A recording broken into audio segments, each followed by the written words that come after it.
Good morning. Good morning, everyone. Good morning. Third and last day of FES 20 Digital. Even though it's our last day, we are fully focused on our purpose of transforming healthcare through a rich discussion and connection. And to get more and more connected, Initiative FIS will launch its digital hub platform immediately after the conference so that we can keep networking.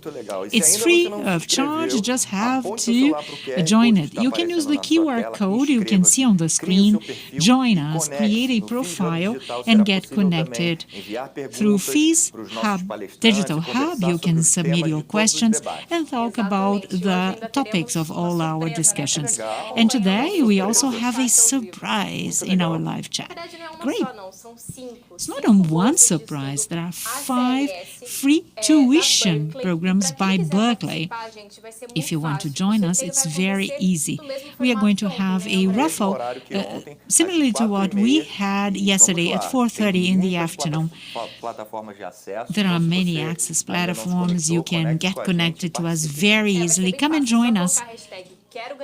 Use hashtag Quero Ganhar, I want to get it. Use YouTube and digital platforms. And now let's talk about the French healthcare system. French system is considered one of the best in the world, but it's not for free entirely. According to the sources, 76% of healthcare expenditures of the health is provided by the government. The remaining part is on the individual citizens who are going to hire private insurance to cover their needs. Well, to speak about that, we've invited Thierry Chichet, who is CEO of Elsan, to explain about health in France and the contribution of the private sector and its management model. We're going to have Mohamed Bahini, who is CEO of Hospital Moinhos de Vento, who is going to be the moderator, with Carlos Murilo, who is the CEO of Pfizer Brazil, and José Henrique Salvador, COO of Mater Dei Saúde in Minas Gerais. This is Room Sodexo, Health in France, and a contribution of private sector and its management model.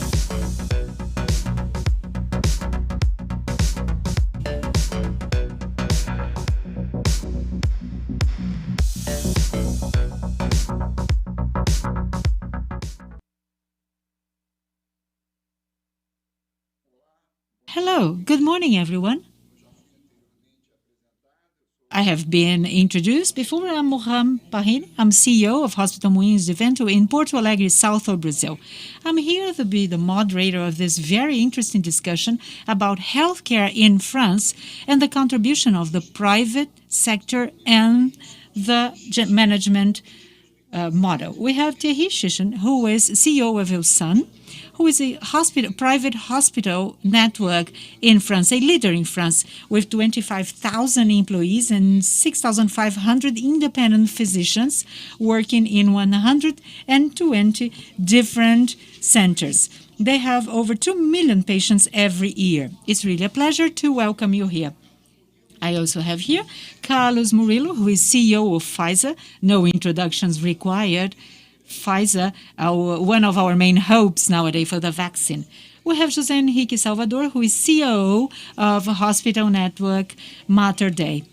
Welcome, everyone. I'm very pleased to be part of the Forum of Health Innovation 2020. Questions may be submitted through the chat, and you can see that on the screen. They are going to be sent to one of our discussants or the speaker. I'm going to start by inviting Thierry, CEO of Elsan, to tell us a little bit about how this important healthcare system works. Our speaker has 30 minutes to make his presentation. Good morning, Thierry, once again. It's an honor to have you here with us. Hello, everyone. I hope that you can hear me well. So I'm Thierry, I'm the CEO of Elsan. As you said, we are the number 2 French hospital operator. We are the number 5 in Europe. actually, we are in the middle of the second wave of COVID here in France, and with the team, we are traveling around to visit the clinics. So, hope the sound is okay. And I must say that I'm quite sad not to be physically with you in Brazil. I love the country, so I've decided to wear some Pitas de Senor Tobofim to remind me about the good feeling about your nice country, so that I can be a bit more with you tonight.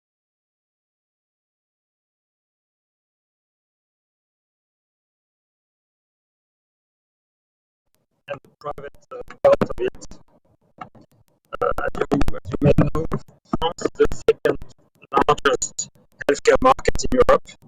It's a 260 billion euro, so around $300 billion market. And as you said, almost 80% of it is publicly funded, both towards the public operators, but as well towards the private operators. And in this market, in this 260 billion euro market, the hospitals, all the range of hospitals, they represent around 90 billion euro of cost. So it's a significant part of the global budget. I think, as everywhere in the world, this market is growing steadily because this market is based on a demand that is mostly driven by the demography of the people and the aging of the population. So in France right now, we are in a market that is growing steadily, 2.3, 2.4% a year, and that with very consistent visibility. It has been year after year after year. So this is a very positive thing for us to plan for the healthcare system with such a visibility. Maybe to understand a bit better the market, because this is very specific to every country. We enjoy in France a full freedom of choice for patients. That means that when you are a patient, you can decide where you visit a public or a private hospital, and it's reimbursed the same way by the Social Security. So there is one market with two sectors, but it's really the freedom of choice for patients. And so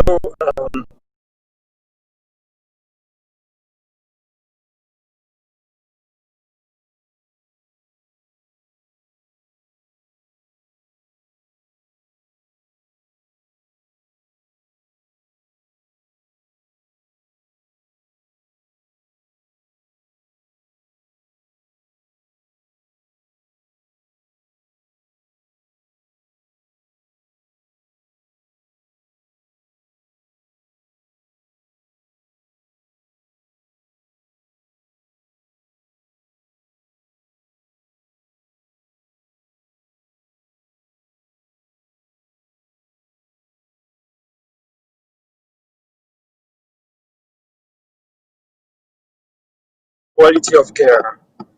We have an alignment, because if a doctor is not good, he doesn't get any patient addressed to him. And that's also a problem for the hospital. In terms of level of activity, exactly the same, because if the doctor is not working, he's not going to be paid. And so for the hospital. And also in terms of reputation, and we could talk about the quality of care, but also the reputation.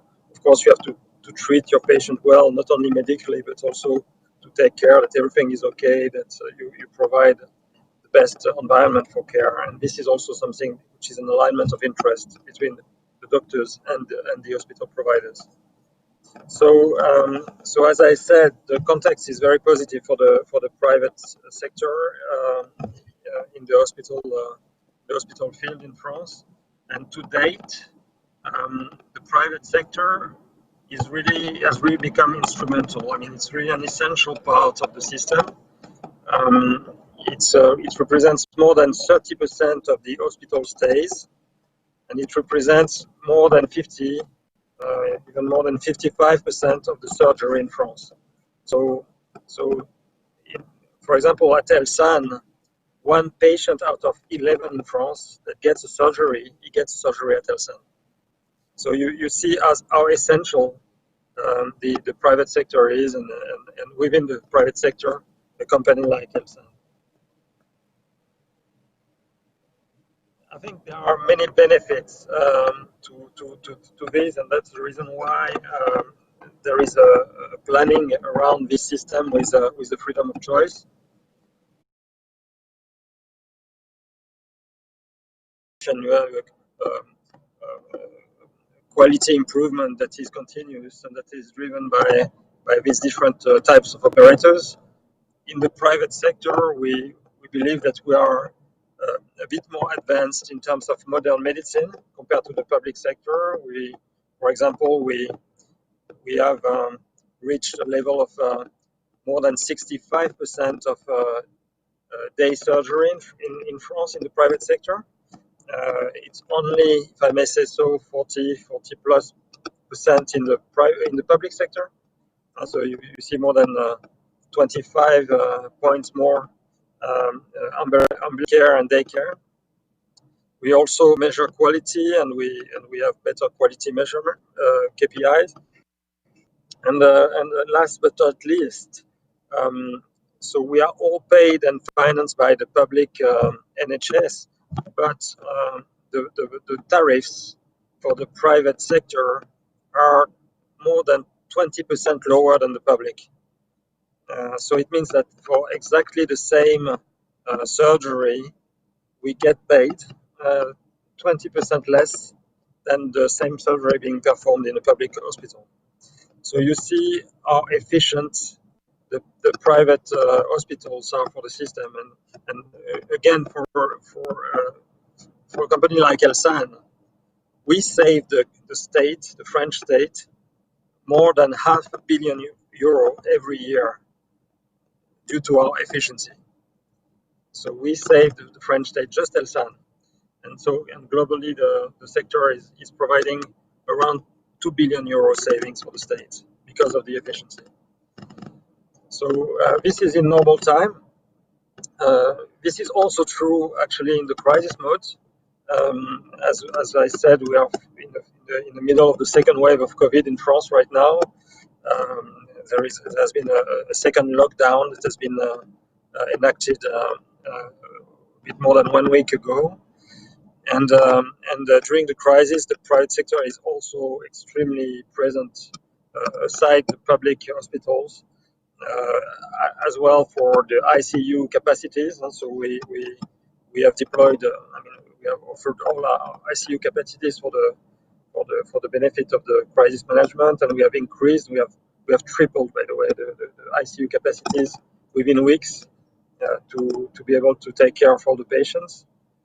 And right now, up to 20 to 30% of the COVID patients in France are dealt with by the private operators. So we are absolutely instrumental in the crisis management right now, with a very, very interesting cooperation. We are cooperating locally and nationally with the government and with the hospitals on the field in order to organize ourselves. And sometimes we take the surgery for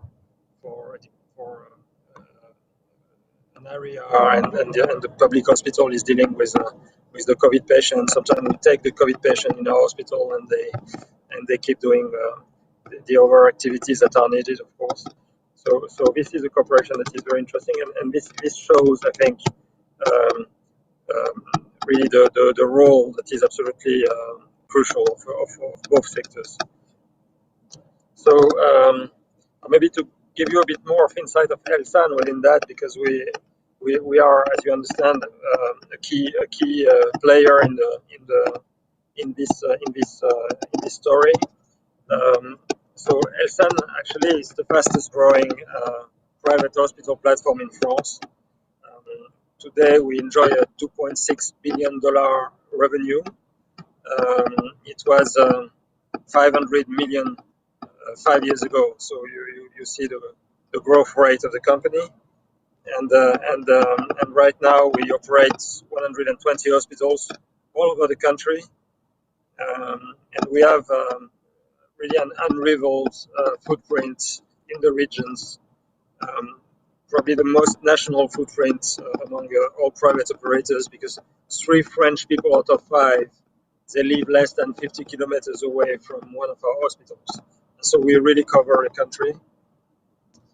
And we have decided to organize ourselves in clusters, actually a bit the same way as the public hospitals do in France. And they have some clusters of hospital regionally, because at the end, healthcare, at least for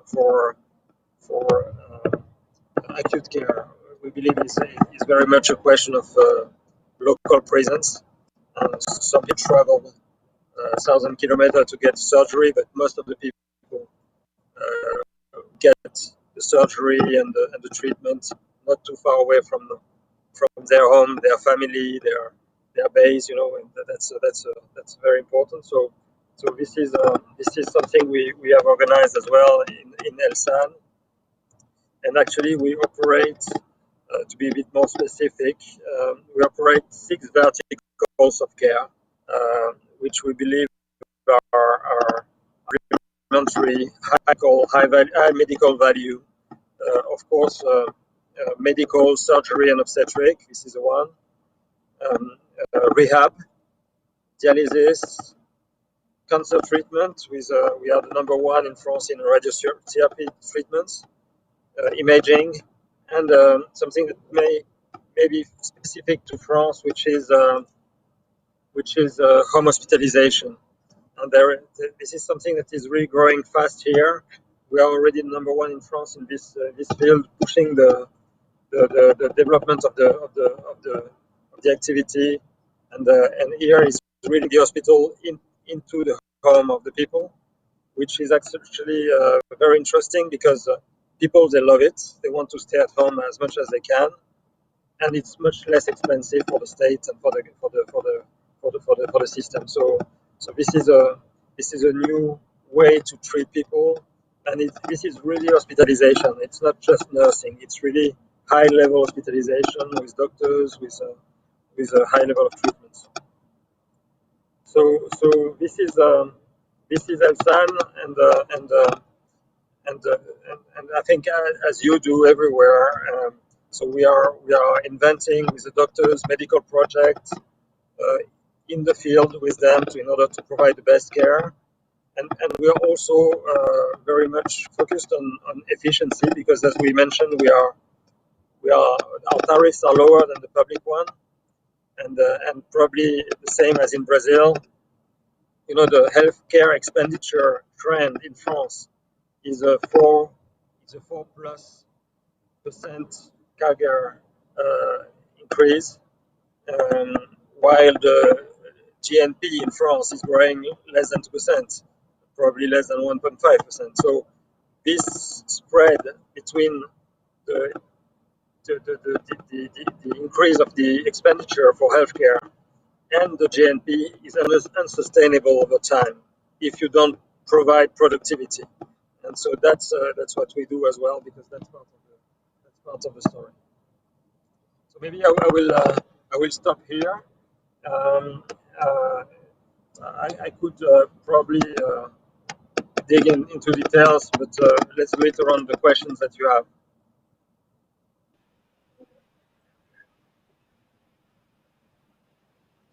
Muito obrigado, Thierry. Foi bastante esclarecedor, né?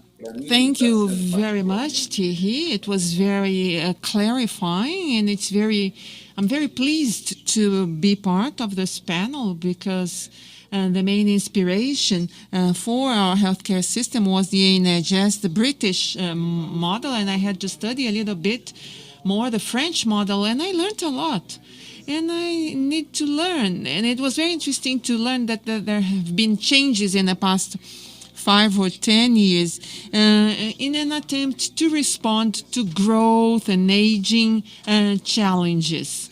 I think that you are giving a very good response, and Elson is part of this gear and to be able to contribute to the development of French health and the population. Thank you very much for all your explanations. You're going to come back soon for questions, but right now I would like to give the floor, and it's an honor to have Carlos Murilo from Pfizer here to give his contribution. It's 10 minutes, and then we will be back with questions to Carlos Murilo. And once again, I would like to thank you for your participation. It's an honor to have you here with us, Carlos. Good morning. Nice to meet you, Mohamed. Thank you very much for the invitation to be here. It's a pleasure to meet Thierry and José Henrique too. Well, first, I'm going to draw a few general reflections of how we see the healthcare system. And as you accurately mentioned, Mohamed, what you said about the Brazilian healthcare system and some significant differences that we have noted in France and Brazilian healthcare systems in terms of access to care and reimbursement for medications. So innovative molecules that have transformed the way we treat diseases that have a heavy impact on the health of humankind are very important for Pfizer. And in addition to that, we need to have a work for these innovations to get to the hands of patients. In Brazil, with the creation of SUS, is the possibility of providing access to these medications. The quality of access to technology, and especially the innovative ones, and financial and management sustainability depends directly on the assessment of these technologies. The work that is conducted by Conitec, responsible for assessing these technologies or reviewing them, has provided quite a positive impact for Brazilian society. But we understand that it can still improve further. For this reason, over the past 12 months, Pfizer has promoted reflections and conversations with other stakeholders in terms of the review and assessment of health technologies and their incorporation. So what he said was very interesting to advance in this process. So it's a rapid reference to all of you. So the rate of incorporation of medication and vaccines is 70% when a demand comes from SUS. It's internal demand, so it's quite high. However, when demand comes from the industry or from other sectors in societies, that so-called external demand, the incorporation rate is only 41%. Another theme that we have identified that needs or that can be improved for the country is access after incorporation. So in theory, we talk about 180 days, but in real life, we know that in practice, the average is almost 360 days. So based on these numbers and the information we get from professional associations and patient associations, we have come to a few things that can be related to the recommendations of Conitec.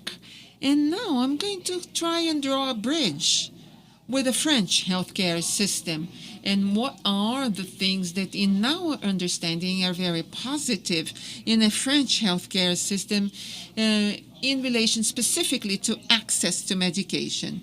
Something that is very positive that you have in French is a very robust assessment of efficacy, followed by a very well-defined structure of pricing negotiation and access based on volume, and a very transparent and well-defined process.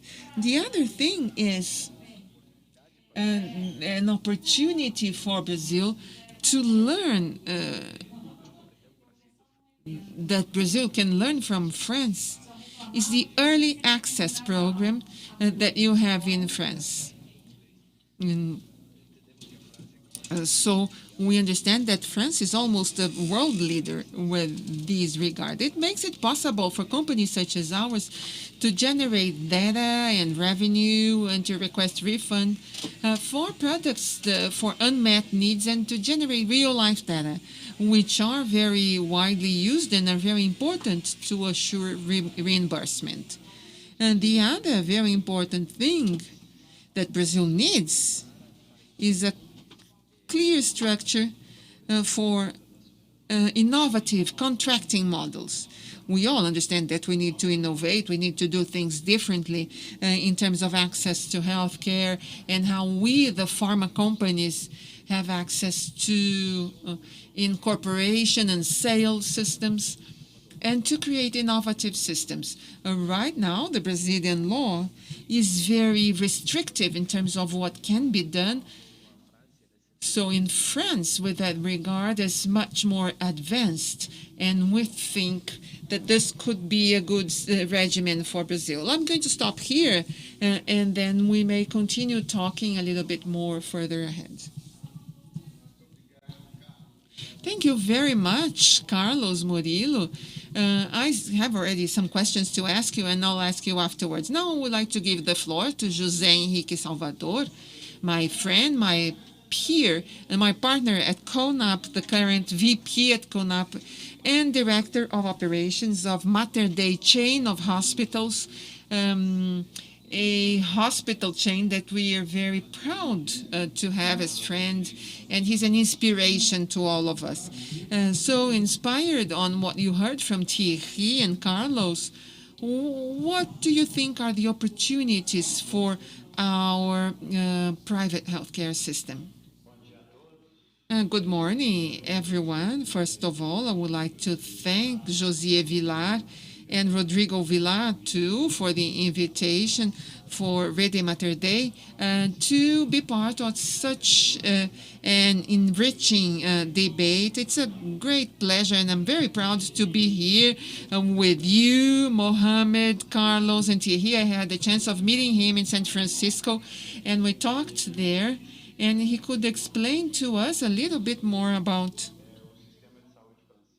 the French healthcare system, and especially about Elson, which is a reference for all of us, what they have been doing in France. Mater Dei Healthcare Network, we have 4 hospitals, all in the states of Minas Gerais. We have 1,100 hospital beds.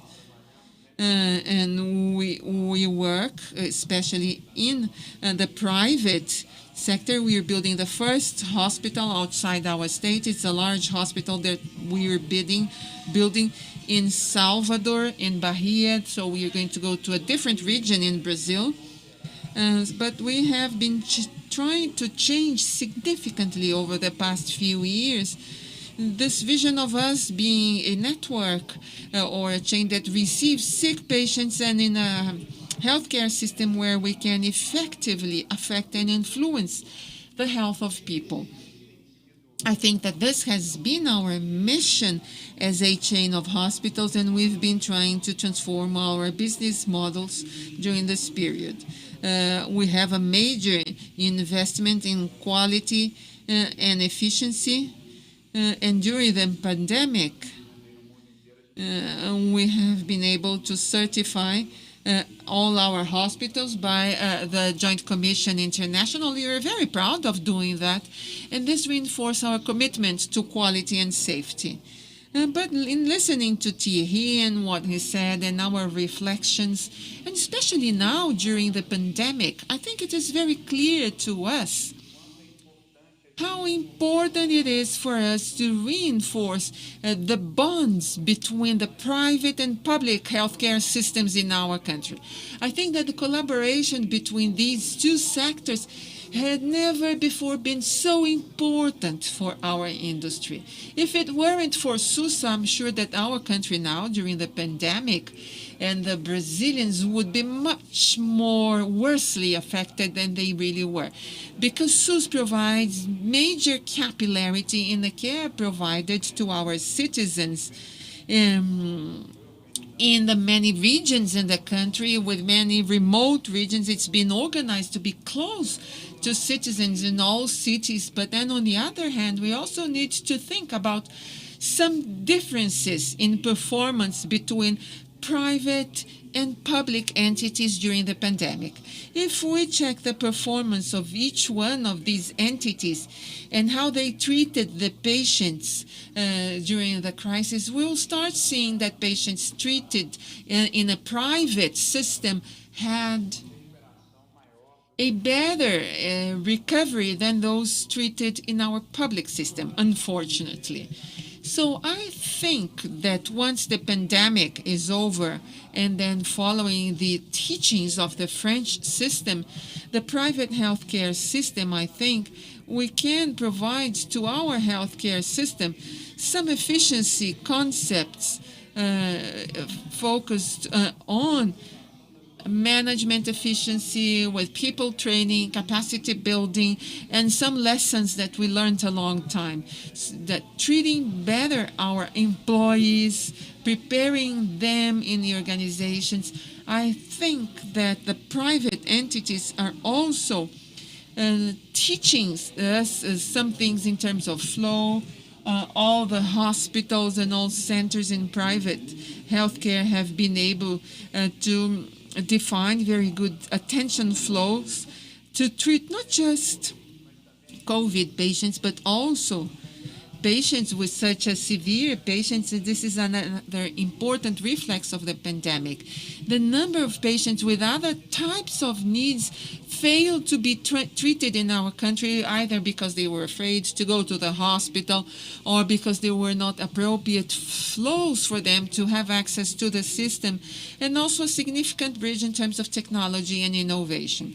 I think that private organizations, through investment, have been able to bring more technology to effectively treat patients, but also technologies in terms of data and innovation and information in order to better treat the patients and structure better treatments, and providing more appropriate treatments, more evidence-based. And the private healthcare system can contribute with this type of knowledge to the public healthcare system to help them treat more and better a large number of people. There are some lessons that we have learned from our public healthcare system from the SUS, which are historical lessons that we need to incorporate in a private healthcare system. I think that the main reference and what really stands out is the way we have structured a long time the preventive healthcare system for our patients. This needs to be strongly incorporated more and more in primary care into the private healthcare system, because it is primary healthcare that makes it possible for us to provide better care to people, to keep them healthier, so that they need less treatments that are more expensive, and we can effectively, with this other initiative, reduce the growing healthcare costs. So my initial reflections were this is my input, and we really want to effectively increase this collaboration more and more, bringing the lessons from the public and private healthcare systems in order to improve the overall healthcare in Brazil. Thank you very much for your participation and contribution. I think that in Brazil, indeed, we are very hospital-centric. Even in the SUS, we are very hospital-centric. So family health is a symbol of reference. There are other chains or other links in a health chain that needs to be improved. And we need to improve even more the public healthcare system. I also agree that public and private systems have reduced the level of discrimination they have against each other. So we see many very good things in the SUS, even in times of results management and performance-based payment, some things that we don't see in the private healthcare system, and advanced or anticipated expenses that prevent a lot of cost. So the money in SUS that is spent because there is a lack of early care to patients and Carlos from Pfizer knows what I'm talking about. I have a question to Thierry, and I'll try to speed this up because we have more 19 minutes. I would like to ask you about COVID, Thierry. What was the impact of COVID in your organization? Because in my hospital, Moinhos de Vento, we are not for profit, but we are private. So we give back to society about 90, 100 million BRL in social projects through the Ministry of Health. But our entrepreneurship, although it's semi-private because we are not for profit, so our entrepreneurship in terms of survival based on our ideas is very similar to your company. So COVID has deeply affected us in terms of business-wise, in terms of revenue. We had a change in the mix of patients we provide care to. What about you? Did it change your revenue, or is your payment performance-based? It doesn't matter what you treat. And what about France? Are you worried you have a second wave there? How is society as a whole responding to that challenge? Very good question. Actually, maybe to give you the story of what happened here in France. So we started to be hit by COVID at the beginning of the year in Feb. So honestly, it was very quiet until February 2020. And progressively, the wave was spreading, but we're all learning about that, probably watching what the Italians were doing in Europe with a bit of complacency, which is not good. And so, because they were just in advance to the rest of, compared to the rest of Europe, but we didn't understand that at the time. And, actually, mid-March, because of the wave becoming too heavy, the government decided to confine the country, so to lock down the country, and to stop. And they asked all the operators, all the hospitals, public, private, everyone, to stop all the elective surgeries. So for a company like mine, it means that within 3 days, we had to stop, to deprogram, and to stop the equivalent of 60-70% of the activity, which is of course huge. And we kept only the urgent life-threatening activities, so cancer treatment, dialysis, of course, all the heart surgeries and heart and all the cardiovascular urgent interventions, but digestive interventions. But this were really specific. So you can imagine that, for example, activities like ophthalmology, orthopedics, it was almost brought to zero. Actually, we didn't think about money at the time. We really united. I mean, all the hospitals, we united around the crisis and to create the right response. Because I mean, I can tell you, we worked all days and nights. We were looking for masks, spending the nights to try to find some masks in China, to find the gloves, to find equipment to protect the teams. So it was really to find equipment for the ICU, because we had to triple the number of ICU beds within few days. So this was really a tremendous part of the work. And I must say, during the 3 first weeks, we didn't even think about money. I mean, we just, let's do the job, let's save the population.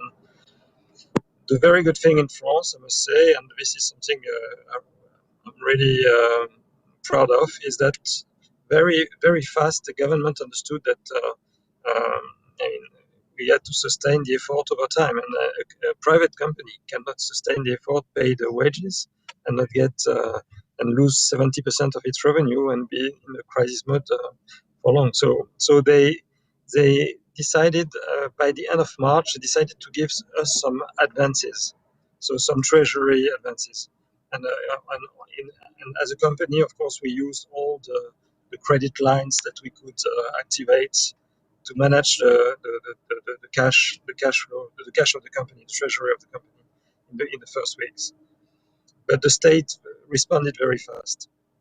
And by the end of May, which happened because we negotiated with the government, actually we implemented both for public and private hospital a revenue guarantee. It is covering the full year 2020, and that is really are not covering all the revenues, and it covers around 80% of our revenues. But this is really something that is really ensuring that we can cover our costs and get concentrated on taking care of the people, both COVID and non-COVID. So this system is still in place, and actually we didn't have to discuss it again. So during this second wave, because this is still in place until the end of the year. One of the questions is, will we need it in 2021 as well? This is a question. What is interesting as well is that between the two waves, we had some huge activity increase because there were a kind of lack of surgeries to be performed that needed to be performed. The patients had to wait months to get treated. So we had an increase of activity, but now we reduced again because we are in the second wave. So this was really but at the beginning, and I must say all the doctors, because they potentially have lost a lot of money as well, and the private operators, we didn't even think about money. We made the job, and we are very proud of it.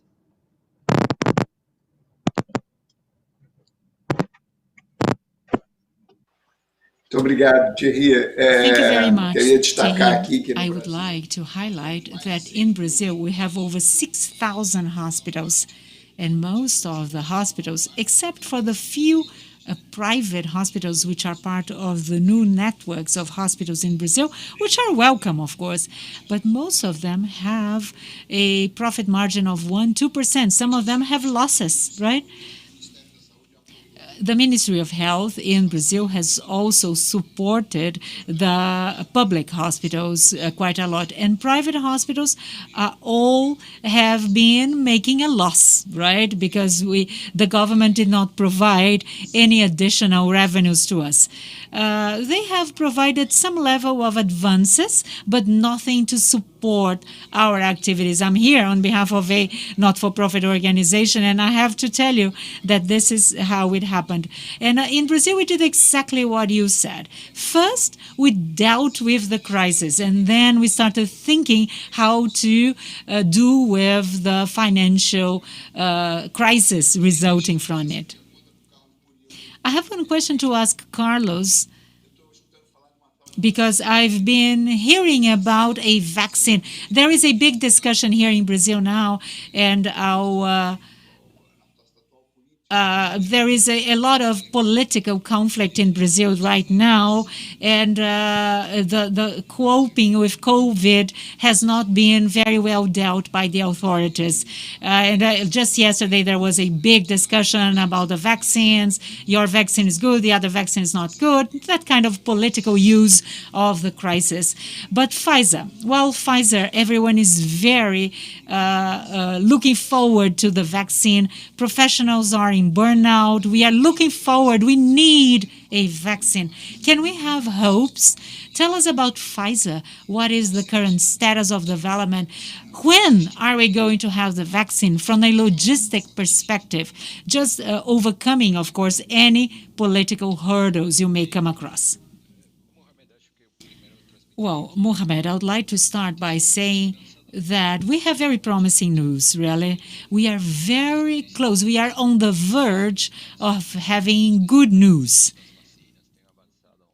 The development of vaccine has been developing quite successfully, and we are obtaining the results of great collaboration of different processes and different joint efforts. This week, we have announced some preliminary results, not final results yet, but showing that Pfizer's vaccine has efficacy over 90%, which was much higher than what we had initially expected. FDA expected a vaccine to be approved with at least 50% efficacy, but now we have 90% efficacy. So it's very promising. This is big news, and the whole world needs news like that. We need a light in the end of the tunnel, which is going to help us get free from this situation. So I'm very expectant, and I think we are going to obtain that eventually. And if that's the case, we estimate to have it approved first, a fast-track approval by FDA in the end of this month. So a country such as U.S., then some European countries and Latin American countries that have really started purchasing the vaccine. So it means that we will have the vaccine available to the population. It's still some initial levels, end of this year, beginning of next year. Of course, we are going to have a limited production at first. It's something that the company is now dealing at a risk level, but the amount will be increased as we move on. At first, we are going to have a limited amount, but at least we are going to start vaccinating risk groups, such as physicians, healthcare professionals. So it means a lot to all of us, right? And I'm really optimistic. I think this is going to be the case. And I'm also very optimistic because I think we are going to have more than one vaccine, and it's fine. This is a given, really. Maybe the times will be somewhat different, and some will be ahead of the others. But yes, we are going to have more than one. We need more than one so that we can have more doses to vaccinate the whole population as quickly as possible. So we need, of course, safety of the vaccine. And I don't think political issues have a role to play right now. I think we need to have safe, good products to give to the population. And we really have to respect all the agencies that are going to assess our products. I know FDA and Anvisa, they have procedures to follow and regulations and really high-level criteria. So it's Pfizer with whom? The association. We started work with BioNTech. BioNTech is a biotechnology company in Germany. For some years, they started developing the new technology of mRNA vaccines. And the purpose was to come up with a more effective synthetic vaccine for influenza, for example. And it's a huge advance of science, a breakthrough. We are talking about a synthetic vaccine that is going to give engineering information so that our body manufactures a protein against the virus, something that would never have been thought in the past, and really, really safe.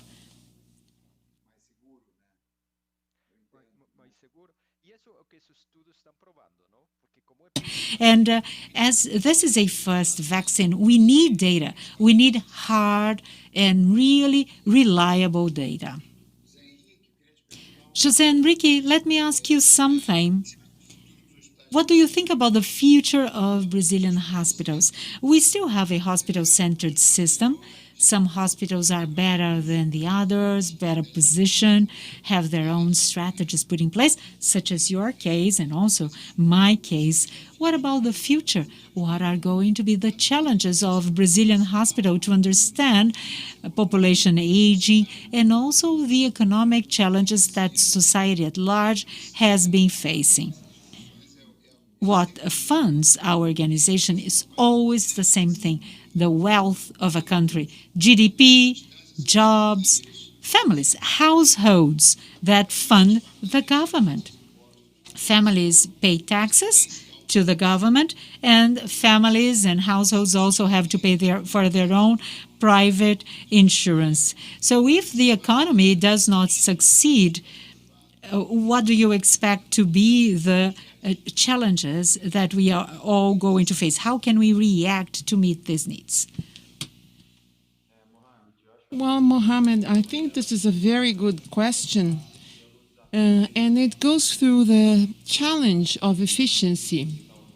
I think that this might be the main front that we need to think about as hospitals. So when we talk about efficiency, there are a few factors that have an impact on efficiency.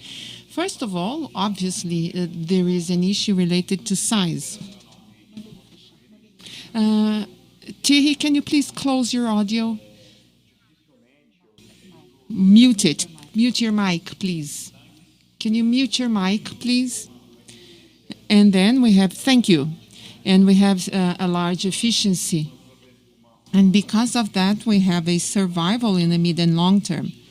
So I can see organizations getting together in networks and partnerships, alliances that can be made in our industry. So when we talk about efficiency, we're also talking about quality and standardization. So standardization and quality through the acquisition of inputs, and also standardization through care-related or care provision practices that we need to adopt to effectively build platforms that can be reproducible and efficient. This is what we have been trying to build. I think that another factor that is very important is also for hospital organizations to start thinking less again on just meeting the needs of patients or sick people, but also having an effective participation in keeping people healthier. So this also prevents these organizations to take on more risks, to look after populations, to kind of go beyond their walls and to be closer to people, once again, through innovation, through new models that we need to create. When we talk about funding in our private healthcare system, sometimes we're too much focused on our relationship with the payers and health operators and insurance plans and health plans. Right now, the moment we've been going through in the pandemic also provides the opportunity of us creating a novel funding models. So it can be the model we have seen initiatives of the field hospitals as a response to what we were living in our country. And we in Rede Mater Dei provided 180 beds to a field hospital that we built here, and bringing together 3 points. So hospitals and healthcare services, the government as one of the funders for the people who would work in a field hospital, and also entities from society, such as businessmen who contributed with supplies to make it work. So I think that this type of organization doesn't necessarily be only used at the pandemic, but we can resort to it more and more so that we are able, through existing financing, to have a model that is more efficient so that we can also provide better quality health. And as a reminder, it's not just these entities. In our country, we have a knowledge, technical knowledge, and of the industry that needs to be used and that provide efficiency. As a reminder, a project we took part in to develop a local respirator that costs 10 times less than the respirators or the ventilators that we import to Brazil.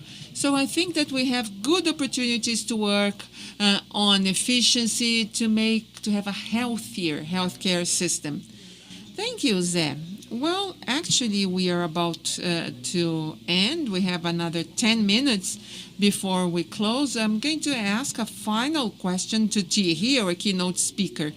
So when I tried to find more information about the French healthcare system, and I read some papers, many papers had a lot of a dichotomy between public and private as two separate things. And I see this is very present and prevalent in Brazil.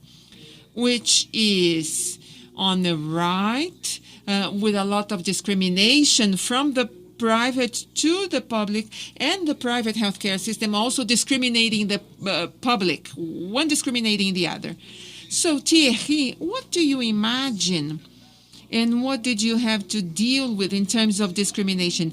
Is there a lot of discrimination? Do people look down on profit or humane activities in terms of the operation? As a reminder, what we do here, which is in the core of what we do, are human beings, patients, in terms of cure and prevention, but the healthcare workers too. So how we look after our healthcare workers and burnout. So how did you deal with that? And is there such a difference or discrimination in France?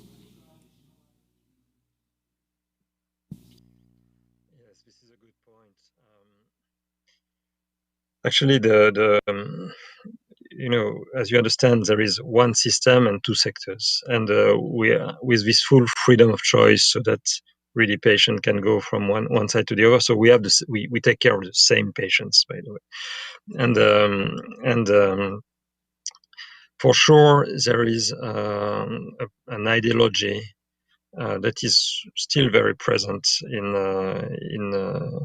some people's minds, that healthcare should be public in France. And so, France sometimes is a very communist country. I'm sorry to say that, but healthcare should be public, which is stupid. NHS should be public, but after it's important to have the best operators, the best care, and to the best providers, the most efficient for the system. This ideology is still present in some minds, but less and less, because of all what we demonstrate every day in the private sector, because of the cooperation also during the COVID crisis, and it has been extremely positive for the private sector. And what we want and what we do to fight this ideology is to stop talking and start acting. Because when you act, when you have the same goal, when you have an objective, you are not anymore in the ideology sphere. You are just dealing with patients, making quality care, and that's really what's important at the end. So that's the way we try to move this ideology away from the system.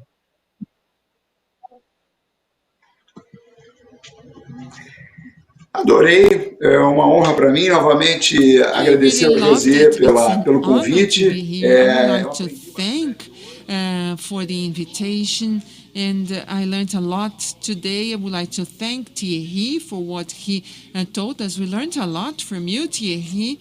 I would like to thank Carlos Murillo, not just for what you said and for the hope you are giving us. Congratulations to Pfizer for their leadership. And José Henrique Salvador, thank you very much for what you have taught us in terms of connecting public and private and Belo Horizonte model that has been an inspiration for Brazil. Thank you all very much. I would like to thank our audience, and once again, we are here in FIS watching the other conferences. Thank you all very much. Transformar o cuidado, criando soluções acessíveis, proporcionando excelência em cada detalhe, somando expertises e multiplicando as capacidades assistenciais. É para isso que o Américas existe. Composto por 18 hospitais e 37 centros médicos e centros de excelência, distribuídos em 5 estados brasileiros e no Distrito Federal, o Américas promove o cuidado em mais de 60 especialidades médicas. Juntas, nossas marcas formam um sistema integrado de serviços de saúde, garantindo acesso a um atendimento diferenciado em todas as fases da vida, com excelência no acolhimento, humanização e alta performance.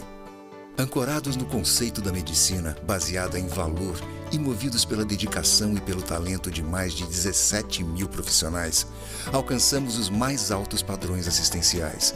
E hoje somos reconhecidos pelas principais certificações de qualidade do mundo. É assim, unindo estrutura, solidez, experiência e paixão pela medicina, que cumprimos a cada dia a nossa missão de ajudar as pessoas a viver de forma mais saudável e contribuir para que o sistema de saúde funcione melhor para todos. Onde tem Américas, tem saúde.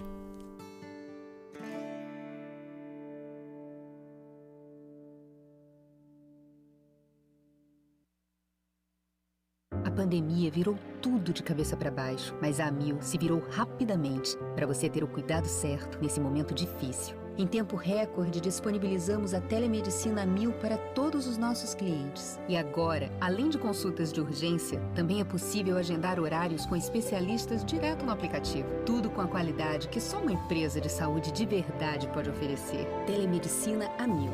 Não é bom porque é telemedicina. É bom porque é Amil. Saúde é assim que se faz. A maior rede própria de hospitais e clínicas do Rio e Grande Rio.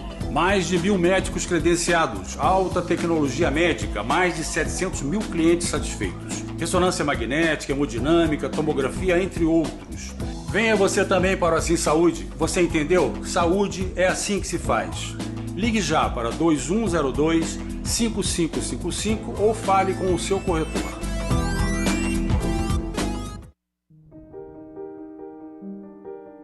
This is for scientists and those who believe in the potential of science. It starts with curiosity, a surprise in the pattern, an obstacle that can't be explained. Step by step by step, they challenge, explore, and unlock the unknown, fueled by imagination, alone and with others. Repeating an experiment 1,000 times to have the chance to get it right. Once, but for forever. Making brave choices, choosing to push the boundaries, and choosing again and again to be led by science. In everyday decisions, everyday interactions, no matter where they are. Because putting science at the center of everything is the best way to understand and transform disease. The best way to change people's lives. This is why we believe in what science can do.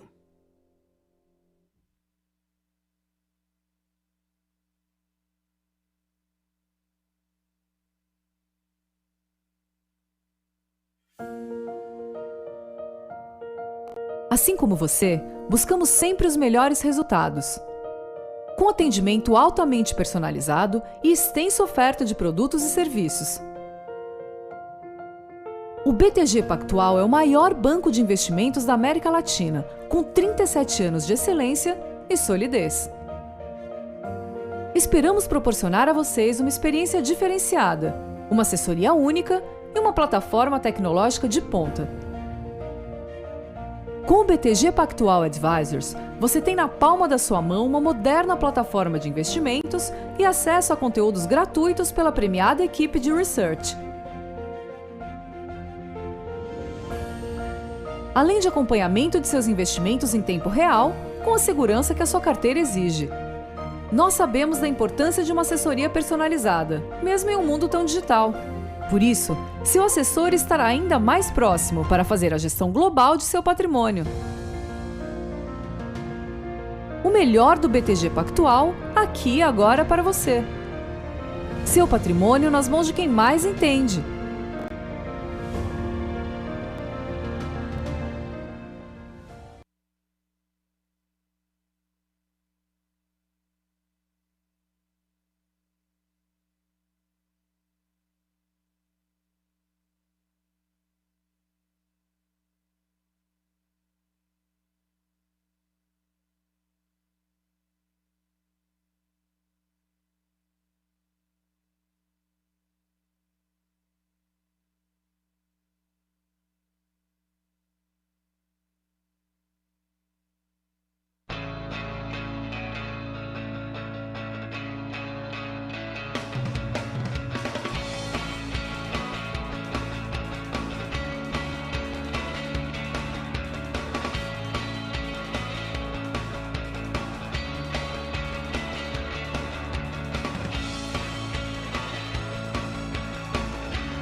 promover saúde.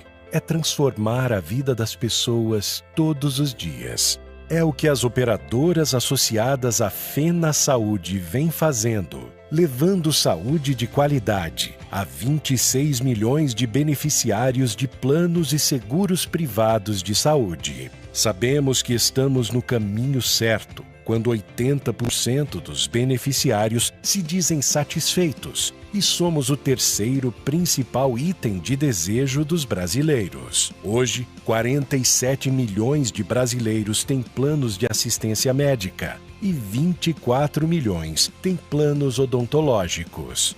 A saúde suplementar desonera o SUS, ajuda a economia do país a crescer e a gerar empregos. Por isso, é preciso investir constantemente no aprimoramento do setor.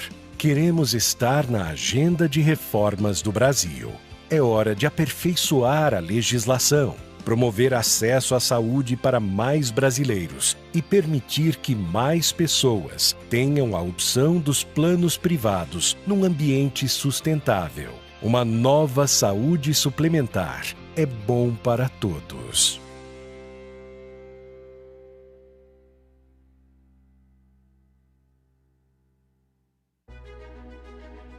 Nestes mais de 120 anos de história, entendemos o poder de um diagnóstico preciso e rápido na qualidade dos cuidados com a saúde. Quanto mais conhecimento, melhores são as decisões. E maiores as chances de superar desafios para vidas mais longas e com mais saúde.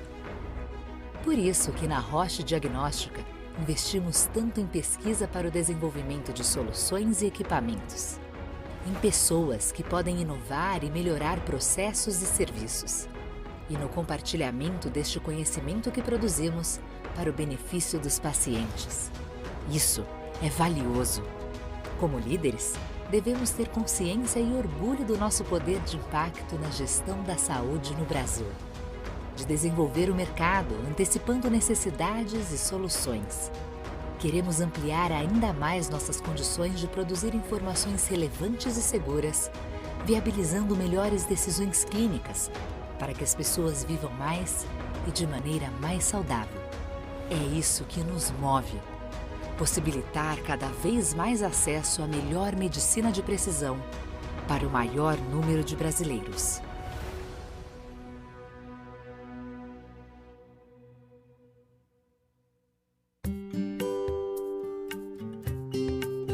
Limpeza, estacionamento e nutrição. São serviços que realmente não estão no foco de um gestor de um hospital. Então eu decidi que eu tinha que contratar alguém que fosse muito forte, que fosse maior que o hospital. E aí que foi a opção pela Sodexo. É muito mais tranquilo que uma única empresa entenda a demanda do hospital, né? Então a sinergia entre a hotelaria, entre a parte de alimentação, a parte de higienização, traz uma rapidez no entendimento do que é o objetivo do hospital. A comunicação entre os serviços fica muito mais ágil, né? O padrão de qualidade fica mais uniforme. E foi por isso que a gente acabou, entre várias avaliações, optando por ter a Sodexo conosco. A gente optou por esse modelo porque nunca aconteceu, nem com os pacientes, nem no lanche noturno dos funcionários e nem no restaurante dos médicos, algum problema da alimentação causar algum problema de saúde. Isso para mim é o maior orgulho que eu tenho de ter escolhido certo. Inovação, tecnologias e pessoas treinadas, esse realmente tem sido o nosso diferencial no mercado. Nós juntamos todas essas práticas e trazemos para o cliente realmente um serviço de qualidade. Nós conseguimos trabalhar de uma forma integrada, onde nós pegamos desde o paciente, da sua entrada até a sua saída. Nós conseguimos acompanhar esse paciente. Entendemos que era fundamental trazer uma empresa com expertise. Foi um processo muito interessante de integração das equipes da Sodexo para com nossa operação. E uma característica muito interessante também da Sodexo tem sido a capacidade de entender nossas demandas, se adaptar e ter uma resposta rápida. Então, a partir disso, não tem como não recomendar a Sodexo para outros hospitais.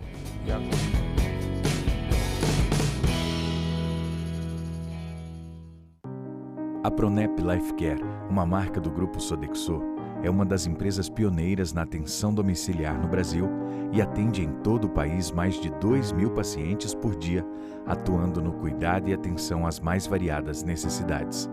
Tudo feito por uma equipe altamente qualificada e especializada na casa do paciente, de acordo com suas necessidades individuais e com acolhimento e cuidado. A qualidade do nosso atendimento garantiu o reconhecimento da Joint Commission International, JCI, que nos certificou com um selo respeitado mundialmente. Tudo isso para levar ao paciente e sua família qualidade de vida e conforto, sem abrir mão de cuidados médicos de excelência. A Pronep não deixa faltar nada para minha filha. Eu sou muito bem tratada por eles. A equipe é muito boa, é tudo muito bem engrenadinho. É mais vida para o paciente, mais vida para você. Pronep, movidos pela vontade de fazer o bem. Saúde é assim que se faz. A maior rede própria de hospitais e clínicas do Rio e Grande Rio. Mais de 1.000 médicos credenciados, alta tecnologia médica, mais de 700 mil clientes satisfeitos. Ressonância magnética, hemodinâmica, tomografia, entre outros. Venha você também para o Assim Saúde. Você entendeu? Saúde é assim que se faz. Ligue já para 2102-5555 ou fale com o seu corretor.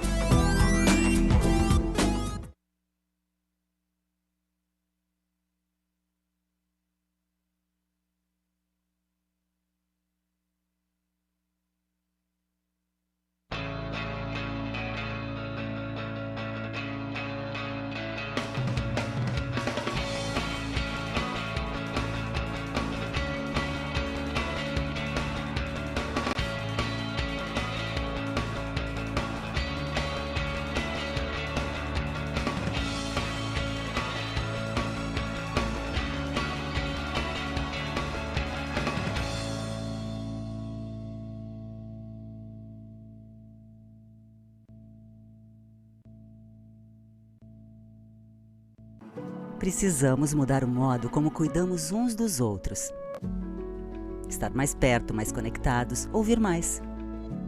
Oferecemos a cada paciente os meios para entender e conviver melhor com a doença. Acompanhamos o hospital em todas as suas transformações, com eficiência em todos os níveis. Como um líder mundial em saúde domiciliar e gases medicinais para hospitais, queremos construir um sistema de saúde eficiente e virtuoso para todos. Desde que a Covid-19 chegou ao Brasil, uma força-tarefa de proporção histórica entrou em ação, ampliando a parceria entre os setores de saúde privado e público. Um conceito central para nós ganhou ainda mais força: a saúde brasileira é uma só. É um orgulho fazer parte dessa corrente. ANAP, Associação Nacional de Hospitais Privados, unidos pela saúde. Todo questionador é um inconformado que, na busca de novas formas, continua perguntando: esse é o mundo que eu quero viver? Como cuidar de todos e de cada um? Como melhorar um sistema inteiro de saúde? Ou será que é preciso reinventar esse sistema? Qual tecnologia será preciso criar? Qual o melhor equipamento? Quem é o profissional perfeito? Como ser parceiro das empresas? Como conversar em mais pessoas? É possível antecipar, prever e reduzir riscos? Como cuidar e ensinar o cuidado? Responder tudo isso é a nossa missão. E essa resposta não se alcança sozinho, e sim em conjunto. Mas quem sabe ouvir perguntas vai sempre continuar procurando todas as respostas. ASCI. A resposta é saúde.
A Bradesco Saúde desenvolveu uma série de iniciativas que promovem orientação e cuidado em meio à pandemia de Covid-19. É o Saúde Digital.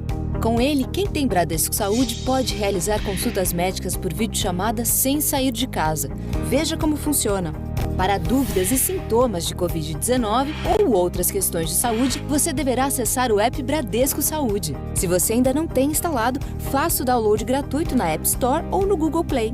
Para consultas médicas regulares com médicos referenciados, acesse o site bradescosaude.com.br. Confira as especialidades disponíveis para atendimento por videochamada e como agendar sua consulta. Bradesco Saúde, ao seu lado contra o coronavírus.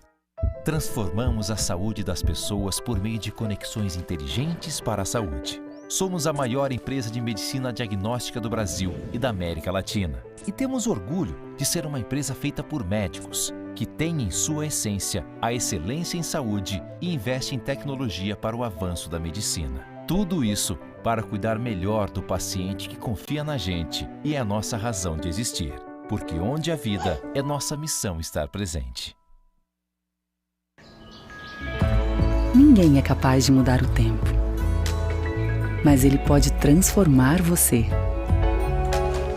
Faz quase 100 anos que o Fleury evolui. Durante esse tempo, muita coisa mudou.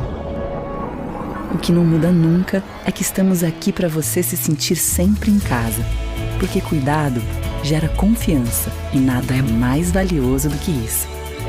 Fleury, a gente cuida, você confia. Olá, o IBKL é uma empresa focada na geração de soluções educacionais para capacitação técnica e comportamental de profissionais e acadêmicos da saúde. Baseado nos métodos ativos de ensino, estruturamos o Medflix, uma solução integrada que possibilita que nossos clientes implantem dentro de suas instituições programas permanentes de capacitação em larga escala e em sinergismo com suas demandas e prioridades, de forma a gerar um real impacto institucional.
você espera de um escritório de advocacia? Nós, do Machado Nunes, temos como propósito transformar a advocacia em uma ferramenta multiplicadora de resultados, tratando gente como gente. Percepção do contexto em que o ser humano está inserido, entendimento das pressões que ele sofre e de suas necessidades, nos levam a desenvolver soluções assertivas, criativas e pragmáticas. Os mais de 20 anos a serviço dos clientes renderam aos sócios do escritório a capacidade de entender as relações humanas e a experiência necessária para auxiliar as pessoas a liderar e atingir seus melhores resultados. Machado Nunes auxilia seus clientes a multiplicarem seus resultados, trazendo soluções inovadoras capazes de superar a complexidade do ambiente jurídico brasileiro. Por tudo isso, temos atuação reconhecida e destacada, sendo o principal escritório do setor da saúde, atendendo não só os principais players, como também as mais relevantes entidades representativas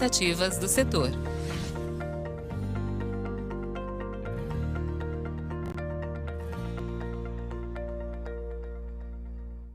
Para a gente ficar bem, é essencial cuidar da saúde.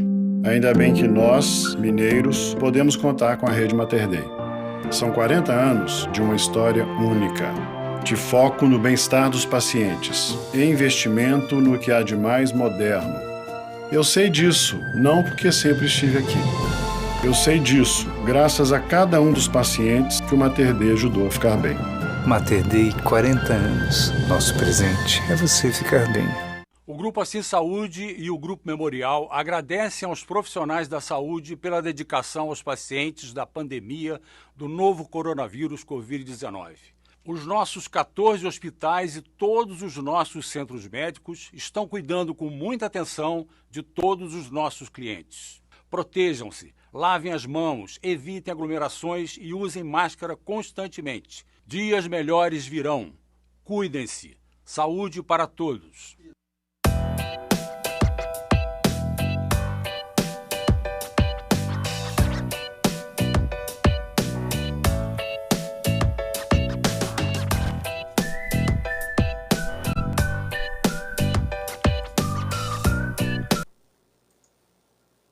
Obrigado pelo debate enriquecedor na sala Very much for the debate on the Sodexo room. Em seguida teremos a palestra Transformando a Saúde pela Next Inovação, talk is porque não podemos transforming falar de saúde health through sem innovation, inovação. because Por we isso, can't talk convidamos about health Fabrício without Campolina, da innovation. Healthcare For this Transformation reason, we Officer, have invited Johnson Medical Latam para moderar Fabrício a conversa Campolina entre Xiaolong Wen, from chefe de J&J disciplina Medical da Latam, telemedicina da Xiaolong Faculdade Wen, de Medicina head da of USP, telemedicine e Vitor of Muniz, the School of diretor de Medicine of University of desenvolvimento dos São novos Paulo, negócios and da Vitor Roche Muniz, Diagnóstico New Business Brasil. Development for Roche Brazil.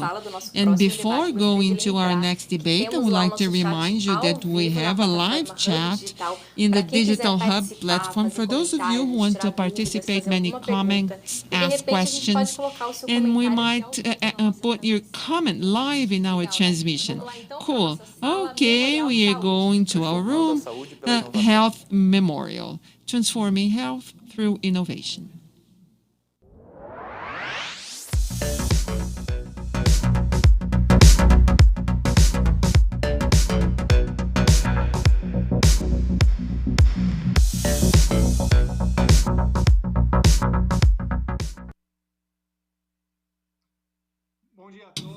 Good morning, everyone. I'm really happy to be here to talk about such an important topic, transforming health through innovation. In the next 30 minutes, close to Dr. Chow, with whom I have already had the honor of being in other debates, and Victor, new business development for Roche Diagnostics. And before anything, I would like to thank Josie and Rodrigo for the invitation, and I would like to praise them for this wonderful conference that they have organized. So starting our debate, and there will be others, I would like our speakers to give their vision of what they find important for this topic, transforming health through innovation. And in this manner, I would like to see if Dr. Chow could go first and start our conversation, sharing a little bit of what he thinks of how we can transform health through innovation. So initially, good morning, everyone. Good morning, Fabricio. Good morning, Victor. And I would like to praise Josie and Rodrigo for the initiative of organizing this conference and for the invitation. My vision is to provoke a disruption today. Today, the healthcare system is very much concentrated exclusively in dealing with the disease, in managing the disease. I need that on this decade, we need to focus on telehealth of biopsychosocial approach, where we are going to manage lifestyle and quality of life. Probably this will be a decade in which the center of healthcare in the hospitals, we are going to go through a phase where we call distributed health, which is very much related to hyperconnectivity and artificial intelligence in people's homes. So probably we are going to go into the concept of connected health managed by the hospital as a quality hub.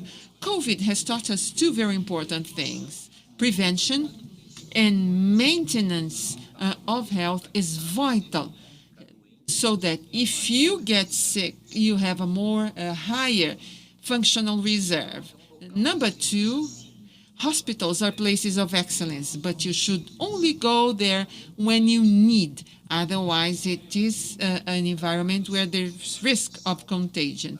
So this I call 5.0 connected health with lifestyle management, and this approach of interaction that we are going to look after the well-being of people, and we are going to work with a combination of interactive digital means. Fabricio, the floor is back to you. Excellent. So this is a vision of transforming the focus of looking after the disease, but focusing on looking after health is very interesting. And I agree that this new decade, this needs to be the focus. And Victor, what can you tell us about that, about these initial thoughts? First of all, thank you all very much, and especially FIS, for the opportunity of talking about health and innovation. This is very much in Roche's innovation, and it's an honor to be talking in the same panel as Dr. Chow and Fabricio. In our opinion, transformation through innovation in health starts in integration of care, and then we focus on three pillars: better outcomes for patients, better experience, always patient-centered, reduction of total costs in health, and sustainability of the healthcare system for all players in the system and all stakeholders too. And very importantly, we should have a vision going from diagnosis and prevention, as Dr. Chow mentioned, all the way to treatment. And more we see that along the way of personalized medicine, individual treatment, and it will provide cost reduction and better care for patients. And another very important focus is how to change innovation in care providing models. And so in these service models, you can have incremental innovation, disruptive innovation, radical innovation, or architectural innovation. And it is based on performance and more related to collaboration, also patient outcomes, and based on value, based on the impact on the new models, payment models.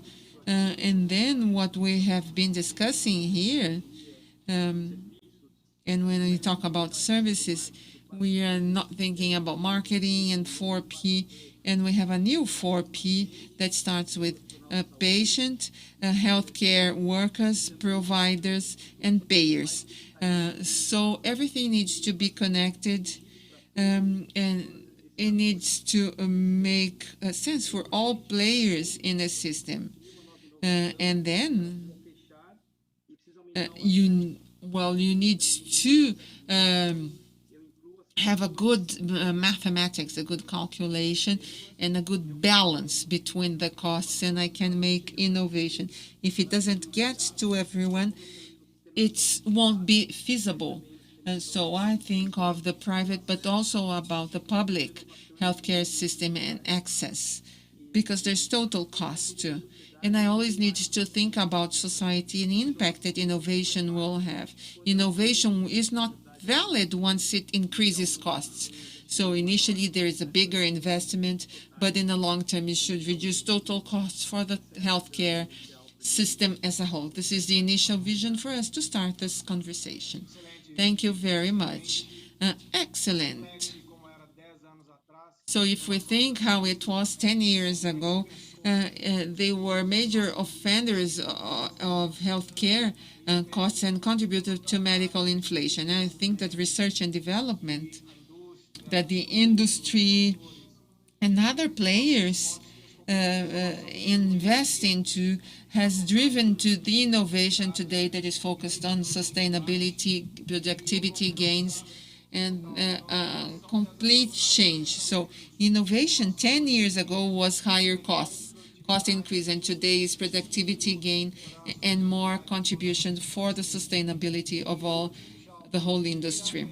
Dr. Chow, I would like to ask you about your expertise in the area of virtual healthcare. You mentioned that hospitals will become hubs for the promotion of health. Another major trend that we see, dehospitalization of services that need to be delivered wherever patients are. Can you tell us a little bit, in your vision, how can innovation enable and make it possible for patients to receive health care wherever they find best for them? Well, in essence, I'm going to divide this into two categories. First are the intelligent homes and intelligently flexible, because we mustn't forget that on this decade, the main feature is called aging. Until 2030, Brazil will be the 5th oldest country in the world. So we need to work with intelligently intelligent homes, because there will be artificial intelligence with a person, and then we will need to deal with health supervised at a distance, and hospitals will use a logistic system of intervention if necessary. So this is the first point, and this can be a home or the buildings or homes that would be adapted for this increase in efficiency in the care chain. Medical treatment just with prescription without compliance doesn't work. So I defend reducing patients and increasing stakeholders. People will be co-responsible, and therefore we need to promote efficient co-participation using this technique of connected homes that will become healthcare units in synchrony with hospitals. The other thing is the advance of wearables. So we will have not just homes, but also wearables in the area of innovation that will facilitate continuous monitoring. And I would just to remind you, monitoring. It doesn't mean controlling anyone. After all, we have the General Data Protection Regulation.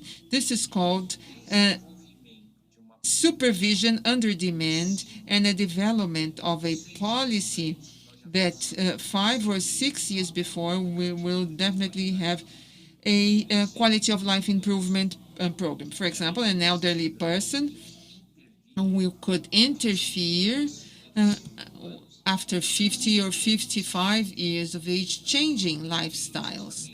And precisely the medication and the good quality research that we are monitoring in a connected way to provide care so that we have pharmacosurveillance, adverse events, so we have a combination in the entire process for change through health. Dr. Chow, this change in paradigm that you have mentioned now, that the population as a whole needs to stop being passive with regards to their health. They need to contribute in terms of looking after health, to become leaders of their healthcare. And I'm sure the digital transformation will provide new methods for the engagement of patients that will make it possible to provide significant improvements in care, especially for chronic diseases.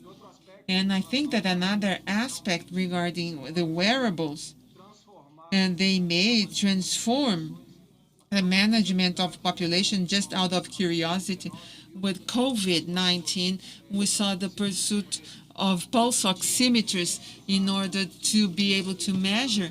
And interesting, my watch here measures automatically that all the time. So this shows how advanced wearables are and how far they've come. And Victor, another very important agenda for this decade is the fact that collaboration between artificial intelligence and physicians and healthcare workers will be fundamental for higher productivity. As Antonieva used to say, machines will not replace doctors, but doctors will need to use artificial intelligence and will differentiate themselves against those who do not use. How do you see this man-machine relationship in the area of diagnosis? This is already a reality. When we consider the diagnosis, it influences 70% of the clinical decisions. And we can have access to digital tools and clinical decision-making tools. We are in contact with startups, both in Brazil and abroad. There is one which is really interesting, a robot on artificial intelligence. So within 4 hours,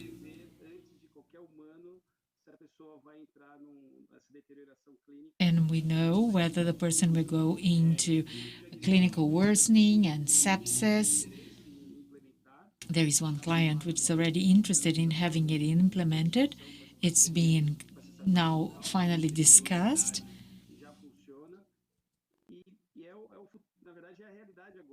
And this is the reality. The pandemic has really sped up a number of processes of artificial intelligence, trying to understand how to maximize treatment and prevention. From our opinion in diagnosis, it's part of our strategy tripod. So digital solutions, without artificial intelligence, that it's going to help decision-making, and also management of chronic patients. So something absolutely essential, and we've been considering about reimbursement. This is something that has been done in Germany, and it's going to be a very important discussion for us in Brazil within this concept of innovation, bringing it to INS and the public healthcare system. Great. Based on what you've said, we still see in Europe and in the United States regular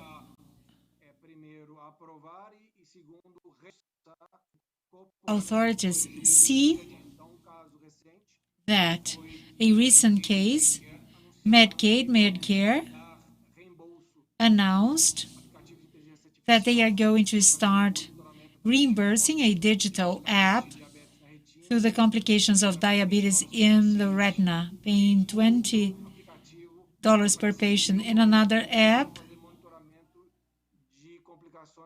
monitoring complications related to stroke. This is going to be a landmark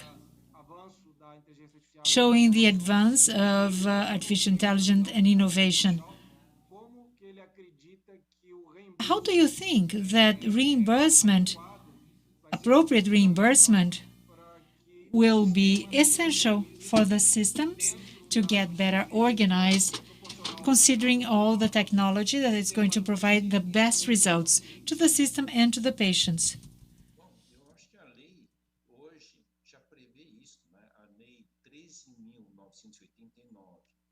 We have a piece of legislation that provides that. It's called Law of Telemedicine.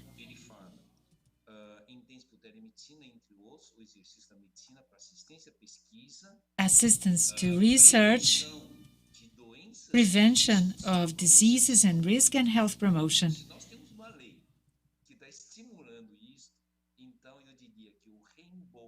So reimbursement, it's part of the strategy to reduce worsening.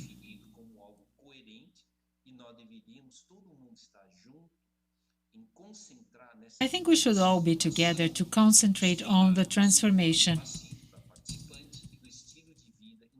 considering lifestyle, promoting health, but above all, we have to reduce risks and worsening and events, and this is part of the legislation today. Excellent, thank you. Tito, is there any case, a fully implemented case in Brazil or globally that would lever these innovations to promote what you have?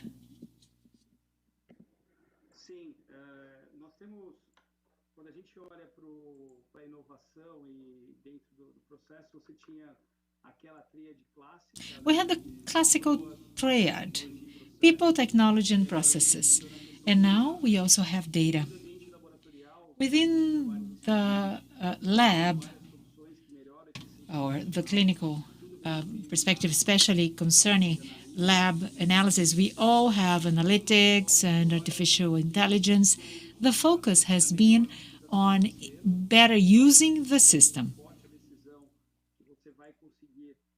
Decision-making support to be shared with the physicians, knowing what is the best test to be ordered and applied. This is something already in place in Brazil. The innovation is going to be implemented next week. We are working on innovation, efficiency. It's going to improve the impact on the patients, especially in the private healthcare system. And there are many examples of our clients, labs that work in private and public systems. What really matters the most to us is to have sustainability. We've been experiencing the importance of having a healthy provider, a healthier payer, and above all, patients should receive the best care. What has happened with telemedicine has helped us, especially what we've observed in recent months. We have really progressed in terms of implementation of new digital technology.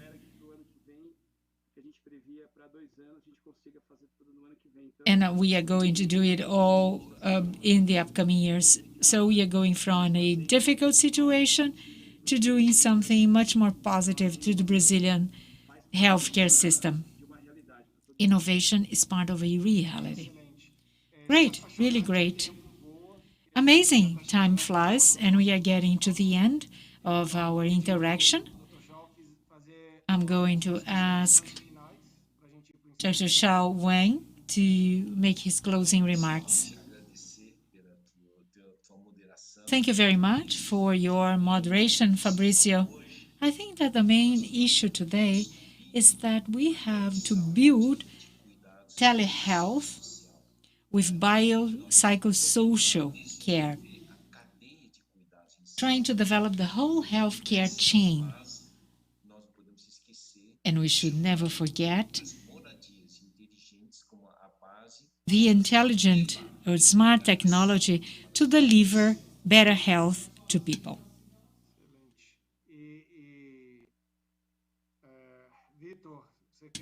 Victor, would you like to make your closing remarks? Well, I'd like to thank Fabrício, Shao. It will be all based on care integration. The more we integrate the patient within their homes into the system, the better. And it has really helped in terms of care.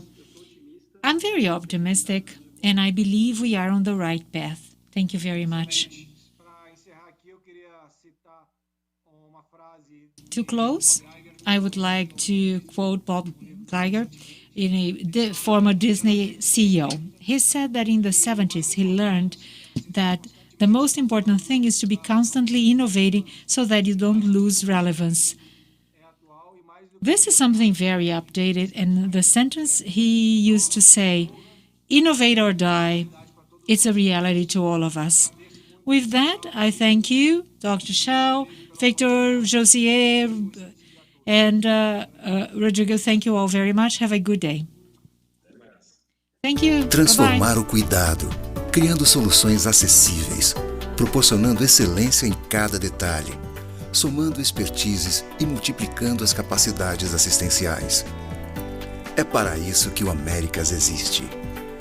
Composto por 18 hospitais e 37 centros médicos e centros de excelência, distribuídos em 5 estados brasileiros e no Distrito Federal, o Américas promove o cuidado em mais de 60 especialidades médicas. Juntas, nossas marcas formam um sistema integrado de serviços de saúde, garantindo acesso a um atendimento diferenciado em todas as fases da vida, com excelência no acolhimento, humanização e alta performance. Ancorados no conceito da medicina, baseada em valor e movidos pela dedicação e pelo talento de mais de 17 mil profissionais, alcançamos os mais altos padrões assistenciais. E hoje somos reconhecidos pelas principais certificações de qualidade do mundo. É assim, unindo estrutura, solidez, experiência e paixão pela medicina, que cumprimos a cada dia a nossa missão de ajudar as pessoas a viver de forma mais saudável e contribuir para que o sistema de saúde funcione melhor para todos. Onde tem Américas, tem saúde.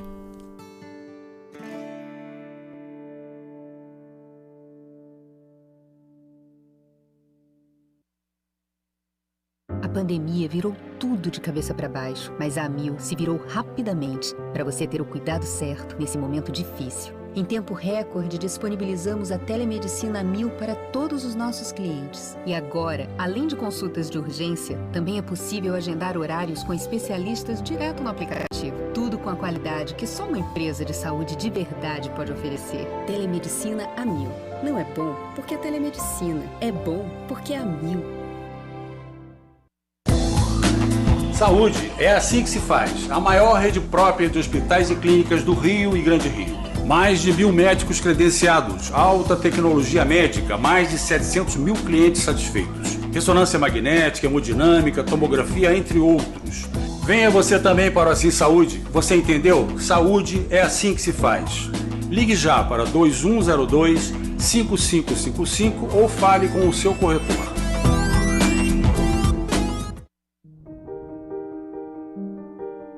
This is for scientists and those who believe in the potential of science. It starts with curiosity, a surprise in the pattern, an obstacle that can't be explained. Step by step by step, they challenge, explore, and unlock the unknown, fueled by imagination, alone and with others. repeating an experiment 1,000 times to have the chance to get it right. Once, but for forever. Making brave choices, choosing to push the boundaries, and choosing again and again to be led by science. In everyday decisions, everyday interactions, no matter where they are. Because putting science at the center of everything is the best way to understand and transform disease. The best way to change people's lives. This is why we believe in what science can do.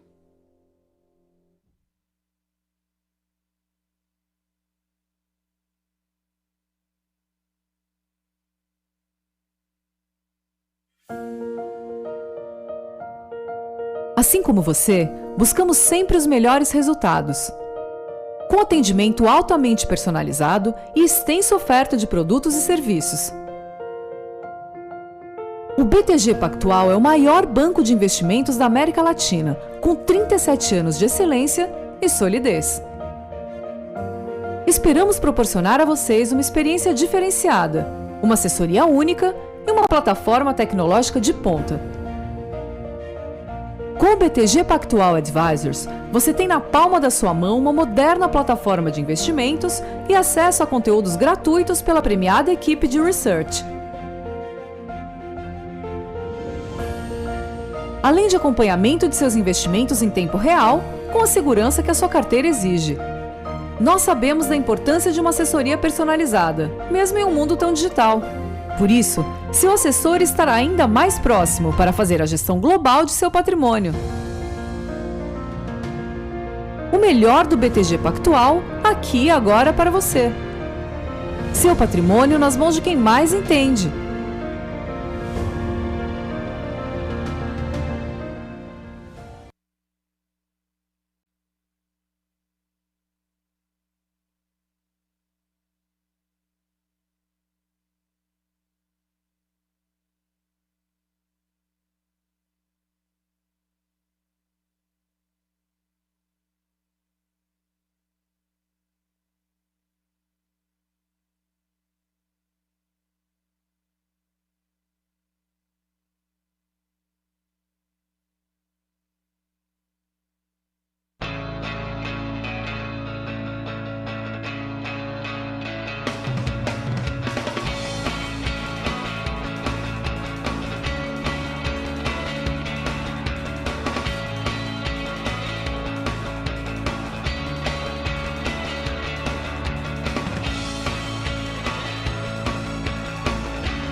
Promover saúde é transformar a vida das pessoas todos os dias. É o que as operadoras associadas à Fena Saúde vêm fazendo, levando saúde de qualidade a 26 milhões de beneficiários de planos e seguros privados de saúde. Sabemos que estamos no caminho certo, quando 80% dos beneficiários se dizem satisfeitos, e somos o terceiro principal item de desejo dos brasileiros. Hoje, 47 milhões de brasileiros têm planos de assistência médica e 24 milhões têm planos odontológicos. A saúde suplementar desonera o SUS, ajuda a economia do país a crescer e a gerar empregos. Por isso, é preciso investir constantemente no aprimoramento do setor. Queremos estar na agenda de reformas do Brasil. É hora de aperfeiçoar a legislação, promover acesso à saúde para mais brasileiros e permitir que mais pessoas tenham a opção dos planos privados num ambiente sustentável. Uma nova saúde suplementar é bom para todos.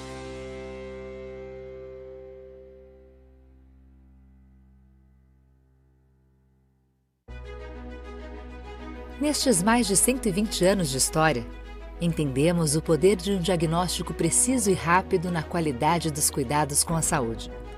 Quanto mais conhecimento, melhores são as decisões. E maiores as chances de superar desafios para vidas mais longas e com mais saúde. Por isso que na Roche Diagnóstica, investimos tanto em pesquisa para o desenvolvimento de soluções e equipamentos. Em pessoas que podem inovar e melhorar processos e serviços. E no compartilhamento deste conhecimento que produzimos para o benefício dos pacientes. Isso é valioso. Como líderes, devemos ter consciência e orgulho do nosso poder de impacto na gestão da saúde no Brasil. De desenvolver o mercado, antecipando necessidades e soluções. Queremos ampliar ainda mais nossas condições de produzir informações relevantes e seguras, viabilizando melhores decisões clínicas, para que as pessoas vivam mais e de maneira mais saudável. É isso que nos move. Possibilitar cada vez mais acesso à melhor medicina de precisão para o maior número de brasileiros.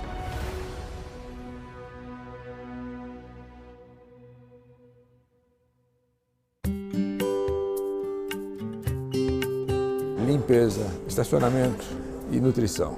São serviços que realmente não estão no foco de um gestor de um hospital. Então eu decidi que eu tinha que contratar alguém que fosse muito forte, que fosse maior que o hospital. E aí que foi a opção pela Sodexo.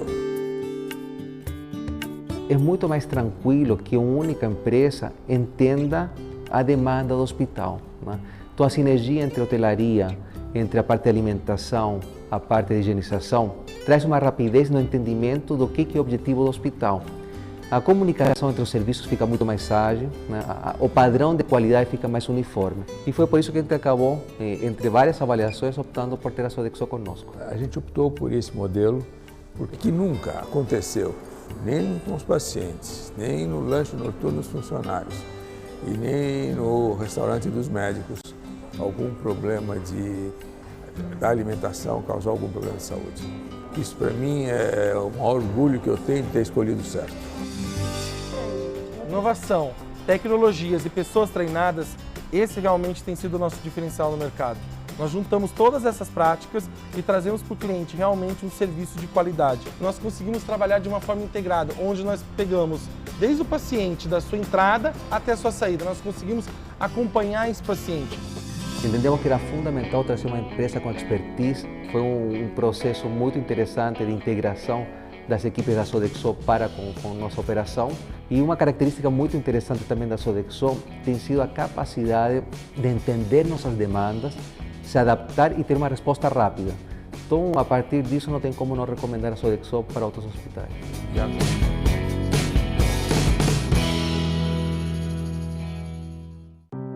A Pronep Life Care, uma marca do grupo Sodexo, é uma das empresas pioneiras na atenção domiciliar no Brasil e atende em todo o país mais de 2.000 pacientes por dia, atuando no cuidado e atenção às mais variadas necessidades. Tudo feito por uma equipe altamente qualificada e especializada na casa do paciente, de acordo com suas necessidades individuais e com acolhimento e cuidado. A qualidade do nosso atendimento garantiu o reconhecimento da Joint Commission International, JCI, que nos certificou com um selo respeitado mundialmente. Tudo isso para levar ao paciente e sua família qualidade de vida e conforto, sem abrir mão de cuidados médicos de excelência. A Pronep não deixa faltar nada para minha filha. Eu sou muito bem tratada por eles. A equipe é muito boa, é tudo muito bem engrenadinho. É mais vida para o paciente, mais vida para você. Pronep, movidos pela vontade de fazer o bem. Saúde é assim que se faz. A maior rede própria de hospitais e clínicas do Rio e Grande Rio. Mais de 1.000 médicos credenciados, alta tecnologia médica, mais de 700 mil clientes satisfeitos. Ressonância magnética, hemodinâmica, tomografia, entre outros. Venha você também para o Assim Saúde. Você entendeu? Saúde é assim que se faz. Ligue já para 2102-5555 ou fale com o seu corretor.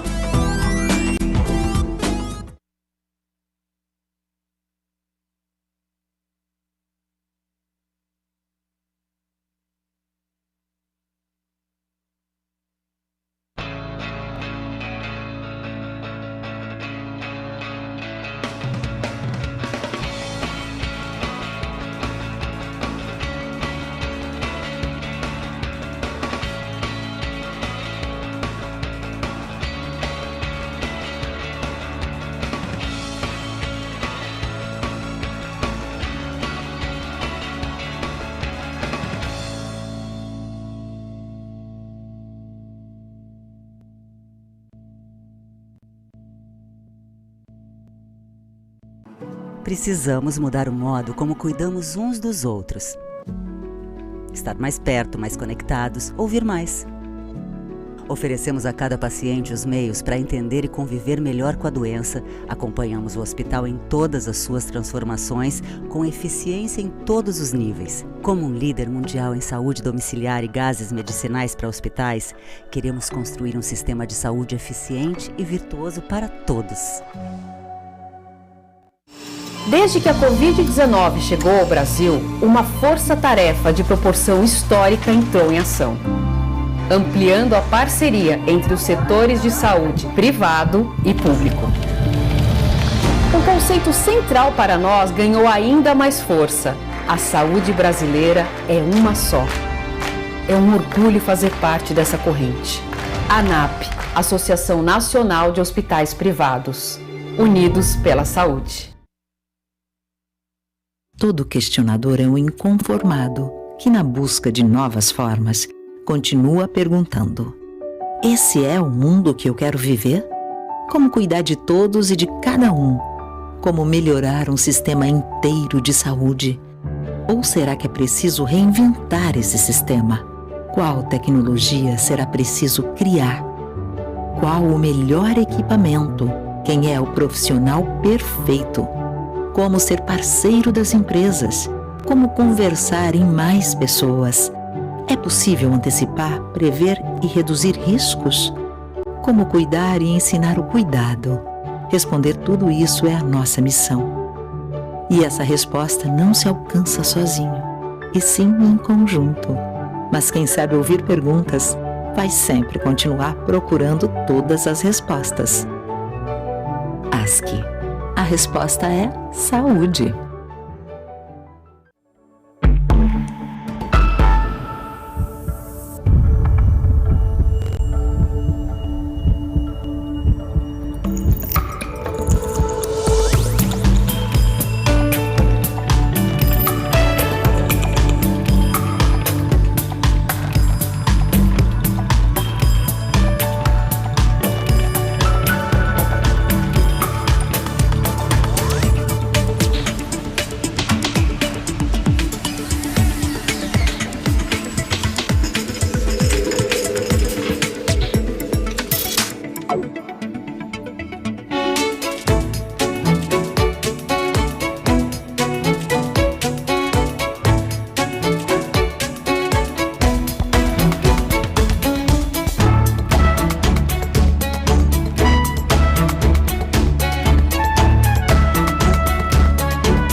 Bradesco Saúde desenvolveu uma série de iniciativas que promovem orientação e cuidado em meio à pandemia de Covid-19. É o Saúde Digital. Com ele, quem tem Bradesco Saúde pode realizar consultas médicas por videochamada sem sair de casa. Veja como funciona. Para dúvidas e sintomas de Covid-19 ou outras questões de saúde, você deverá acessar o app Bradesco Saúde. Se você ainda não tem instalado, faça o download gratuito na App Store ou no Google Play. Para consultas médicas regulares com médicos referenciados, acesse o site bradescosaude.com.br. Confira as especialidades disponíveis para atendimento por videochamada e como agendar sua consulta. Bradesco Saúde, ao seu lado contra o coronavírus. Transformamos a saúde das pessoas por meio de conexões inteligentes para a saúde. Somos a maior empresa de medicina diagnóstica do Brasil e da América Latina. E temos orgulho de ser uma empresa feita por médicos, que tem em sua essência a excelência em saúde e investe em tecnologia para o avanço da medicina. Tudo isso para cuidar melhor do paciente que confia na gente e é a nossa razão de existir. Porque onde há vida, é nossa missão estar presente. Ninguém é capaz de mudar o tempo, mas ele pode transformar você. Faz quase 100 anos que o Fleury evolui. Durante esse tempo, muita coisa mudou. O que não muda nunca é que estamos aqui para você se sentir sempre em casa. Porque cuidado gera confiança e nada é mais valioso do que isso. Fleury, a gente cuida, você confia. Olá, o IBKL é uma empresa focada na geração de soluções educacionais para capacitação técnica e comportamental de profissionais e acadêmicos da saúde. Baseado nos métodos ativos de ensino, estruturamos o Medflix, uma solução integrada que possibilita que nossos clientes implantem dentro de suas instituições programas permanentes de capacitação em larga escala e em sinergismo com suas demandas e prioridades, de forma a gerar um real impacto institucional.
O que você espera de um escritório de advocacia? Nós, do Machado Nunes, temos como propósito transformar a advocacia em uma ferramenta multiplicadora de resultados, tratando gente como gente. Percepção do contexto em que o ser humano está inserido, entendimento das pressões que ele sofre e de suas necessidades, nos levam a desenvolver soluções assertivas, criativas e pragmáticas. Os mais de 20 anos a serviço dos clientes renderam aos sócios do escritório a capacidade de entender as relações humanas e a experiência necessária para auxiliar as pessoas a liderar e atingir seus melhores resultados. Machado Nunes auxilia seus clientes a multiplicarem seus resultados, trazendo soluções inovadoras capazes de superar a complexidade do ambiente jurídico brasileiro. Por tudo isso, temos atuação reconhecida e destacada, sendo o principal escritório do setor da saúde, atendendo não só os principais players, como também as mais relevantes entidades representativas do setor.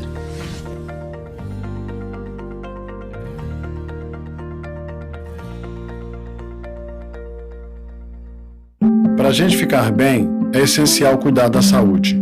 Ainda bem que nós, mineiros, podemos contar com a Rede Mater Dei. São 40 anos de uma história única, de foco no bem-estar dos pacientes e investimento no que há de mais moderno. Eu sei disso, não porque sempre estive aqui. Eu sei disso, graças a cada um dos pacientes que o Mater Dei ajudou a ficar bem. Mater Dei, 40 anos. Nosso presente é você ficar bem. O Grupo Assim Saúde e o Grupo Memorial agradecem aos profissionais da saúde pela dedicação aos pacientes da pandemia do novo coronavírus Covid-19. Os nossos 14 hospitais e todos os nossos centros médicos estão cuidando com muita atenção de todos os nossos clientes. Protejam-se, lavem as mãos, evitem aglomerações e usem máscara constantemente. Dias melhores virão. Cuidem-se. Saúde para todos.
Atendimento que olha nos olhos e excelência em saúde. Esse é nosso jeito de cuidar de você e da sua família. Somos o Seibem Medicina Diagnóstica, para ficar mais perto de você, para te dar mais comodidade, para cuidar dos seus pequenos e daqueles que fazem parte da sua história. Inspirar pessoas a cuidar de pessoas é nosso propósito há mais de 3 décadas. Seja bem-vindo ao Seibem Medicina Diagnóstica.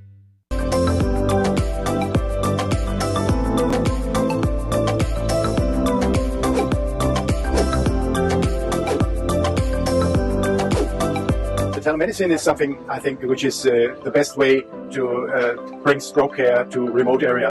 Essa mudança abrupta transforma uma doença que até então é uma doença viral numa doença imunológica.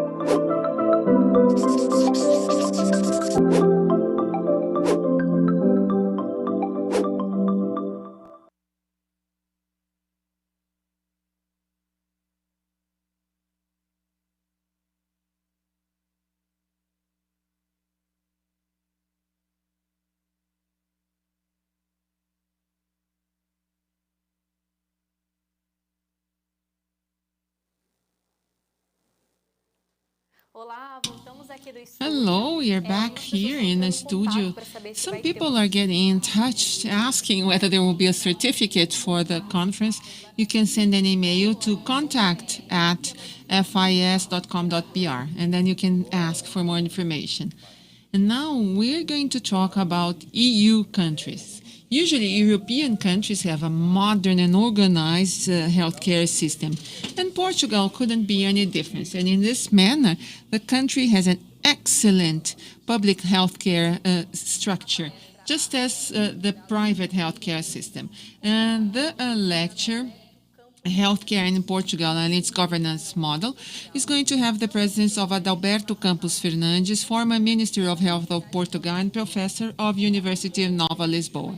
And he will tell us a little bit about the Portuguese healthcare system.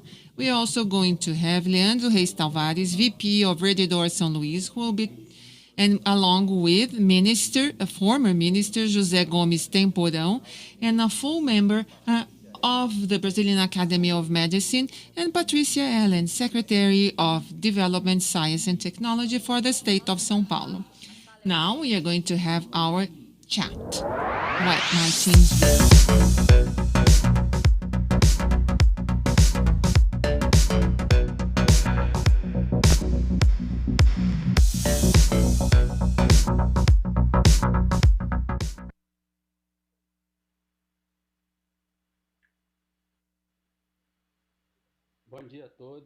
Good morning, everyone. It's a great pleasure to be here moderating this panel. And over the next 70 minutes, we're going to have a great chance of talking about healthcare in Portugal and its model of governance. And we'll have the pleasure of listening to the former Minister of Health from Portugal, Adalberto Campos Fernandes, professor of the Public Health School in University Nova Lisboa. Thank you very much for being with us, Minister.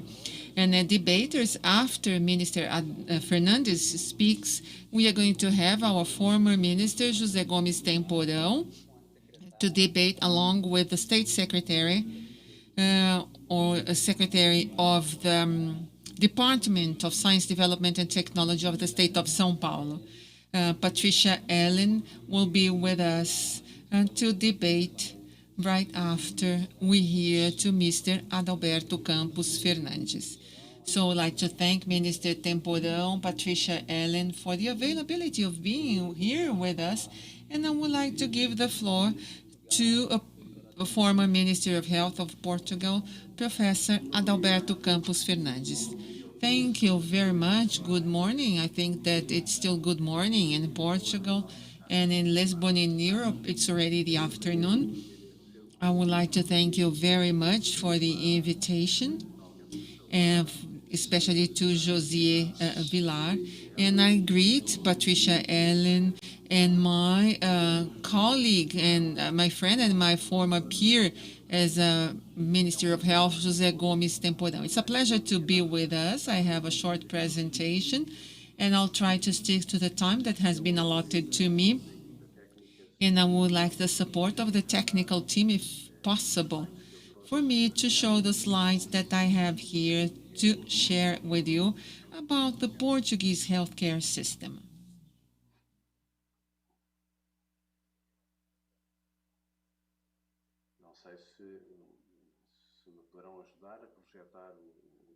Okay, so here is the slide.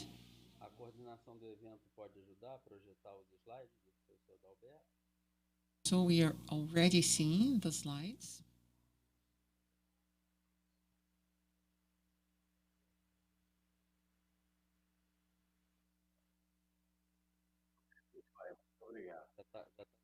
Thank you. Afterwards, I'm going to ask something. I'll tell the people who are sharing the slides. So just next for you to shift through the slides. I'm going to make a brief description, the previous slide. So I would just like to mention a landmark in Portuguese healthcare system. Portugal became a democratic state in 1974 with a democratic constitution of the Republic in 1976 and a law that is very important that we call Arnault Law because it was created by the Social Affairs, Arnault, who created this act, creating the national healthcare system in 1978.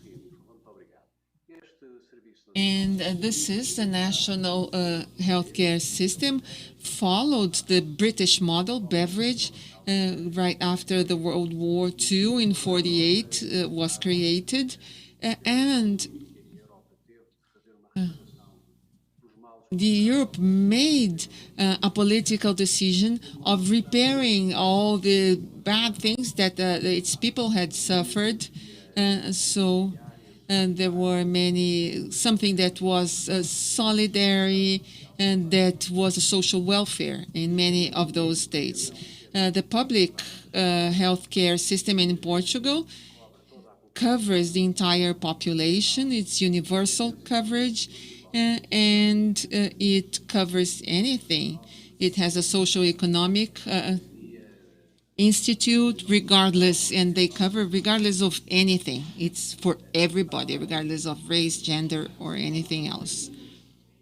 We also have some subsystems in health that are special regimens that provide coverage for certain professions.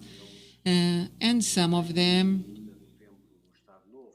come from the new state and they have a nature that they are professional associations. Portugal is an European country. It's small. Of course, compared to Brazil, it's very small before going live. Brazil is not a country, it's a continent. It's a huge nation, very, very big, amazingly big. But for European scale, Portugal has an expenditure that is close to 17 billion euros in public expenses.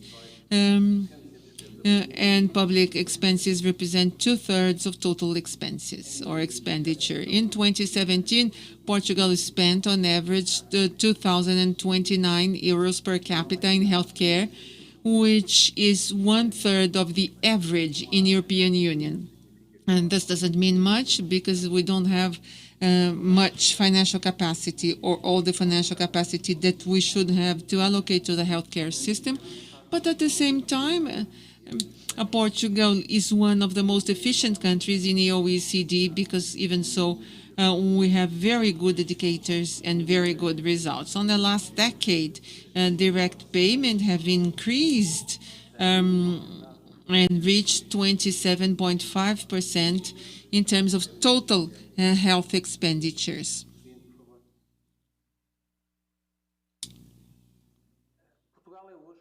Portugal today is the 5th most efficient country in the world. I don't know if in Brazil you knew this, but we have a trajectory of that people are getting older and older. A woman in Portugal today lives longer than, in terms of life expectancy, than a woman in Northern Europe, which is very unusual. 30 years ago, our life expectancy was very, very low.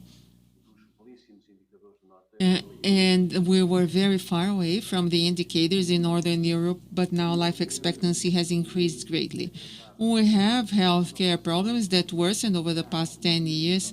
Similarly to other countries in Europe, we have a very significant burden of chronic diseases.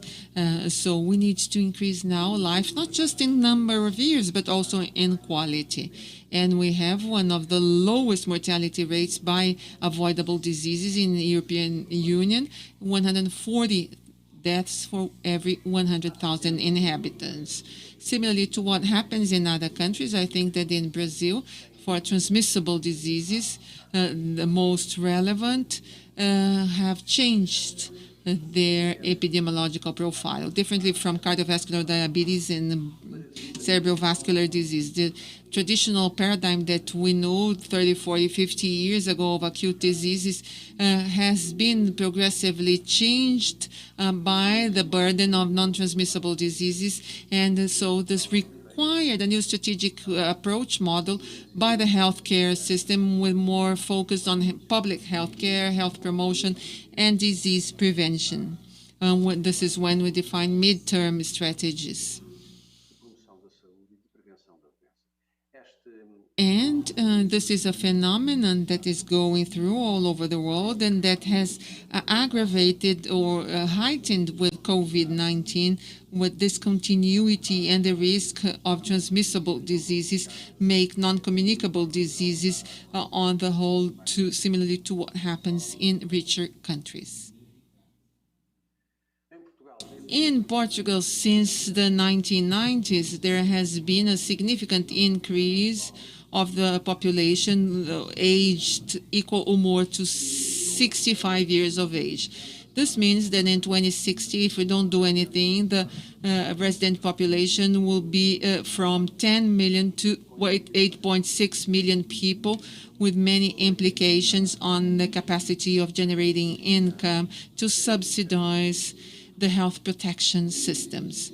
So the aging rate will go from 131 to 307 elderly persons for every 100 young people, and there will be a reduction of 20% of young people and children whose age is lower than 25 years. This is the main threat that Portugal will be dealing with over the next few decades, is this demographic transition, aging of our population that is going to be very fast.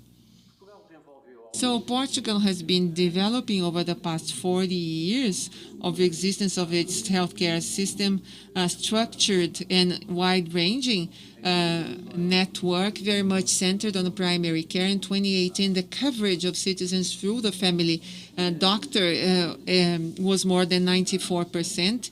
And after 2016, the health centers and the respective clusters started to make available to provide oral health, visual health, clinical psychology, and complementary and diagnostic therapies. The health centers are organized in family health units, which are teams that have a professional autonomy and performance being assessed, and they receive compensation related to their performance.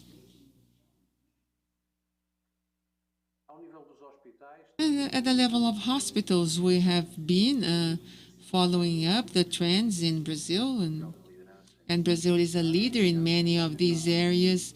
We have increased outpatient surgeries, so we have 60.7%, but now we actually have 4% of our surgeries are in the outpatient systems, and we also have day surgeries when you want to reduce length of stays in our hospitals to the strictly necessary because of the condition of the patient.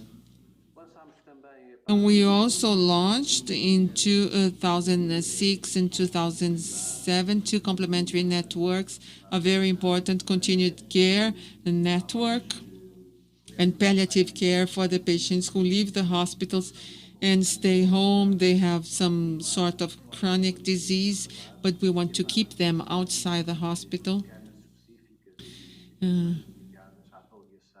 And then we created palliative care too. In terms of human resources, our number of doctors, it was one of the highest in Europe. It's about 5 doctors for every 1,000 inhabitants in 2017. Unfortunately, still, even though in the last year we have made a great effort to hire and recover the number of nurses, we are below the average of the EU, 6.7 as compared to 8.4. But in the medical population, there's an imbalance in demographic. For many years, Portugal has had high numbers of specialties. So this mid-generation suffered from that, and right now we have a significant number of doctors in certain specialties, and young doctors are not yet enough to replace the ones who will retire.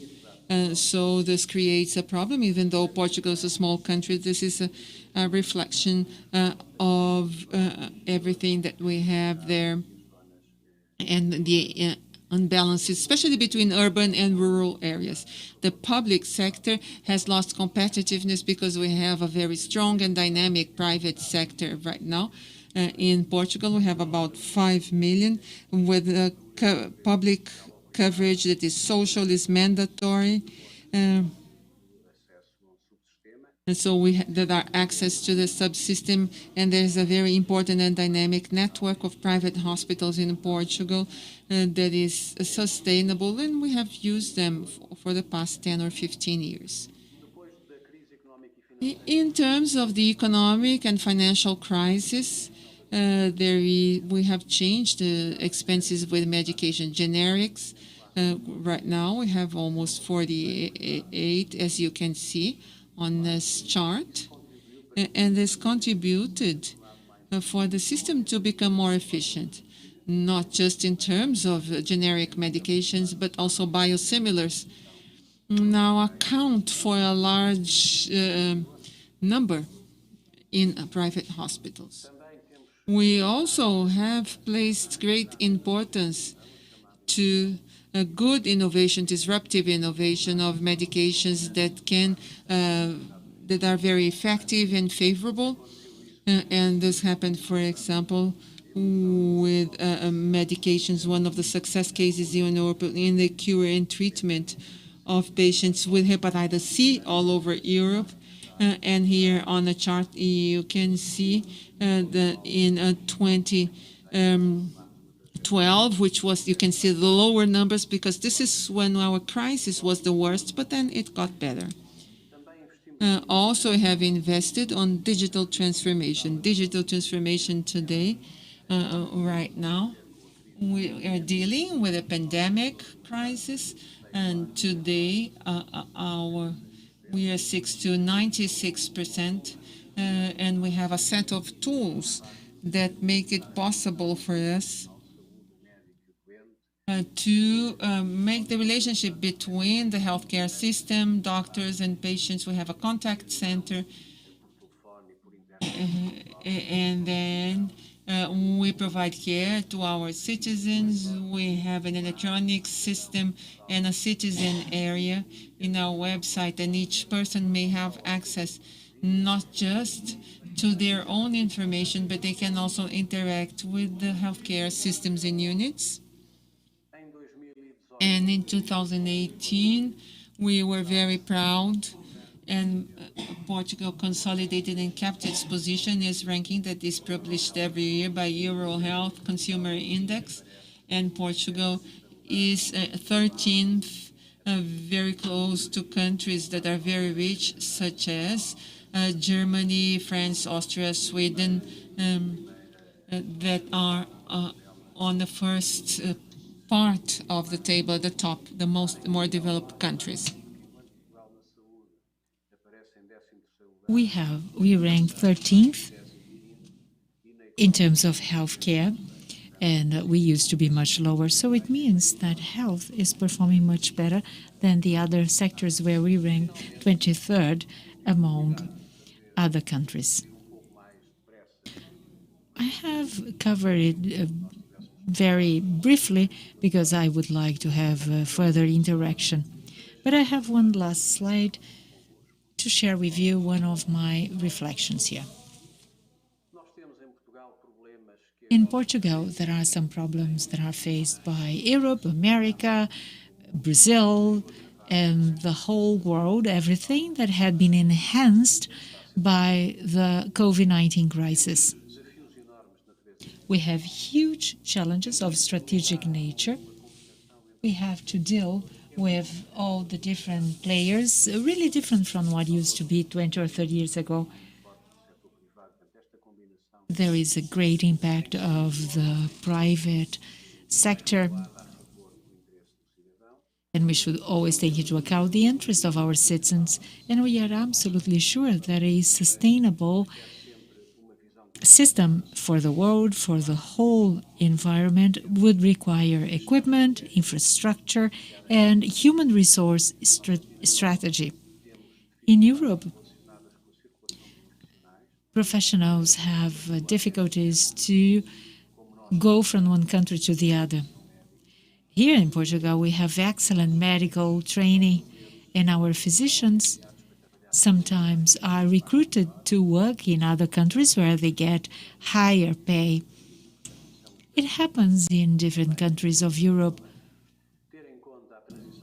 Considering the aging of the population, something common to the whole world, we also have to consider chronic diseases.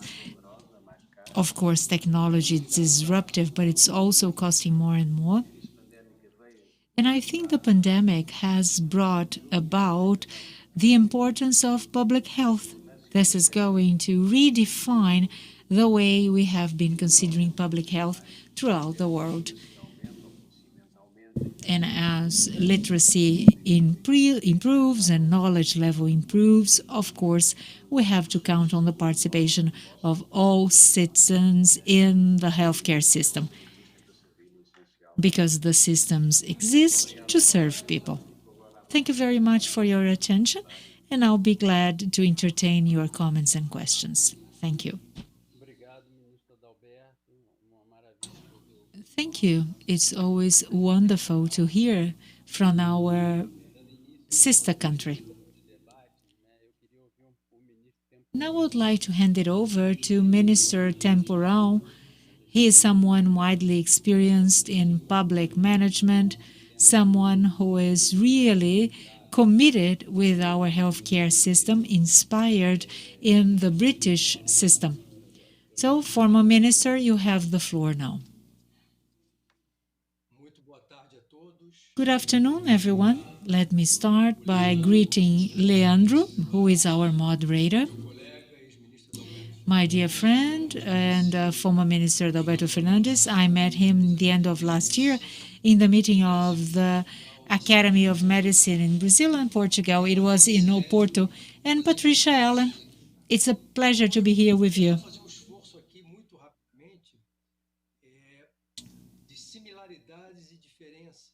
Let me try to draw similarities and differences among our countries based on the presentation of former Minister Adalberto. Portuguese and Brazilian healthcare systems were created within the same context of re-democratization. Portugal was living long years of dictatorship, and Brazil was living its military dictatorship as well and the fight for democracy. Portuguese and the Brazilian SUS are really impacted or have been impacted by health within the context of development and the role of government.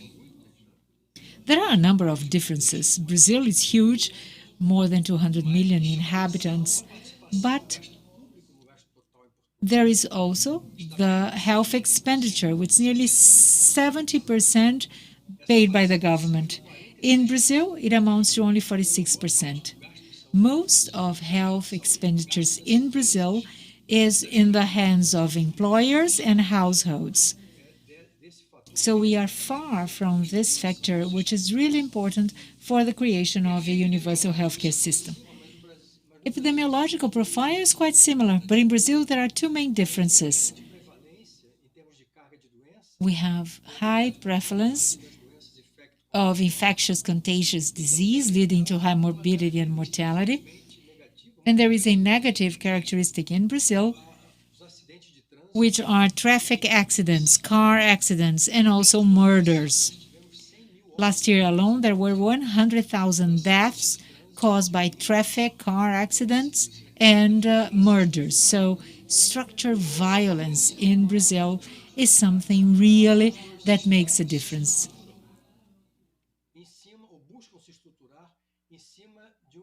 These two systems are based on really primary care support. Primary care in Brazil, that we call family health, is a structuring pillar.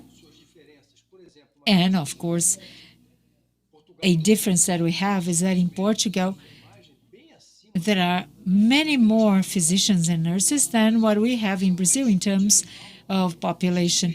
And the fact that we have a large territory, there are regional differences. And also a difference between the urban areas and the outskirts of the metropolitan regions. So it really impacts the access to medical care. Portuguese market has over 40% of use of generics. In Brazil, we have about something over 30%, but there has also been major advances in this issue. Let me point out some key differences. In Portugal, there is an important infrastructure also of palliative care. And Brazil is starting its journey towards that. We still do not have a good national plan for it.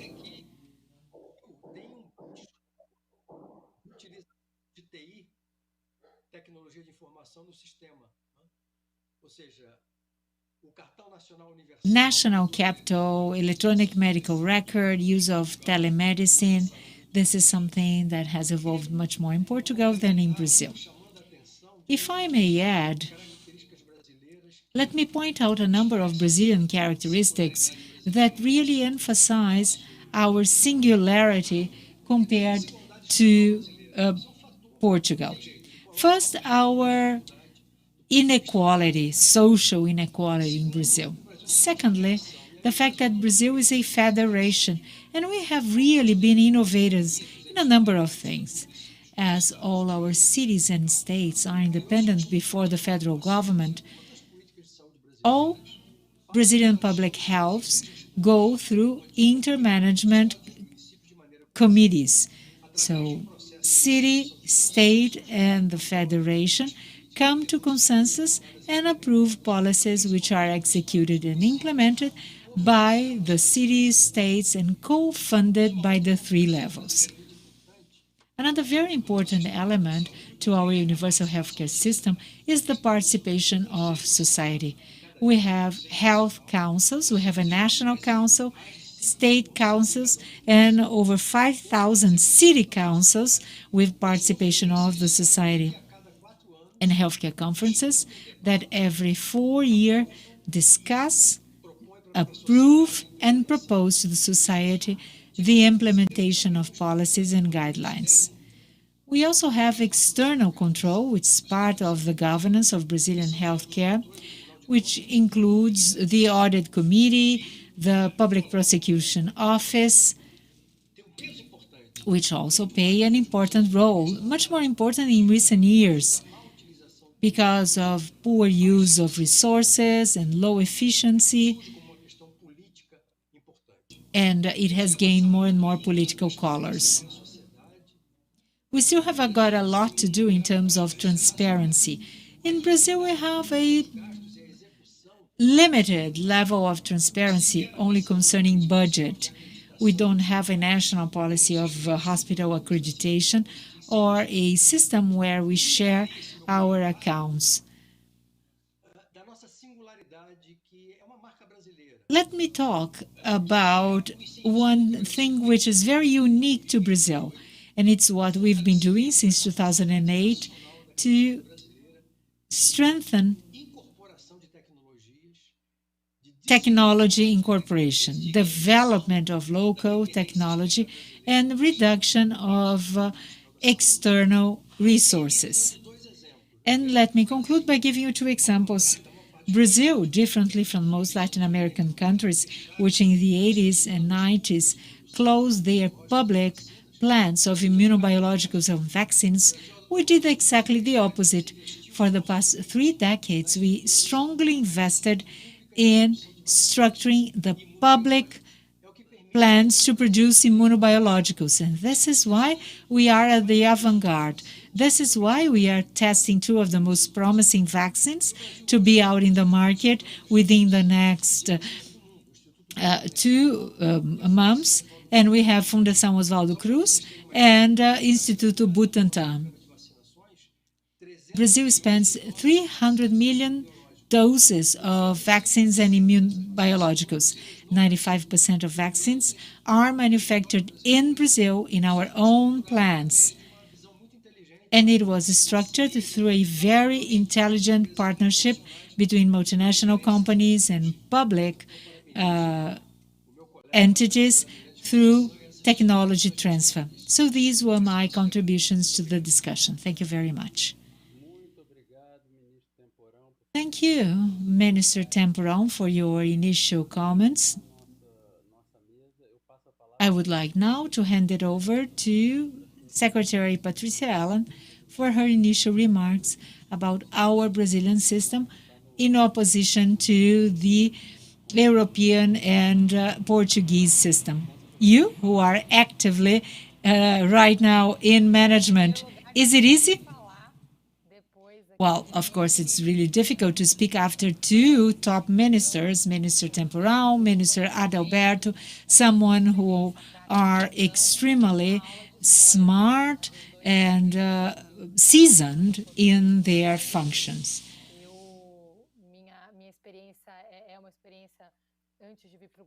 Before joining the government, I used to work in a health technology company of United Health Medical Care, largest healthcare management company in the world, owner of Optum.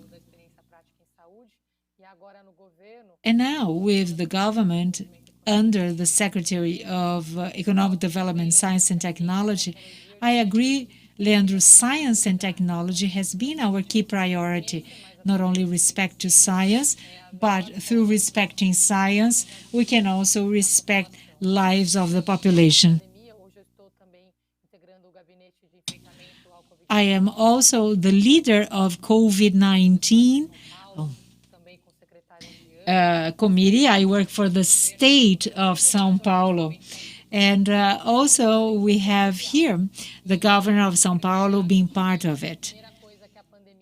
The first thing that was thought by the pandemic is the importance of integrating health with the whole government, integration of data, and integration between public and private entities. I'm going to make some comments about that were made by our former speakers, correlating with the Brazilian reality, and I'm going to focus my comments on aspects concerning technology, inequalities, and the important legacies that we are going to take from the pandemic. Concerning similarities, population aging is something that has impacted our two countries. Brazil is one of the few underdeveloped countries that has experienced a change in life expectancy. The population aged. Within 6 years, there was an increase of 26% of the population over the age of 60, and our estimate, based on information for the new census, that up to 30 million of elderly people are Brazilian citizens. Therefore, our challenge, and I published a book 1 year ago with Claudio Lutemberg and Sidney Kleiner about digital revolution in health. And we've talked about aging of the population before reaching prosperity has brought to healthcare system exactly what the minister had described, which we call a triple load, triple burden. So we have chronic disease, the main cause of mortality in the country, and we also maintain the strong presence of infectious contagious disease, which increased its trend in recent years. So malaria, yellow fever, dengue fever, chikungunya fever. And we also have external causes of disease. So 3 systems in one. Just for us to have an idea of the impact on healthcare expenditures, no countries have to create 3 systems providing independent models. So emergency, urgency, infectious disease involve prevention, chronic disease requires palliative care. So we are working here with 3 systems in one. In addition to the achievement of SUS, it's the only integrated universal system. This is another topic that we've been hearing from Canada and Europe and Australia. The population openly discuss the model of coverage, and it's a cultural challenge in Brazil, what is covered and what is not covered. In the Portuguese system, or NHS in the US, it's very easy to have access to what's covered and what's not covered. This is not discussed in Brazil, and as a consequence, there is a parallel discussion in the legal arena, creating a second Ministry of Health just for judicial applications. So this is an additional challenge with the aging of the population and a system that needs to improve its quality.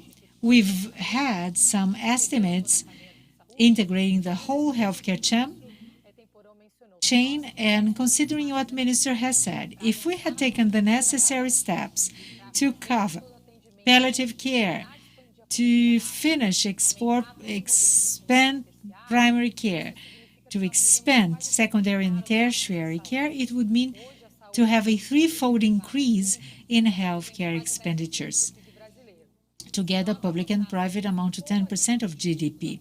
If we maintained our current cost structure, it would mean investments of 25% of Brazilian GDP. Yes, we have to keep on expanding, but at the same time, we have to make a radical change in cost. And this is the role played by technology and also management practices and transparency. We need to take additional steps, and I've been saying that the pandemic has created a window of operation. But to do that, we need to create a model to adopt practices that were used during the situation of emergency because of the pandemic. Now, going into technology, we really have to understand that as Brazil has a triple burden, inequality, low per capita GDP, we do have some additional challenges to take this step of management. Technology can be a good solution. For example, Internet of Things. If properly applied, it may bring benefits of almost 1 trillion BRL per year, reducing costs, improving quality of life, and using cost efficiently. Studying the systems in different countries of the world, if we apply the same technologies in science, education, smart cities, the most benefited sectors are smart cities or manufacturing. In Brazil, it's health, because this is the industry that has the highest benefit of cost and also the need for expansion. So we can see here great opportunities. Seeing that from the eyes of the pandemic,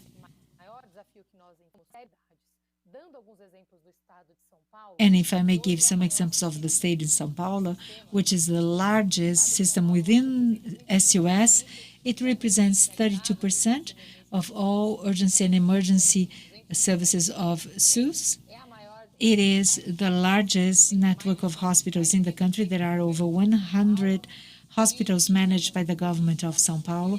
And in the beginning of the pandemic, we have 3,600 beds of ICU. With the pandemic, we've almost doubled it to 8,200 public ICU beds managed directly or through social organizations or PPP. It is a great legacy, providing care exactly in the necessary points, and it's a major opportunity we all face. Secondly, working with SUS and other public systems, I don't think we are at the point we should be. No electronic medical record. We have a problem with data. I've used the data. I've been working on the data system this week. You had no access to data in the state of São Paulo and 4 more states for almost 1 week. This is something that cannot happen in the 21st century. We are talking about lives and very serious decisions. So there are things to be done nationally, stabilizing database and defining one single electronic medical record. In the state of São Paulo, we created the COVID census, bringing together public and private sectors' data. It helped us monitor the occupancy rate of all hospitals in the state of São Paulo. And this is something that we need as a legacy. This management will be necessary as a result of the waiting list that has been created. Another important legacy is telemedicine. We have all been fighting to reach a good scale of telemedicine, and it's a key tool to fight inequalities. During the pandemic, there was an attempt to implement telemedicine, and this should all be provided to the population. And finally, as Minister Temporão pointed out, the investments that have been made in vaccine, the key role of Brazil, Instituto Butantan with Sinovac, and a number of other vaccines that we've been investing on, also through FAPESP. FAPESP is the incentive agency for research. So if you can please tell us about that in Portugal. São Paulo alone has funded nearly 90% of all researches being performed in the country. It's a major concern of ours. We invested 1.3 billion BRL per year. It invests in the whole ecosystem of science in Brazil, with a significant part of these resources directed to health. So it's at the same time a wake-up call to the society. How can we keep on investing in fostering agencies? With that, I close my remarks. Science is the best way to respect life. And I have one question to you, Minister Temporão. How can we bring the society to work towards health and science? Thank you, Patricia. Such a rich panel, isn't it? We've heard from Europe, developed country with per capita expenditures, which is high, and with very good results of health. Minister Temporão brings similarities and differences with Brazil, something which is essential to make us understand how two models inspired in an English system can perform and have equal and different characteristics. And Patricia pointed out 3 points concerning public-private interaction, coverage, and technology, emphasizing the role of technology in healthcare. Questions are being sent to us, but relying on what Temporão has said about similarities and differences, and what Patricia has added about the importance of integrating public and private organizations, I would like to ask Minister Adalberto to talk about the integration of private and public sector in Portugal. Whenever someone has a private healthcare plan and go to a public hospital, the healthcare plan has to reimburse the government. This is a way of inhibiting the public use of system by private patients, and the coverage is offered fully for public or private hospitals. So healthcare plans in Brazil should have a complete integration without any risk limitation. So I would like you to tell us a little bit between the correlation between private and public, private risk and public risk in Portugal. Thank you very much. First of all, I would like to thank Minister Temporão and Secretary for the excellent presentations, and I would also like to greet everyone here. And this panel is very interesting with great guests.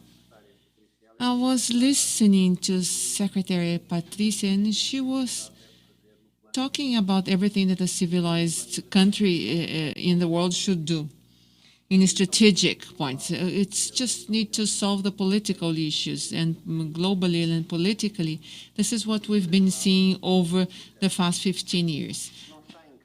Overall coverage and universal access. So there are public hospitals as they are in Portugal and in Brazil.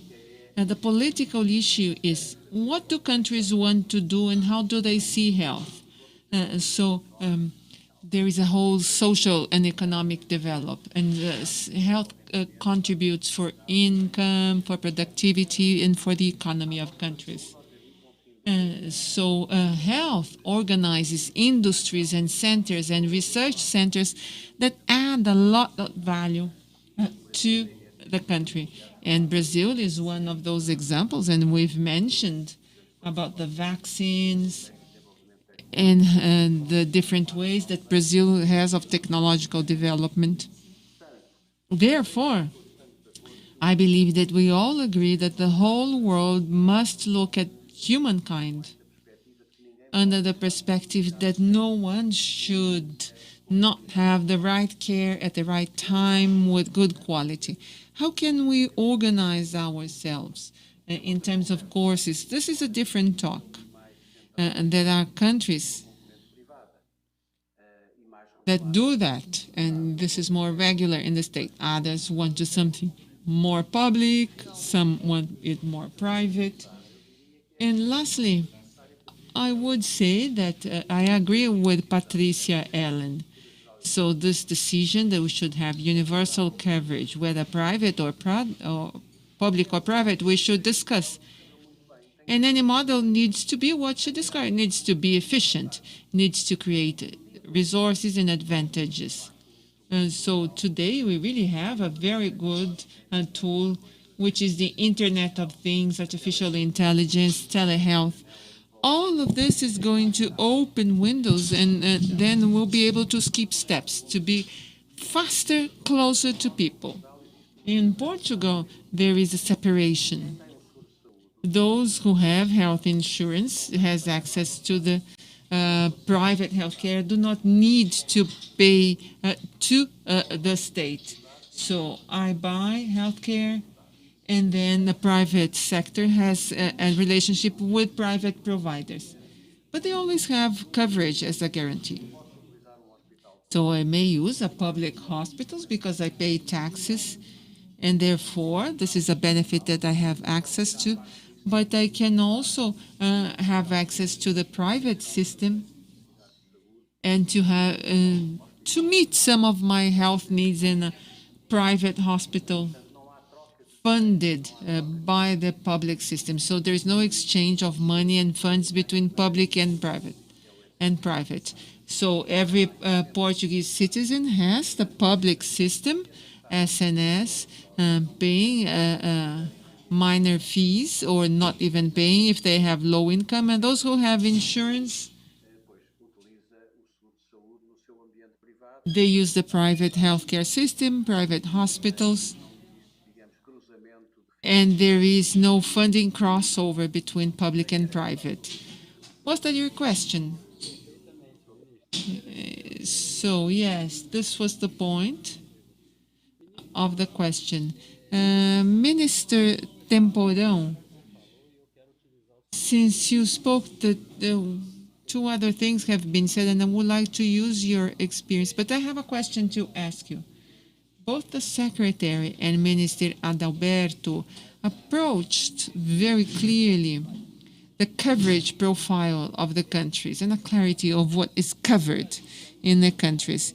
In Brazil, integrality is like a blank slate, everything that doctors can do. And the process of technological incorporation is fragmented. So Anvisa lets coming to the country, and ANS and Anvisa let included in its list too.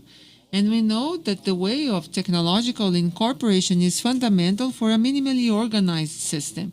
So based on your experience, could you please analyze that and the difficulties of historically finding it in order to address it in an easier way here in Brazil?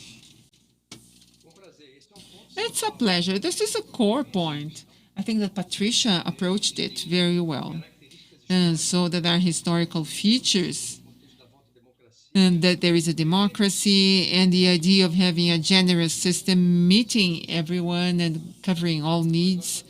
But we know that in terms of offer and access, this implies expenses and availability of funds. So there's a growing impact in terms of the litigation. Brazil needs to advance like England. In England, there is the litigation culture. So there's a pact in society. They understand what the public system offers and assures this to everyone without any type of difference or discrimination. So I can see that, for example, we have a National Commission of Incorporation of Technology for SUS, and they're completely separate and they're not coordinated with the private system.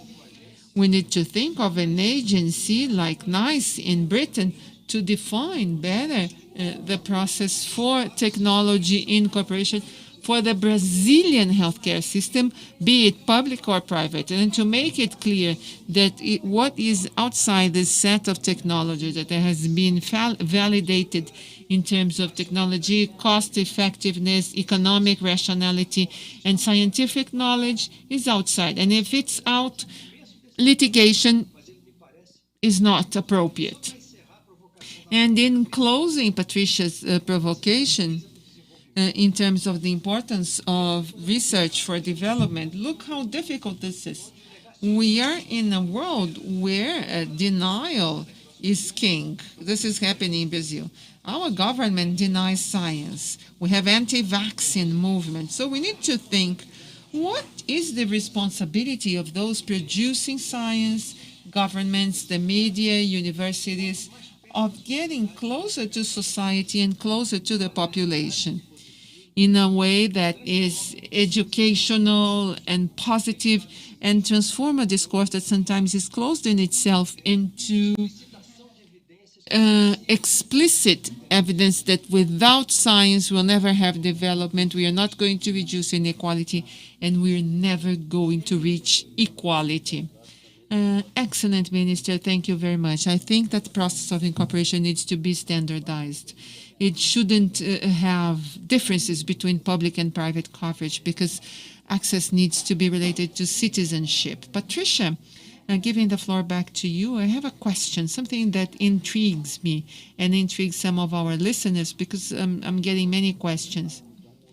Health technology is something that people are very passionate about. So people passionately defend it or attack it. And here in Brazil, the discussion is very rough and very sectarian and very limited due to corporate interests. If we take a step back and leave aside corporate interests and think of society as a whole, I have one question, something that afflicts me. Those who defend digital transformation and digital tools relate these digital tools to a cost reduction. Whenever there is digital transformation, it comes saying that costs will go down, and I can't understand. I don't think it's possible to reduce costs if the disease burden is going up. Disease cost is directly related to the disease burden. So my question to you regards that. So there was digital transformation, but they couldn't invest in health. And investing more of public investment. And the US, too, are the most expensive healthcare in the world. And this is the home of many of those technologies. So cost needs to be left aside. This is a provocation, but it's really honest, open-hearted, and I would like to hear your opinion. I think that we have both things. The example that I gave was simulation that we ran. What would happen if we expanded everything we said with the current cost structure? We would get to a health that would cost about 25% of the GDP, which is impossible. So there are technology elements that make it possible to reduce part of that cost for us to keep the expansion and get to a cost that is affordable. I don't think we are going to reduce the current health expenditure, but the objective is to make more with the current investment. It's a slightly different math because we're well lagging behind in terms of coverage because of the challenges. So there is a work of efficiency of resource centers, underused resources. I have here in our coordination with the Technological Research Institute and working closely with Butantan and everything done by FAPESP and universities. I have many examples of resources, very expensive pieces of equipment that are only used part of the time, and with more efficient management, we can use them more. I think that sometimes we make matters more complicated than they need to be, especially when we get on the ideological discussion. You can't expand. How can you assure technology? I love mathematics, science, and programming, but we need to be good human beings. And I like to give very simple examples for us to remember what we need to do. Brazil is a very unequal country, and there's a share of the population that has access of what's best in technology in every area.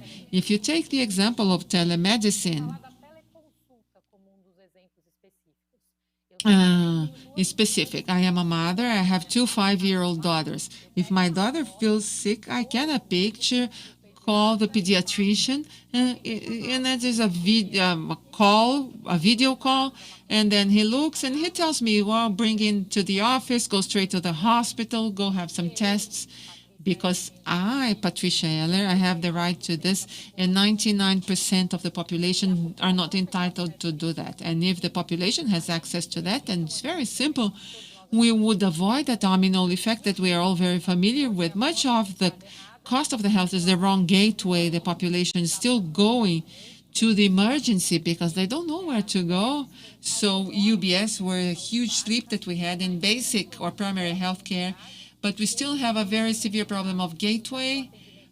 Also, occurrences are always, once they're much more severe. If we have the right gateway with a more preventive model, health economy, improvement in the quality of health of the population, this is going to be an immediate effect, both in terms of efficiency and improvement of quality of life.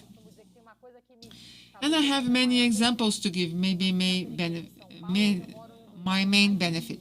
I was born in the outskirts of São Paulo, and today I live in one of the richest districts in São Paulo.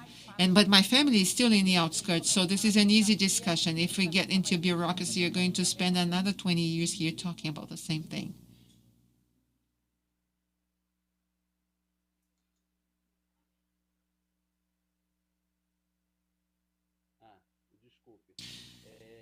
I apologize, I was on mute.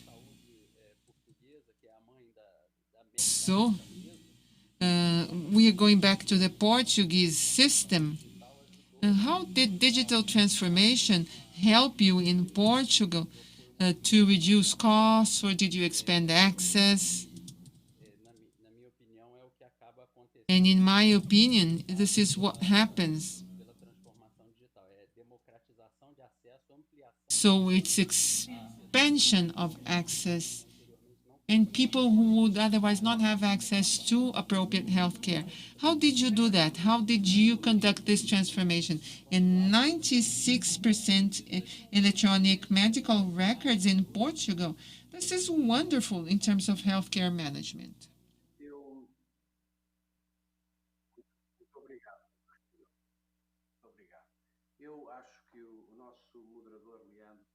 I think that our moderator and Patricia said things that can complement themselves, and they're 100% right. So Leandro said that digital transformation means that we not have the wrong expectation that healthcare costs will go down in the midterm. They will never, because the increase in coverage, the increase in quality means that every year we need to invest more and more in health. This is taken for granted. This is something that we need to take for granted. This is going to happen.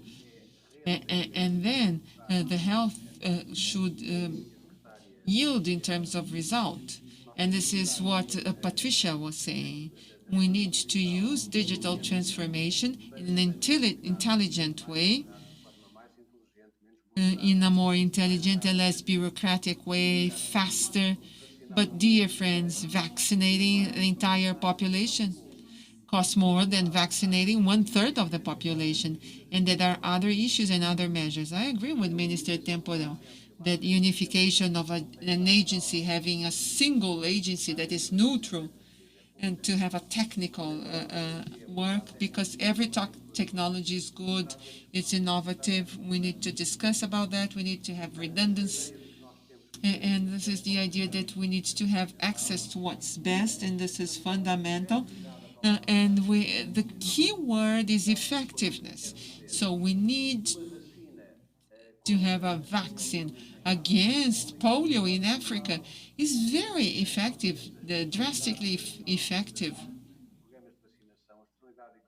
So, depending on the country, they are more or less effective.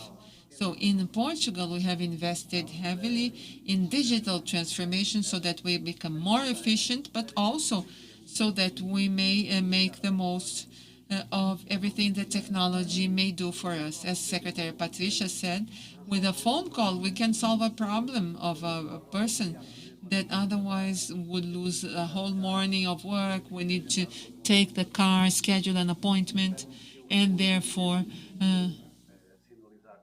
I see that we have no more time. It might be my last intervention. But as you say, in Brazil, I would like to congratulate, because this is just extraordinary.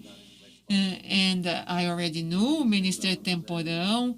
I have known him for many years, but Secretary Patricia Eller, it was very nice to meet you. You are invited to come in Portugal for a conference. I really enjoyed your how much content you have and everything that you said and your vision. And I want to tell our coordinator that it was a great pleasure to be here in this connection. And I hope that pandemic is over very soon and that we can meet in person in Brazil. Thank you very much, Minister Adalberto. I am going to give the floor to Minister Temporão and Secretary Patricia for you to say goodbye. Please, Minister.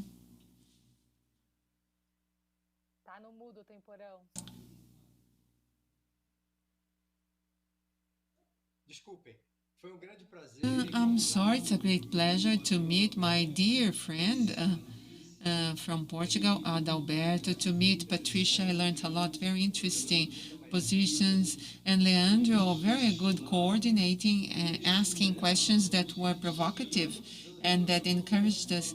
And Adalberto, I need to go to Portugal urgently. I was born there. It's my second country. I can't wait for this nightmare to be over and go see people in person. Thank you very much, Minister Temporão. Now, Secretary Patricia, I had a class here I would like to thank, and for us to stick together against the coronavirus, also paying attention to the positive legacy that we may generate, firm on behalf of health, truth, and lives. People need hope, so let's stay together and keep steady on this journey. Thank you all very much. I'm going to close our panel. Thank you very much, Secretary. Let us all fight for a better society. Transformar o cuidado, criando soluções acessíveis, proporcionando excelência em cada detalhe, somando expertises e multiplicando as capacidades assistenciais. É para isso que o Américas existe. Composto por 18 hospitais e 37 centros médicos e centros de excelência, distribuídos em 5 estados brasileiros e no Distrito Federal, o Américas promove o cuidado em mais de 60 especialidades médicas. Juntas, nossas marcas formam um sistema integrado de serviços de saúde, garantindo acesso a um atendimento diferenciado em todas as fases da vida, com excelência no acolhimento, humanização e alta performance. Ancorados no conceito da medicina, baseada em valor e movidos pela dedicação e pelo talento de mais de 17 mil profissionais, alcançamos os mais altos padrões assistenciais. E hoje somos reconhecidos pelas principais certificações de qualidade do mundo. É assim, unindo estrutura, solidez, experiência e paixão pela medicina, que cumprimos a cada dia a nossa missão de ajudar as pessoas a viver de forma mais saudável e contribuir para que o sistema de saúde funcione melhor para todos. Onde tem Américas, tem saúde.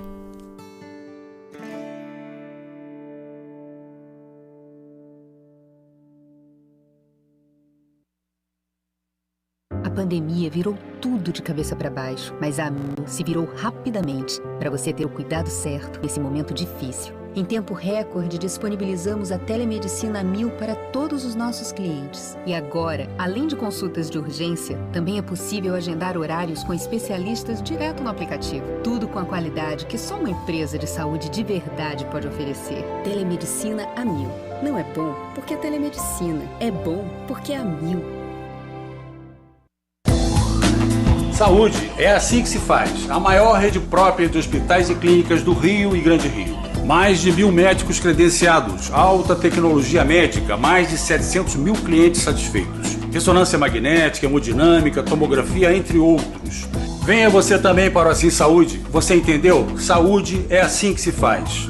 Ligue já para 2102-5555 ou fale com o seu corretor.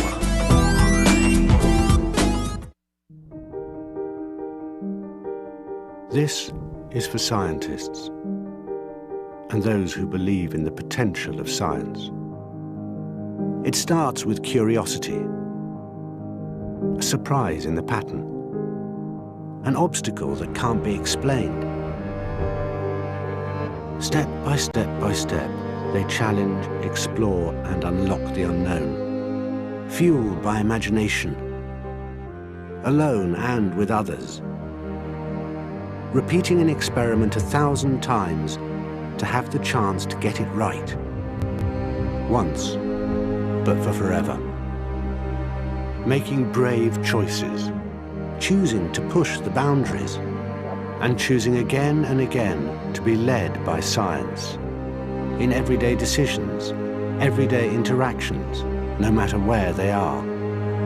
Because putting science at the center of everything is the best way to understand and transform disease. The best way to change people's lives. This is why we believe in what science can do.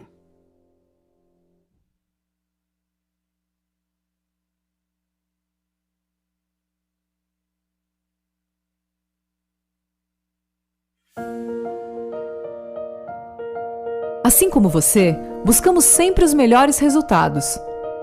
Com atendimento altamente personalizado e extensa oferta de produtos e serviços. O BTG Pactual é o maior banco de investimentos da América Latina, com 37 anos de excelência e solidez. Esperamos proporcionar a vocês uma experiência diferenciada, uma assessoria única e uma plataforma tecnológica de ponta. Com o BTG Pactual Advisors, você tem na palma da sua mão uma moderna plataforma de investimentos e acesso a conteúdos gratuitos pela premiada equipe de research. Além de acompanhamento de seus investimentos em tempo real, com a segurança que a sua carteira exige. Nós sabemos da importância de uma assessoria personalizada, mesmo em um mundo tão digital. Por isso, seu assessor estará ainda mais próximo para fazer a gestão global de seu patrimônio. O melhor do BTG Pactual, aqui e agora para você. Seu patrimônio nas mãos de quem mais entende.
Promover saúde é transformar a vida das pessoas todos os dias. É o que as operadoras associadas à Fena Saúde vêm fazendo levando saúde de qualidade a 26 milhões de beneficiários de planos e seguros privados de saúde. Sabemos que estamos no caminho certo quando 80% dos beneficiários se dizem satisfeitos e somos o terceiro principal item de desejo dos brasileiros. Hoje, 47 milhões de brasileiros têm planos de assistência médica e 24 milhões têm planos odontológicos. A saúde suplementar desonera o SUS, ajuda a economia do país a crescer e a gerar empregos. Por isso, é preciso investir constantemente no aprimoramento do setor.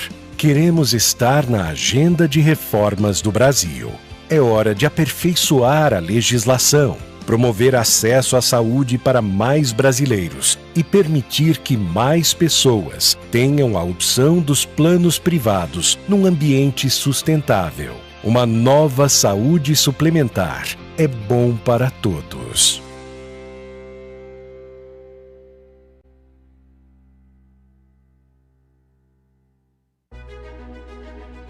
Nestes mais de 120 anos de história, entendemos o poder de um diagnóstico preciso e rápido na qualidade dos cuidados com a saúde. Quanto mais conhecimento, melhores são as decisões. E maiores as chances de superar desafios para vidas mais longas e com mais saúde. Por isso que na Roche Diagnóstica, investimos tanto em pesquisa para o desenvolvimento de soluções e equipamentos. Em pessoas que podem inovar e melhorar processos e serviços. E no compartilhamento deste conhecimento que produzimos para o benefício dos pacientes. Isso é valioso. Como líderes, devemos ter consciência e orgulho do nosso poder de impacto na gestão da saúde no Brasil. De desenvolver o mercado, antecipando necessidades e soluções. Queremos ampliar ainda mais nossas condições de produzir informações relevantes e seguras, viabilizando melhores decisões clínicas para que as pessoas vivam mais e de maneira mais saudável. É isso que nos move.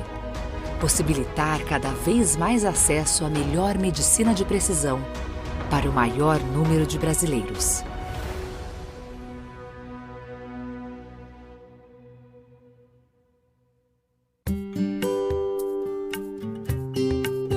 Limpeza, estacionamento e nutrição. São serviços que realmente não estão no foco de um gestor de um hospital. Então eu decidi que eu tinha que contratar alguém que fosse muito forte, que fosse maior que o hospital. E aí que foi a opção pela Sodexo. É muito mais tranquilo que uma única empresa entenda a demanda do hospital, né? Então a sinergia entre a hotelaria, entre a parte de alimentação, a parte de higienização, traz uma rapidez no entendimento do que é o objetivo do hospital. A comunicação entre os serviços fica muito mais ágil, né? O padrão de qualidade fica mais uniforme. E foi por isso que a gente acabou, entre várias avaliações, optando por ter a Sodexo conosco. A gente optou por esse modelo porque nunca aconteceu, nem com os pacientes, nem no lanche noturno dos funcionários e nem no restaurante dos médicos, algum problema da alimentação causar algum problema de saúde. Isso para mim é o maior orgulho que eu tenho de ter escolhido certo. Inovação, tecnologias e pessoas treinadas, esse realmente tem sido o nosso diferencial no mercado. Nós juntamos todas essas práticas e trazemos para o cliente realmente um serviço de qualidade. Nós conseguimos trabalhar de uma forma integrada, onde nós pegamos desde o paciente, da sua entrada até a sua saída. Nós conseguimos acompanhar esse paciente. Entendemos que era fundamental trazer uma empresa com expertise. Foi um processo muito interessante de integração das equipes da Sodexo para com nossa operação. E uma característica muito interessante também da Sodexo tem sido a capacidade de entender nossas demandas, se adaptar e ter uma resposta rápida. Então, a partir disso, não tem como não recomendar a Sodexo para outros hospitais.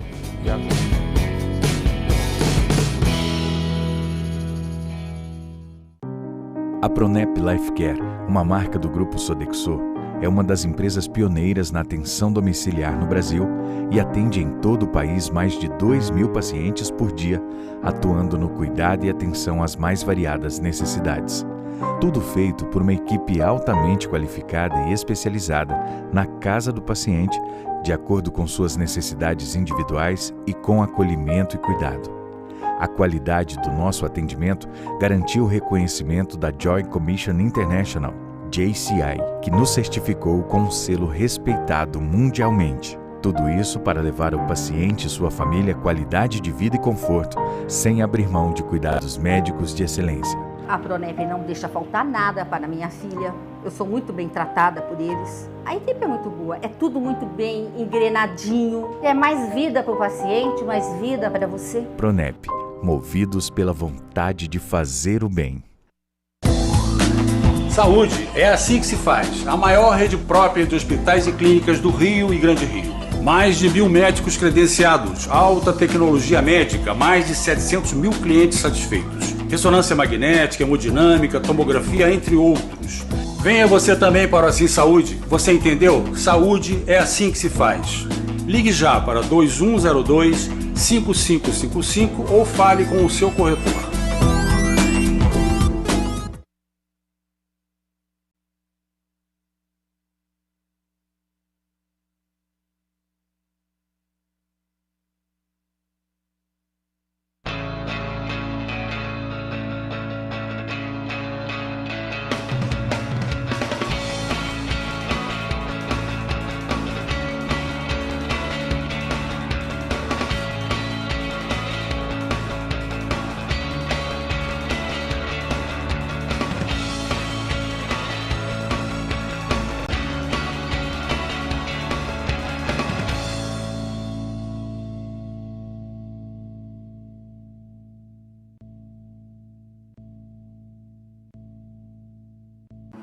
Precisamos mudar o modo como cuidamos uns dos outros. Estar mais perto, mais conectados, ouvir mais. Oferecemos a cada paciente os meios para entender e conviver melhor com a doença. Acompanhamos o hospital em todas as suas transformações, com eficiência em todos os níveis. Como um líder mundial em saúde domiciliar e gases medicinais para hospitais, queremos construir um sistema de saúde eficiente e virtuoso para todos. Desde que a Covid-19 chegou ao Brasil, uma força-tarefa de proporção histórica entrou em ação, ampliando a parceria entre os setores de saúde privado e público. Um conceito central para nós ganhou ainda mais força. A saúde brasileira é uma só. É um orgulho fazer parte dessa corrente. ANAP, Associação Nacional de Hospitais Privados, unidos pela saúde. Todo questionador é um inconformado que, na busca de novas formas, continua perguntando: esse é o mundo que eu quero viver? Como cuidar de todos e de cada um? Como melhorar um sistema inteiro de saúde? Ou será que é preciso reinventar esse sistema? Qual tecnologia será preciso criar? Qual o melhor equipamento? Quem é o profissional perfeito? Como ser parceiro das empresas? Como conversar em mais pessoas? É possível antecipar, prever e reduzir riscos? Como cuidar e ensinar o cuidado? Responder tudo isso é a nossa missão. E essa resposta não se alcança sozinho, e sim em conjunto. Mas quem sabe ouvir perguntas vai sempre continuar procurando todas as respostas. ASCI. A resposta é saúde.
A Bradesco Saúde desenvolveu uma série de iniciativas que promovem orientação e cuidado em meio à pandemia de Covid-19. É o Saúde Digital. Com ele, quem tem Bradesco Saúde pode realizar consultas médicas por videochamada sem sair de casa. Veja como funciona. Para dúvidas e sintomas de Covid-19 ou outras questões de saúde, você deverá acessar o app Bradesco Saúde. Se você ainda não tem instalado, faça o download gratuito na App Store ou no Google Play.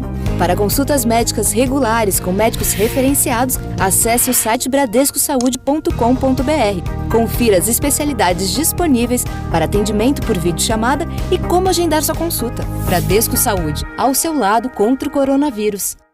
Transformamos a saúde das pessoas por meio de conexões inteligentes para a saúde. Somos a maior empresa de medicina diagnóstica do Brasil e da América Latina. E temos orgulho de ser uma empresa feita por médicos, que tem em sua essência a excelência em saúde e investe em tecnologia para o avanço da medicina. Tudo isso para cuidar melhor do paciente que confia na gente e é a nossa razão de existir.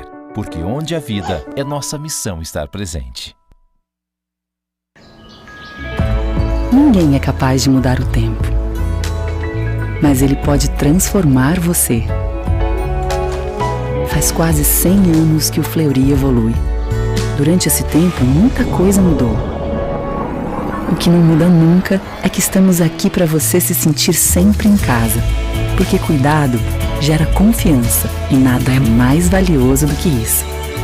Fleury, a gente cuida, você confia. Olá! O IBKL é uma empresa focada na geração de soluções educacionais para capacitação técnica e comportamental de profissionais e acadêmicos da saúde. Baseado nos métodos ativos de ensino, estruturamos o Medflix, uma solução integrada que possibilita que nossos clientes implantem dentro de suas instituições programas permanentes de capacitação em larga escala e em sinergismo com suas demandas e prioridades, de forma a gerar um real impacto institucional.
você espera de um escritório de advocacia? Nós, do Machado Nunes, temos como propósito transformar a advocacia em uma ferramenta multiplicadora de resultados, tratando gente como gente. Percepção do contexto em que o ser humano está inserido, entendimento das pressões que ele sofre e de suas necessidades, nos levam a desenvolver soluções assertivas, criativas e pragmáticas. Os mais de 20 anos a serviço dos clientes renderam aos sócios do escritório a capacidade de entender as relações humanas e a experiência necessária para auxiliar as pessoas a liderar e atingir seus melhores resultados. Machado Nunes auxilia seus clientes a multiplicarem seus resultados, trazendo soluções inovadoras capazes de superar a complexidade do ambiente jurídico brasileiro. Por tudo isso, temos atuação reconhecida e destacada, sendo o principal escritório do setor da saúde, atendendo não só os principais players, como também as mais relevantes entidades representativas do setor.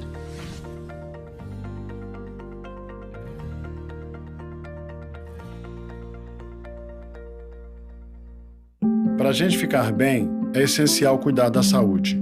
Ainda bem que nós, mineiros, podemos contar com a Rede Mater Dei. São 40 anos de uma história única, de foco no bem-estar dos pacientes e investimento no que há de mais moderno.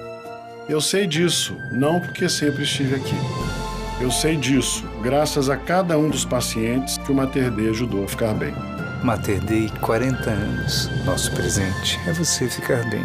O Grupo Assim Saúde e o Grupo Memorial agradecem aos profissionais da saúde pela dedicação aos pacientes da pandemia do novo coronavírus Covid-19. Os nossos 14 hospitais e todos os nossos centros médicos estão cuidando com muita atenção de todos os nossos clientes. Protejam-se, lavem as mãos, evitem aglomerações e usem máscara constantemente. Dias melhores virão. Cuidem-se. Saúde para todos.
Atendimento que olha nos olhos e excelência em saúde. Esse é nosso jeito de cuidar de você e da sua família. Somos o Seibem Medicina Diagnóstica. Para ficar mais perto de você, para te dar mais comodidade, para cuidar dos seus pequenos e daqueles que fazem parte da sua história. Inspirar pessoas a cuidar de pessoas é nosso propósito há mais de 3 décadas. Seja bem-vindo ao Seibem Medicina Diagnóstica.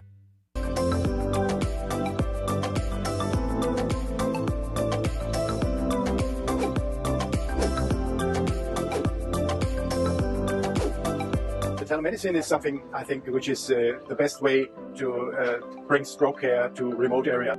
Essa mudança abrupta transforma uma doença que até então é uma doença viral numa doença imunológica.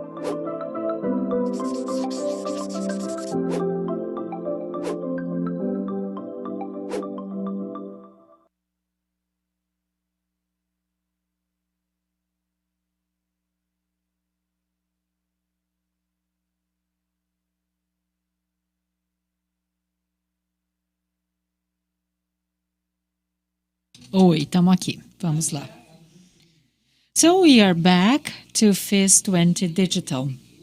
In our next presentation, we have Bernadette Weber, CEO of Social Responsibility of Age Core, will be the moderator of a discussion between Bruno Savatsky, Educational Solutions with IBKL, and Silvio Peçanha Neto, professor of the medical school, University Estácio de Sá. We are going to talk about professional capacity building and the health we need. So, Room Synapse, come and join us.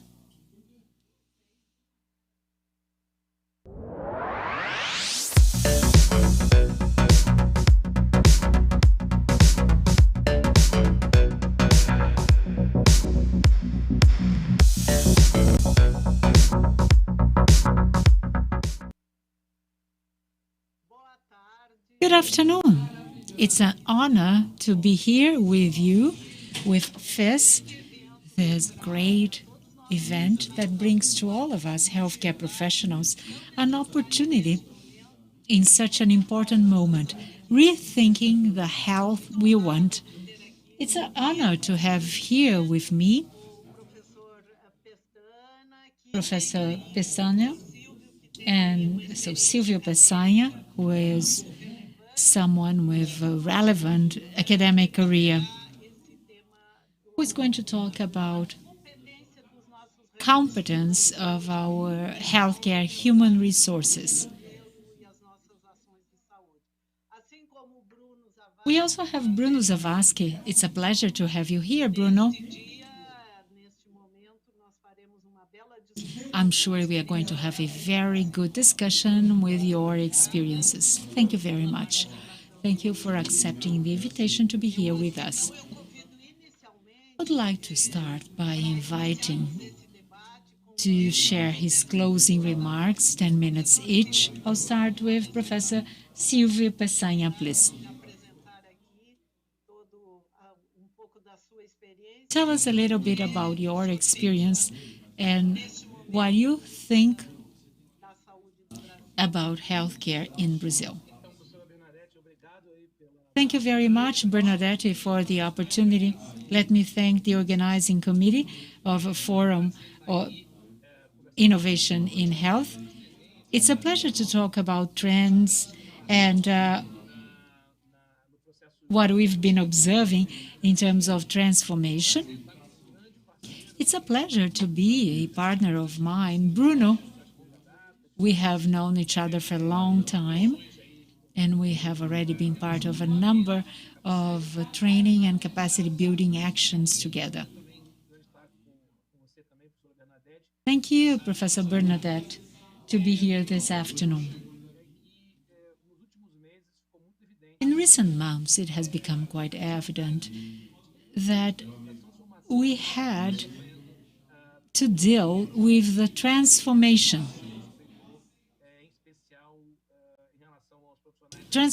that we've all had in higher education. We were taken by surprise by the pandemic, and it forced us to speed up transformations in the area, especially going into the digital world.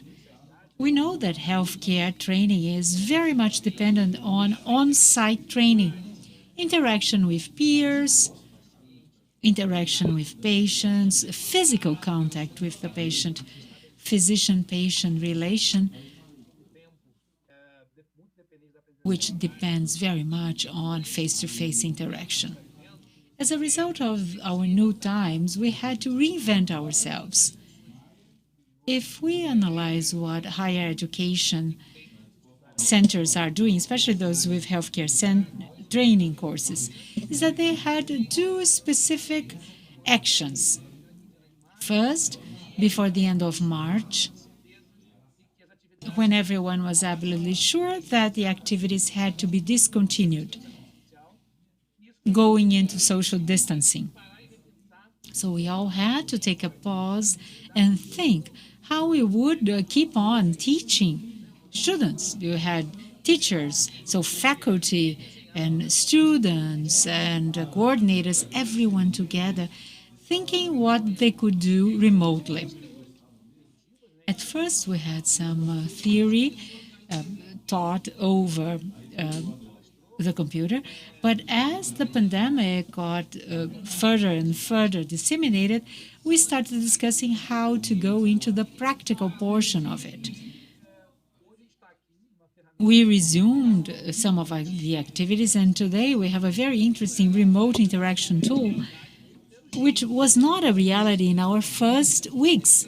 In the first weeks, we had to get adapted, we had to use tools as well as we could, whereas today we can see refining and deepening of the technological availability of resources. And it's a surprising new world. Yes, we can resume our hands-on activities on site, and we can also make use of what's provided by technology, augmented reality, virtual reality, the advances of telemedicine, providing interaction between faculty, students, preceptors in a virtual environment.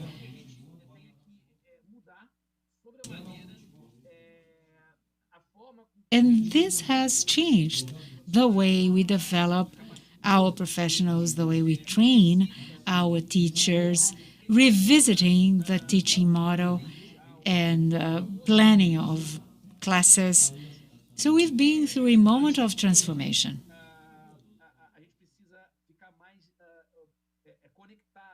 We have to be further connected and try to train the professional that is required by the market.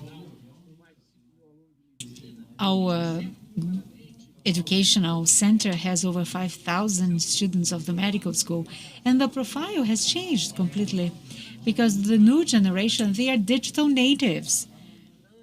They are exposed to a number of incentives, pieces of information, so we constantly have to redesign the methodology so that students can have the better learning possible. So there was much closer strategies between healthcare professionals who do not learn how to work together and eventually have to start working as one single team. So we had to anticipate that. So now they are trained on how to do it together. So multi-professional activities, and it has been extremely enriching to all of us. I'm not going to use up all my 10 minutes because I also want to make to listen to Bruno, and then we can interact. So let me hand it back to you, and then I'll draw further comments later. Thank you, Silvio. It's always great to attend your presentations. He is the director of the medical school, Estácio de Sá University. Let us hear now from Bruno, who has a center on continuing education. Bruno, you have the floor now. Thank you, Bernadette. Thank you, Silvio, for your initial remarks. I would like to thank for the invitation to be part of this panel. It's such an interesting conference.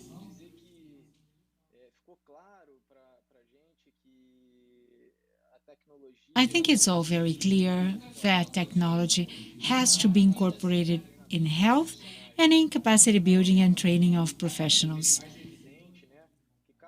We can evidently see that professional capacity building is not cost, it's rather an investment.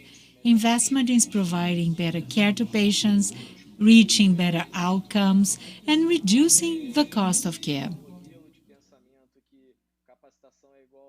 This understanding that capacity building equals cost has to be quickly changed in the head of managers that still think like that. The new market requires a matrix of competences that is very broad. They need to provide clinical care, good performance, be leaders. They need to know how to work as part of a team. They have to have a kind of human touch.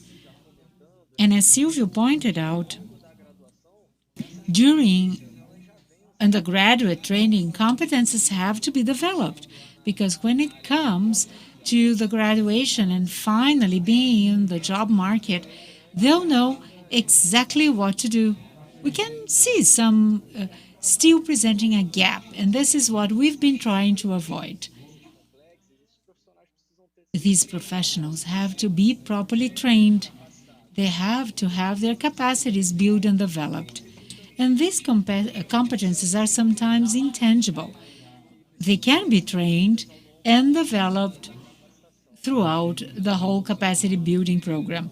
Professor Montserrat, on Monday, she said that in Spain, during the resident years of healthcare professionals, they developed many courses to develop these skills, which are intangible, so when they finish their courses, they are more qualified to start working in healthcare.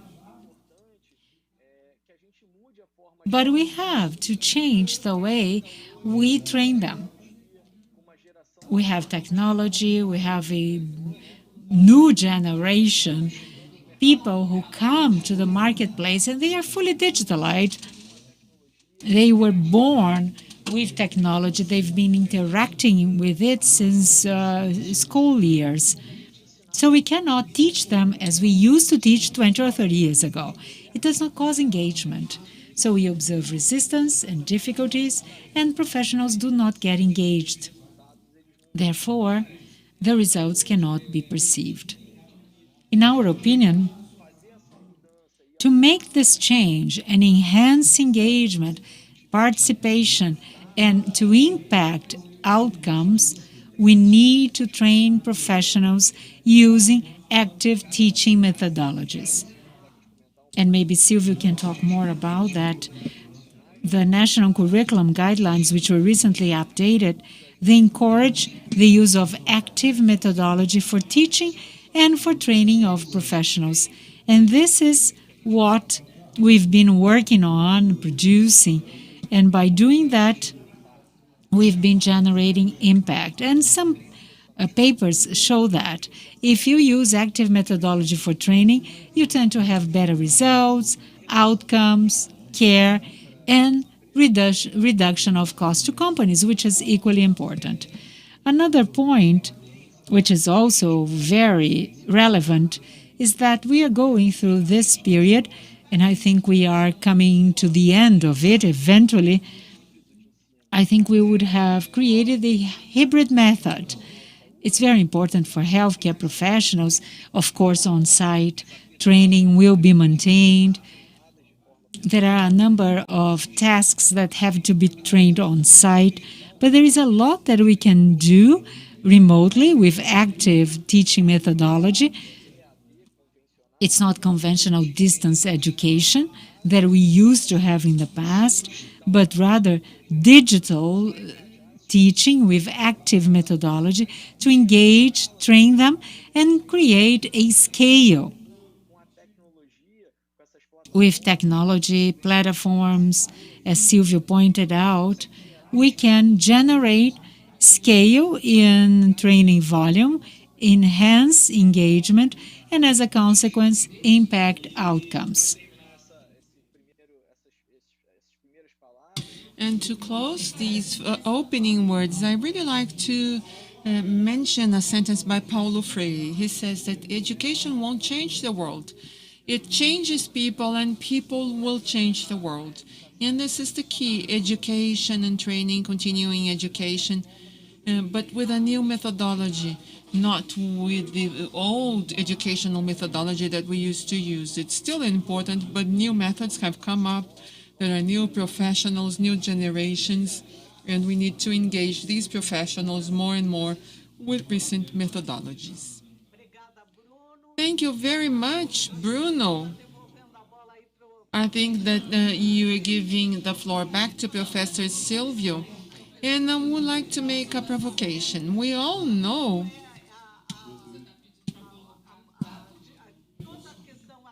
about all the academic and education.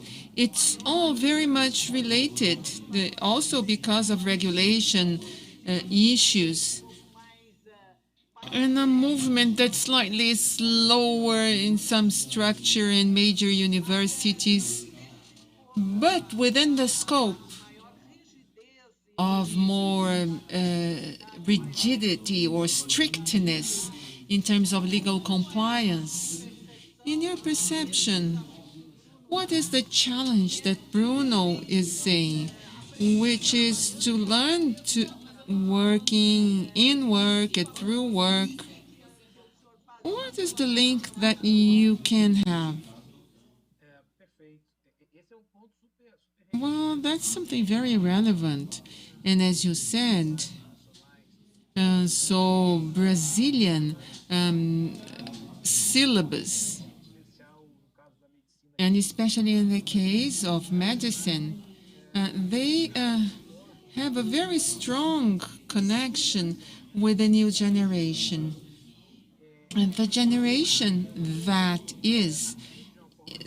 really learns in a different way. So in the past, we used to learn and we had less stimuli.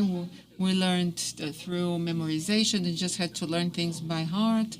And today we know that as science advances much more than just teaching contents, we need to make them know how they're going to deal with things, to learn. And this is very clear to us in terms of the new generations. Of course, there's a whole set, and there are many teachers and a whole previous generation or previous generations from colleagues who were baby boomers, X, and also younger generations, Miss and Z. And there is a conflict of generations. And as everybody is together on the same platform, we can thus mitigate possible disagreements. So in this case, there's a methodology. So we need to place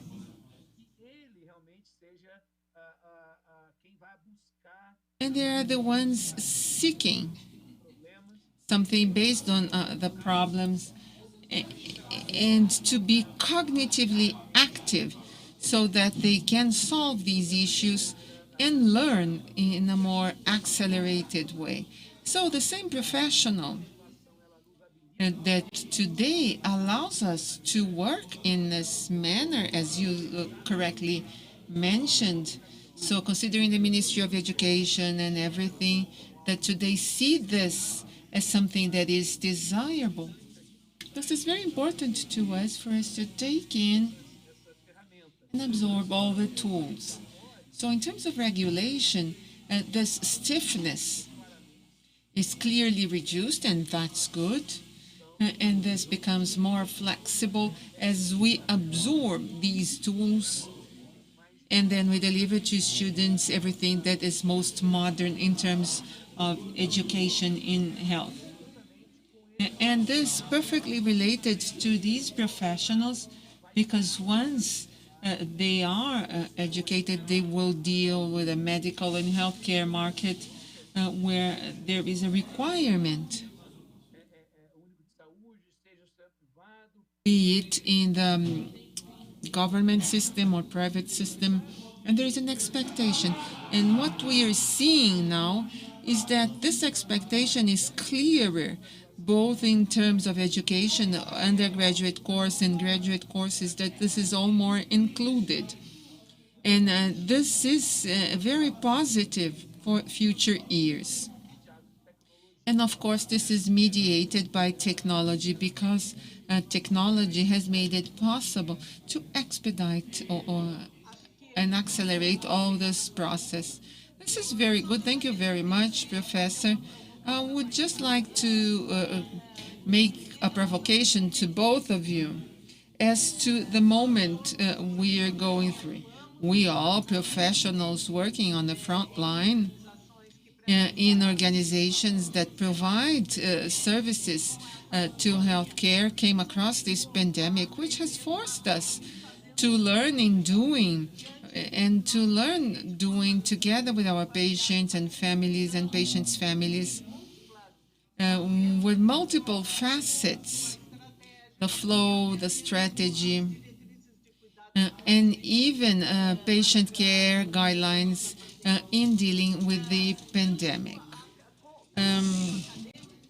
In the academia, how do you see this from now on? And what are the lessons that the pandemic has taught you? And what are the lessons learned by academia with the pandemic? All the fast solutions in your methodology have played a significant role. We all acknowledge that, we use that, especially organizations that have find it necessary to capillarize it in projects and strategies in different locations in the Brazilian territory. So I would like both of you to comment that, please, if you could. No? Well, first I'm going to be the first one to answer. So, we were not fortunate enough, or as fortunate as educational educations that could stop and say, so what are we going to do now? So they knew that classes were going to be discontinued and they had to change. No, we needed to go on and adapt to the situation on the way. And once again, for managers who didn't believe in training and continuing education as an investment, I think that the pandemic has demonstrated that this is an investment, and not just that it is very important. Many healthcare organizations needed to rapidly train all their workers and to improve performance in handling of airway, mechanical ventilation, critical patients, and because all of this increased substantially the number of patients that had these conditions and required special care. And definitely the organizations that had a continuing education program already worked with active methodology found it easier to prepare their healthcare workers to deal with a period that we have been going through.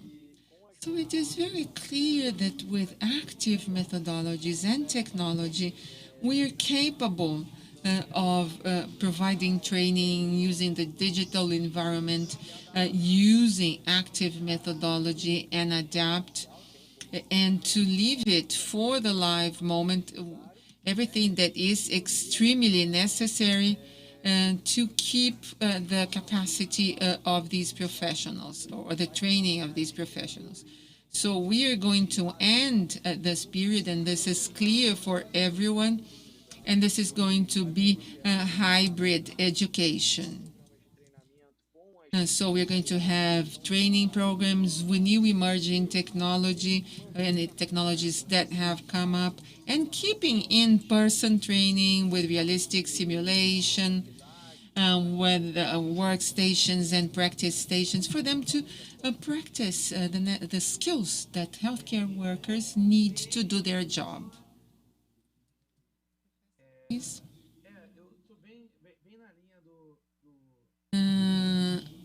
This is very much along the lines of Bruno. So he is the manager of major services, and certainly he had to deal with different challenges, which is the thing of keeping. And as they were saying, and then you look at the river, you try to identify where can you swim, how many meters, and you assess the waters to see how you can go in. So you look at the river, assess it, and you learn, and you swim. And this is what we are doing. We learned many lessons, and there were many difficult situations, but we come out from these processes knowing more and knowing how to deal and handle these new trends, and especially trying to make the most of both worlds. The possibility of your having a remote relationship, so that we can have really hybrid education and that would respect ethical issues that will replace the presence or live relationship. So you cannot train completely a healthcare worker without having contact with the patients. And that's where simulation comes. When we started having realistic simulation, there was a lot of resistance in understanding that it could replace the patient. And this is not true. This was not the intention of realistic simulation to replace patients. This is to equip and give tools for healthcare workers to be more prepared when they finally meet the patient and thereby reduce errors. So the aim is to increase patient safety. Today no one thinks like that, but in the beginning people questioned and doubted realistic simulation in the educational process. In no way, just as technology, telemedicine, telepreceptorship, virtual environments, and virtual reality, enhanced reality. This is not to replace. This is here to add, to complement. And I would like to close my contributions thanking very much Professor Bernadetti for the opportunity, for the organizers of this conference, and in saying that we have a super important space for us to talk about something that I really enjoyed talking about. And so we have the whole afternoon and we need to stick to time. And once again, I would like to thank you, and we're always available to talk about future trends of education in healthcare. Thank you very much, Professor Silvio. Bruno, your closing remarks. I could spend the whole afternoon talking to you here. This is an extremely challenging and relevant matter. We have a few questions, and unfortunately, some of the questions we need to leave to answer on a platform afterwards. But in any way, thank you all very much, everyone who's watching us. Bruno, if you could say goodbye to our audience. I would like to thank and to say that it's been a pleasure to be here with you, to be here with Silvio. He's a reference. He was my monitor. We worked together. And he still is a great friend. It's a great pleasure to be with you. You are a reference too. And I would like to say that I am here and I could spend the whole afternoon talking about this. And I am available to answer any questions that might come up. And this is really a very interesting space, very high level, and very innovative. Thank you, Bruno. And once again, we are very grateful to everyone who watched us. Those who didn't can continue or see us on YouTube, on FIS platform. I would also like to thank the Commission, Professor Josier, Bruno, and Silvio. It's been an honor to hear you. And we're always learning. We're still learning and teaching. And that's how we tackle the challenges of the new technological age, which certainly will bring many benefits, not just to education, but the impact on patients who demand these innovations. It's a great pleasure to have you here. Thank you very much, and have a good afternoon to everyone watching us. Thank you. Good afternoon. Transformar o cuidado, criando soluções acessíveis, proporcionando excelência em cada detalhe, somando expertises e multiplicando as capacidades assistenciais. É para isso que o Américas existe. Composto por 18 hospitais e 37 centros médicos e centros de excelência, distribuídos em 5 estados brasileiros e no Distrito Federal, o Américas promove o cuidado em mais de 60 especialidades médicas. Juntas, nossas marcas formam um sistema integrado de serviços de saúde, garantindo acesso a um atendimento diferenciado em todas as fases da vida, com excelência no acolhimento, humanização e alta performance. Ancorados no conceito da medicina, baseada em valor e movidos pela dedicação e pelo talento de mais de 17 mil profissionais, alcançamos os mais altos padrões assistenciais, E hoje somos reconhecidos pelas principais certificações de qualidade do mundo. É assim, unindo estrutura, solidez, experiência e paixão pela medicina, que cumprimos a cada dia a nossa missão de ajudar as pessoas a viver de forma mais saudável e contribuir para que o sistema de saúde funcione melhor para todos. Onde tem Américas, tem saúde.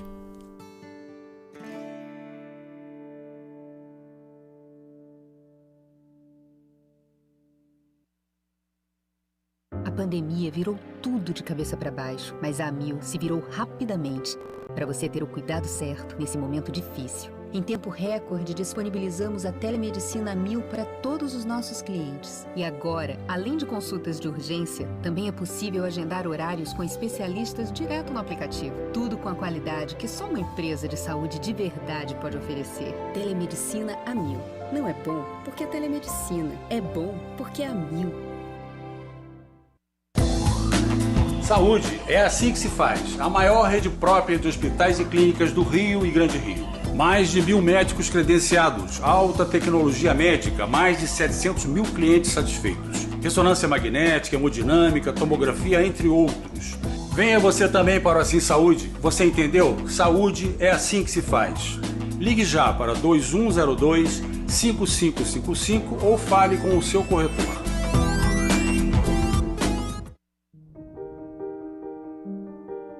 This is for scientists and those who believe in the potential of science. It starts with curiosity, a surprise in the pattern, an obstacle that can't be explained. Step by step by step, they challenge, explore, and unlock the unknown, fueled by imagination, alone and with others. Repeating an experiment 1,000 times to have the chance to get it right. Once, but for forever.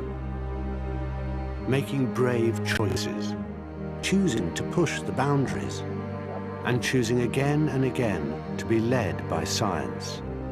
In everyday decisions, everyday interactions, no matter where they are.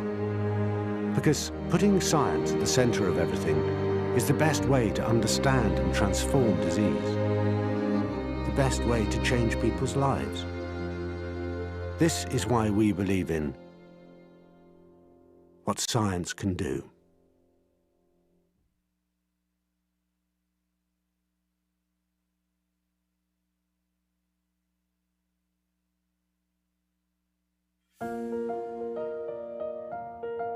Assim como você, buscamos sempre os melhores resultados. Com atendimento altamente personalizado e extensa oferta de produtos e serviços. O BTG Pactual é o maior banco de investimentos da América Latina, com 37 anos de excelência e solidez. Esperamos proporcionar a vocês uma experiência diferenciada, uma assessoria única e uma plataforma tecnológica de ponta. Com o BTG Pactual Advisors, você tem na palma da sua mão uma moderna plataforma de investimentos e acesso a conteúdos gratuitos pela premiada equipe de research. Além de acompanhamento de seus investimentos em tempo real, com a segurança que a sua carteira exige. Nós sabemos da importância de uma assessoria personalizada, mesmo em um mundo tão digital.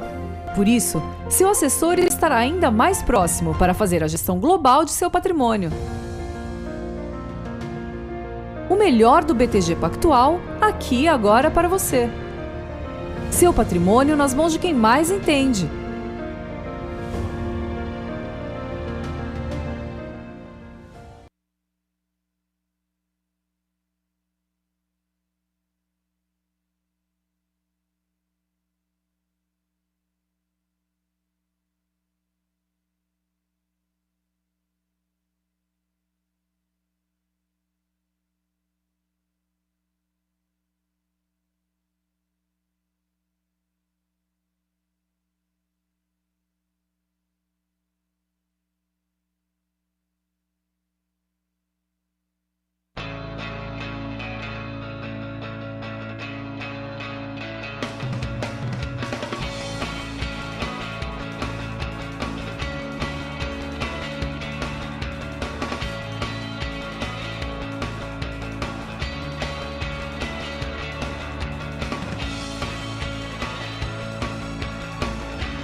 Promover saúde é transformar a vida das pessoas todos os dias. É o que as operadoras associadas à Fena Saúde vêm fazendo, levando saúde de qualidade a 26 milhões de beneficiários de planos e seguros privados de saúde. Sabemos que estamos no caminho certo quando 80% dos beneficiários se dizem satisfeitos e somos o terceiro principal item de desejo dos brasileiros. Hoje, 47 milhões de brasileiros têm planos de assistência médica e 24 milhões têm planos odontológicos.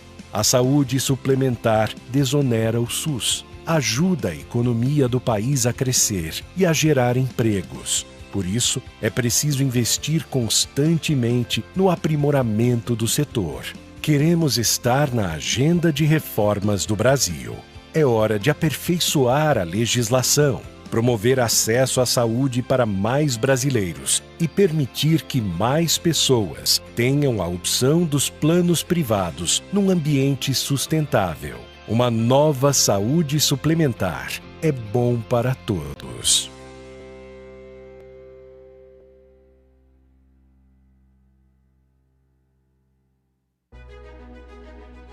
Nestes mais de 120 anos de história, entendemos o poder de um diagnóstico preciso e rápido na qualidade dos cuidados com a saúde. Quanto mais conhecimento, melhores são as decisões. E maiores as chances de superar desafios para vidas mais longas e com mais saúde. Por isso que na Roche Diagnóstica, investimos tanto em pesquisa para o desenvolvimento de soluções e equipamentos. Em pessoas que podem inovar e melhorar processos e serviços. No compartilhamento deste conhecimento que produzimos para o benefício dos pacientes. Isso é valioso. Como líderes, devemos ter consciência e orgulho do nosso poder de impacto na gestão da saúde no Brasil. De desenvolver o mercado, antecipando necessidades e soluções. Queremos ampliar ainda mais nossas condições de produzir informações relevantes e seguras, viabilizando melhores decisões clínicas para que as pessoas vivam mais e de maneira mais saudável. É isso que nos move. Possibilitar cada vez mais acesso à melhor medicina de precisão para o maior número de brasileiros.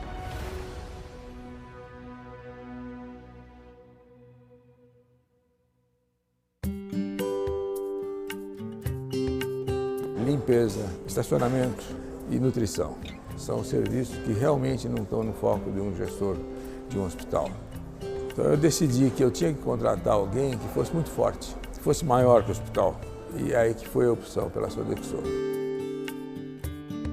É muito mais tranquilo que uma única empresa entenda a demanda do hospital, né? Então a sinergia entre a hotelaria, entre a parte de alimentação, a parte de higienização, traz uma rapidez no entendimento do que é o objetivo do hospital. A comunicação entre os serviços fica muito mais ágil, né?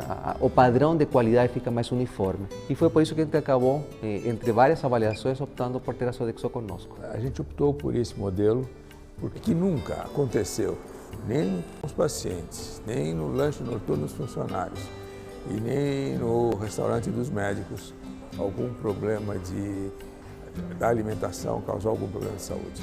Isso para mim é o maior orgulho que eu tenho de ter escolhido certo.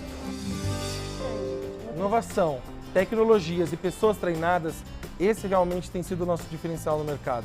Nós juntamos todas essas práticas e trazemos para o cliente realmente um serviço de qualidade. Nós conseguimos trabalhar de uma forma integrada, onde nós pegamos desde o paciente, da sua entrada até a sua saída. Nós conseguimos acompanhar esse paciente.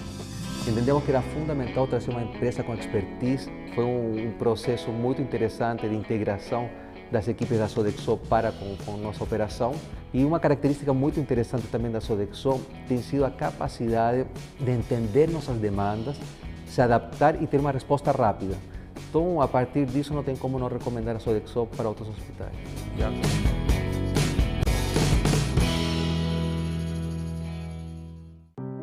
A Pronep Life Care, uma marca do grupo Sodexo, é uma das empresas pioneiras na atenção domiciliar no Brasil e atende em todo o país mais de 2.000 pacientes por dia, atuando no cuidado e atenção às mais variadas necessidades. Tudo feito por uma equipe altamente qualificada e especializada na casa do paciente, de acordo com suas necessidades individuais e com acolhimento e cuidado.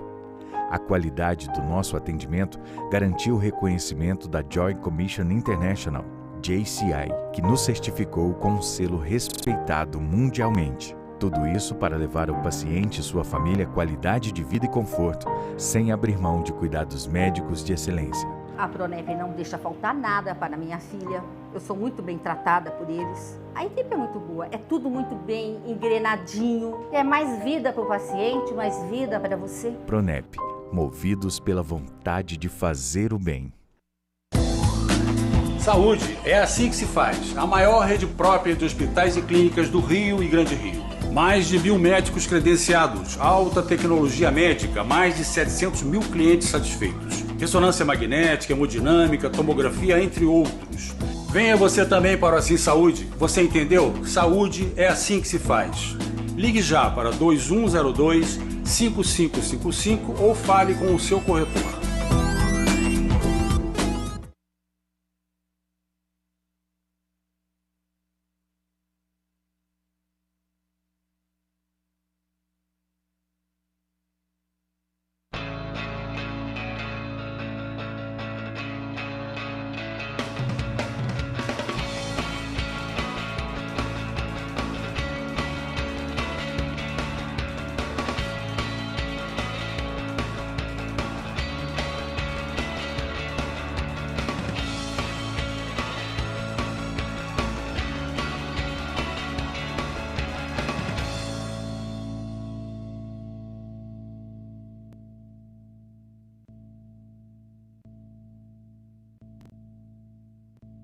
Precisamos mudar o modo como cuidamos uns dos outros.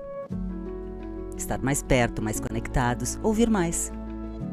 Oferecemos a cada paciente os meios para entender e conviver melhor com a doença. Acompanhamos o hospital em todas as suas transformações, com eficiência em todos os níveis. Como um líder mundial em saúde domiciliar e gases medicinais para hospitais, queremos construir um sistema de saúde eficiente e virtuoso para todos.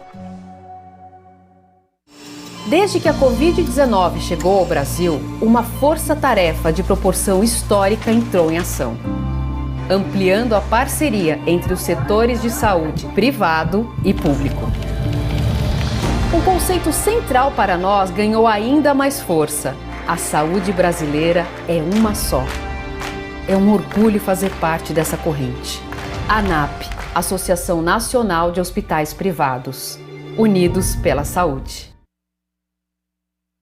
Todo questionador é um inconformado que, na busca de novas formas, continua perguntando: esse é o mundo que eu quero viver?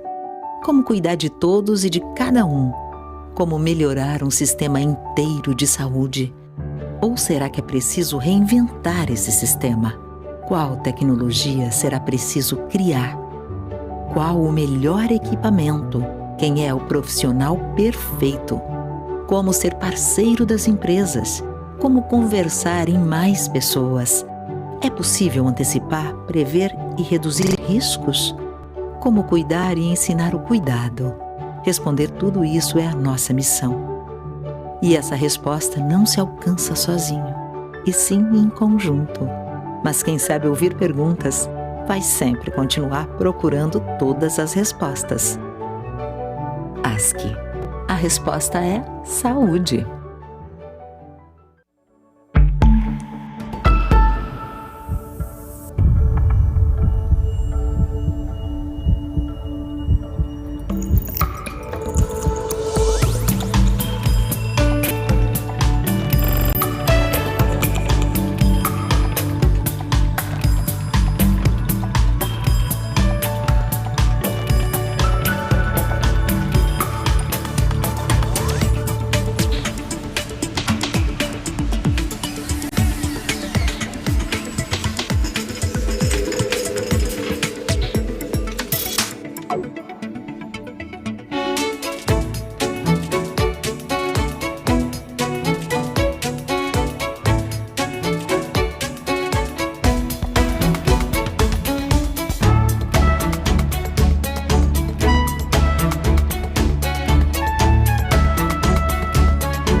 Bradesco Saúde desenvolveu uma série de iniciativas que promovem orientação e cuidado em meio à pandemia de Covid-19. É o Saúde Digital. Com ele, quem tem Bradesco Saúde pode realizar consultas médicas por videochamada sem sair de casa. Veja como funciona. Para dúvidas e sintomas de Covid-19 ou outras questões de saúde, você deverá acessar o app Bradesco Saúde. Se você ainda não tem instalado, faça o download gratuito na App Store ou no Google Play. Para consultas médicas regulares com médicos referenciados, acesse o site bradescosaude.com.br. Confira as especialidades disponíveis para atendimento por videochamada e como agendar sua consulta. Bradesco Saúde, ao seu lado contra o coronavírus.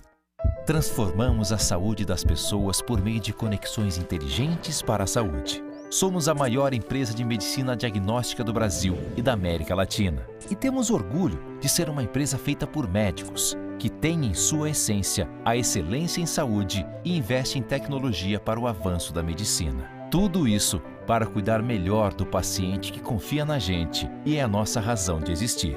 Porque onde há vida, é nossa missão estar presente. Ninguém é capaz de mudar o tempo, mas ele pode transformar você. Faz quase 100 anos que o Fleury evolui. Durante esse tempo, muita coisa mudou. O que não muda nunca é que estamos aqui para você se sentir sempre em casa, porque cuidado gera confiança e nada é mais valioso do que isso. Fleury, a gente cuida, você confia. Olá, o IBKL é uma empresa focada na geração de soluções educacionais para capacitação técnica e comportamental de profissionais e acadêmicos da saúde. Baseado nos métodos ativos de ensino, estruturamos o Medflix, uma solução integrada que possibilita que nossos clientes implantem dentro de suas instituições programas permanentes de capacitação em larga escala e em sinergia com suas demandas e prioridades, de forma a gerar um real impacto institucional.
que você espera de um escritório de advocacia? Nós, do Machado Nunes, temos como propósito transformar a advocacia em uma ferramenta multiplicadora de resultados, tratando gente como gente. Percepção do contexto em que o ser humano está inserido, entendimento das pressões que ele sofre e de suas necessidades, nos levam a desenvolver soluções assertivas, criativas e pragmáticas. Os mais de 20 anos a serviço dos clientes renderam aos sócios do escritório a capacidade de entender as relações humanas e a experiência necessária para auxiliar as pessoas a liderar e atingir seus melhores resultados. Machado Nunes auxilia seus clientes a multiplicarem seus resultados, trazendo soluções inovadoras capazes de superar a complexidade do ambiente jurídico brasileiro. Por tudo isso, temos atuação reconhecida e destacada, sendo o principal escritório do setor da saúde, atendendo não só os principais players, como também as mais relevantes entidades representativas do setor.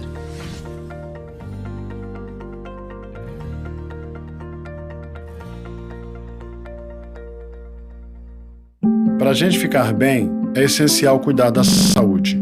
Ainda bem que nós, mineiros, podemos contar com a Rede Mater Dei. São 40 anos de uma história única, de foco no bem-estar dos pacientes e investimento no que há de mais moderno.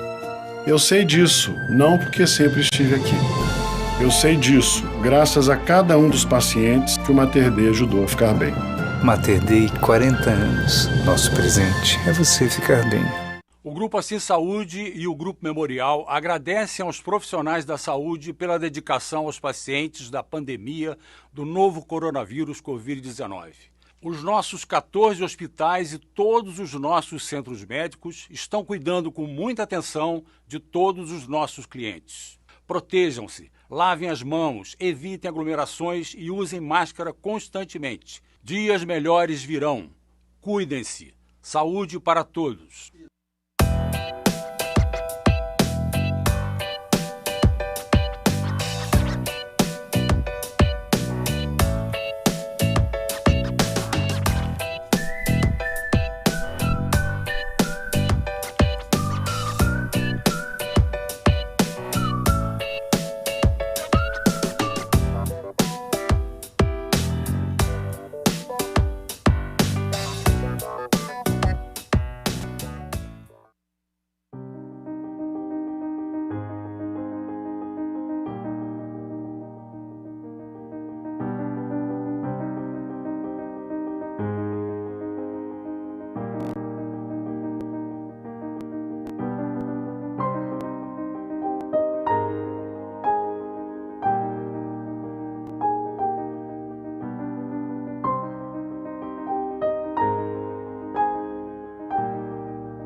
Atendimento que olha nos olhos e excelência em saúde.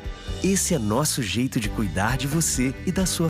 Transformar o cuidado, criando soluções acessíveis, proporcionando excelência em cada detalhe, somando expertises e multiplicando as capacidades assistenciais. É para isso que o Américas existe. Composto por 18 hospitais e 37 centros médicos e centros de excelência, distribuídos em 5 estados brasileiros e no Distrito Federal, o Américas promove o cuidado em mais de 60 especialidades médicas. Juntas, nossas marcas formam um sistema integrado de serviços de saúde, garantindo acesso a um atendimento diferenciado em todas as fases da vida, com excelência no acolhimento, humanização e alta performance. Ancorados no conceito da medicina, baseada em valor e movidos pela dedicação e pelo talento de mais de 17 mil profissionais, alcançamos os mais altos padrões assistenciais. E hoje somos reconhecidos pelas principais certificações de qualidade do mundo. É assim, unindo estrutura, solidez, experiência e paixão pela medicina, que cumprimos a cada dia a nossa missão de ajudar as pessoas a viver de forma mais saudável e contribuir para que o sistema de saúde funcione melhor para todos. Onde tem Américas, tem saúde.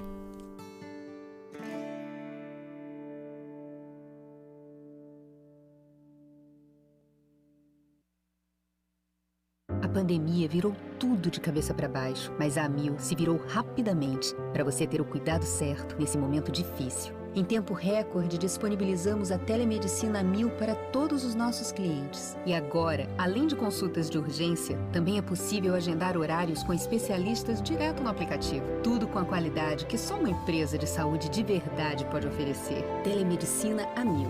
Não é bom porque é telemedicina. É bom porque é Amil. Saúde é assim que se faz. A maior rede própria de hospitais e clínicas do Rio e Grande Rio. Mais de 1.000 médicos credenciados, alta tecnologia médica, mais de 700 mil clientes satisfeitos. Ressonância magnética, hemodinâmica, tomografia, entre outros. Venha você também para o Assim Saúde. Você entendeu? Saúde é assim que se faz. Ligue já para 2102-5555 ou fale com o seu corretor.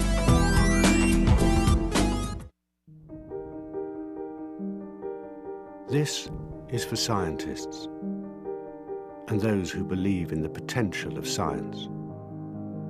It starts with curiosity, a surprise in the pattern, an obstacle that can't be explained. Step by step by step, they challenge, explore, and unlock the unknown, fueled by imagination, alone and with others. Repeating an experiment 1,000 times to have the chance to get it right. Once, but for forever. Making brave choices. Choosing to push the boundaries. And choosing again and again to be led by science. In everyday decisions, everyday interactions, no matter where they are. Because putting science at the center of everything is the best way to understand and transform disease. The best way to change people's lives. This is why we believe in what science can do.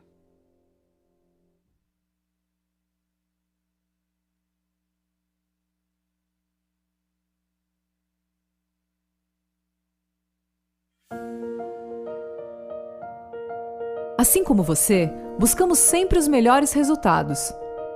Com atendimento altamente personalizado e extensa oferta de produtos e serviços.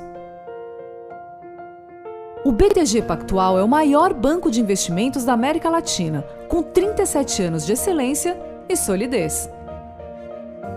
Esperamos proporcionar a vocês uma experiência diferenciada, uma assessoria única e uma plataforma tecnológica de ponta. Com o BTG Pactual Advisors, você tem na palma da sua mão uma moderna plataforma de investimentos e acesso a conteúdos gratuitos pela premiada equipe de research. Além de acompanhamento de seus investimentos em tempo real, com a segurança que a sua carteira exige. Nós sabemos da importância de uma assessoria personalizada, mesmo em um mundo tão digital. Por isso, seu assessor estará ainda mais próximo para fazer a gestão global de seu patrimônio. O melhor do BTG Pactual, aqui e agora para você. Seu patrimônio nas mãos de quem mais entende.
Good afternoon, everyone here with us at the FIS 2020 Digital Forum.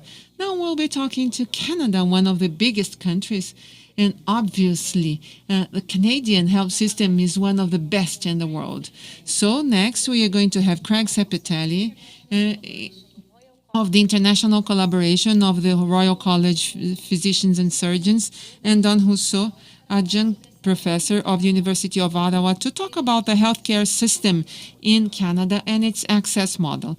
Our panel is going to be moderated by Francisco Balestrin from SINHOSP and president of the board of CBEX, and Jarbas Barbosa, VP of the PAHO, the Pan American Health Organization, and Rogério Scarabel, Director President of the Brazilian Health Surveillance Agency, talking about the health system in Canada. And this is under the sponsorship of INES.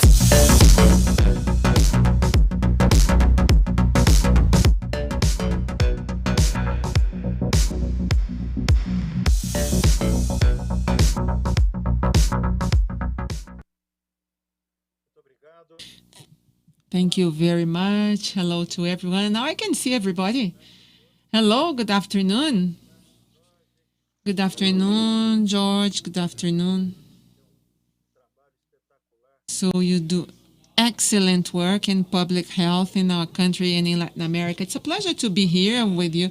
Good afternoon, Rogério Scarabel. We know each other very well. He is the president of the Brazilian Agency of Supplemental Health, and you've been working intensely in the agency, and it's not so easy. And now international guest speakers. Craig Sepitelli, who has been announced before, and he is the executive director for the International Office of Collaboration of the Royal College of Physicians and Surgeons, and Don Rousseau, adjunct professor of University of Ottawa. So now, today we are going to talk about Canada. I had the chance of being there. I visited, I got to know your system, and I am absolutely sure that we are going to have a very interesting knowledge or learning journey here. Everything we do in our FIS and this Health Innovation Forum is always thinking about our country, Brazil. So whenever we invite foreign guests and our Canadian colleagues to come in here and talk to us and enlighten us with their model, we also want to know how we can apply what they have done. How could we bring, and which of your experiences we could use in your country? That's why after you talk, both Dr. Jarbas and Rogério will make a few comments, and we'll somehow try to draw a parallel between what you do that and which aspects of your model of regulation access can be translated into Brazil. And this is an area where our country can definitely improve. So we can get started without further ado. Who's going to go first, Craig or Don? It's going to be myself, Francisco. So thank you very much for inviting Donald and myself here today. I had a little bit of technical challenges this morning with the link, but I'm using my phone. So I'm balancing the phone on one hand and giving the presentation with my left hand here. So hopefully it'll be okay and it won't be too shaky. I want to give an overview of Canada first, the healthcare system, the Royal College as an organization, and then I'll turn it over to Donald to give some more discussion points around innovation in healthcare in our country. I'm glad to hear, Francisco, that you've been to Canada. You would have enjoyed it this week. It's very warm, unseasonably warm here, and as we get into the winter months, that'll quickly change here. I'm the executive director for International, and I've had the pleasure of being in Brazil on several occasions. The Royal College is active in Brazil through associations with Unicamp and RMG in Minas Gerais and a few other well-known organizations. Most of our work is around improving medical education, the quality of the standards and examinations and assessments of specialists. And we hope to be back in Brazil in early to mid 2021 once the pandemic has hopefully subsided and it's safe to resume travel. In the interim, we maintain our contacts and communications with your peers across the country, as well as with your diplomatic team here in Ottawa. Your ambassador has been a great friend of the Royal College, and we thank him, Ambassador Borio, for all the work that he's done. So my presentation, I have a slide deck, and I'm not sure if it's being advanced on another screen, but I'll walk through some of the content that I put together. So Canada is a very, very large country. As you can imagine, the size of it geographically, it's a very diverse country from coast to coast to coast. There's 10 provinces, 3 territories, roughly 38 million or so in population, a small city compared to some of of your population, but our country is very spread out. Most of the country lives within 100 kilometers of the US-Canadian border, and most of the population lives within 2 provinces, Quebec and Ontario. Roughly, 60% of the population lives in those 2 provinces. We're largely an urban population, with over 80% of our population choosing to live in cities compared to the rural populations or remote regions of the country. Lots of nature between populations here in Canada because it's such a huge country. And that poses some challenges for healthcare delivery in some regions, quality of healthcare, delivery of healthcare, access. We're not immune to those types of challenges. When you look at the Royal College, so the Royal College has been in existence for about 100 years. We were created by a special act of Parliament. I would say, we are definitely an arm's length away from the government. We don't receive government funding. We're not directed by the government in our policies and our mandate or actions. Our number one job at the Royal College is to certify all of the specialists, with the exception of family medicine, before they could practice in Canada. So we regulate the curriculum through the 17 faculties of medicine across the country. So there's a high quality consistency from coast to coast from those faculties of medicine. We also develop and deliver the specialty exams and the subspecialty exams. Those exams, if successful, allows the physician specialist to practice in Canada. Without that Royal College designation, it's difficult for them to practice their specialty in our country. Of course, they have to have the provincial licensing and certified checks and balances from province to practice, but the Royal College designation is key to their ability to practice. We also do a lot of policy and advocacy work within the Royal College around Aboriginal issues, opioids, artificial intelligence, and other policy matters that impact the Canadian healthcare space. There's 2 colleges in Canada. There's the Royal College of Physicians and Surgeons of Canada that oversees all of the specialist training. And then there's the College of Family Physicians of Canada that oversees the family specialty. They have their separate college. Many, many years ago, about, I would say 40, 50 years ago, we were all underneath one umbrella, but we decided to part ways and have family medicine have its own separate college. I'm going to get into a little bit of the demographic makeup of the workforce in a subsequent slide. But again, our reason for being is really to ensure that quality of education from coast to coast, to ensure that the specialists are well positioned to deliver the best quality care to Canadian citizens. However, we have a very strong international slant as well. Our strategic plan, which is wrapping up in April of 2021, had international engagement as a cornerstone of our mission. We engage international partners in very select countries, and we have about 35 different national partners, international partners that we work with in Latin America, the Middle East, Southeast Asia, and abroad, elsewhere, in areas of mutual collaborative benefit, I would say, in that being the number one goal being to improve postgraduate medical education and lifelong learning. And we want to be perceived as the global leader in specialty medical education and care. That's our current vision. And we live that every day through our day-to-day activities here domestically, but also pursue that in our international endeavors. If I can get the next slide, I think we're going to be talking about our healthcare system at a glance. It's a bit of an overview slide. The Canadian healthcare system on the next slide, it states that, we are a publicly funded system. The government funds the healthcare system in Canada, but it's delivered through private means, physicians and hospitals. The majority of all of the medical procedures that happen in the country are approved and are funded through these provincial and territorial government funding programs.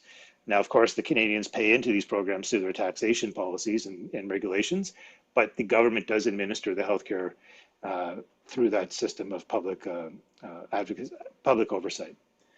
It's a constitutional responsibility, essentially, of the provinces and the territories to provide healthcare to all of their citizens. So no citizen should be left behind when it comes to healthcare, much like other, different from other jurisdictions like the United States, where you may not have healthcare coverage. In Canada, everybody should have equal access to healthcare and equal quality of healthcare, and that's an underlying, cornerstone of our healthcare system. The federal government certainly assists in the financing of these, of the system, the healthcare system in Canada, and it has taken specific interest in specific special groups that have special needs, like the veterans, like Indigenous populations.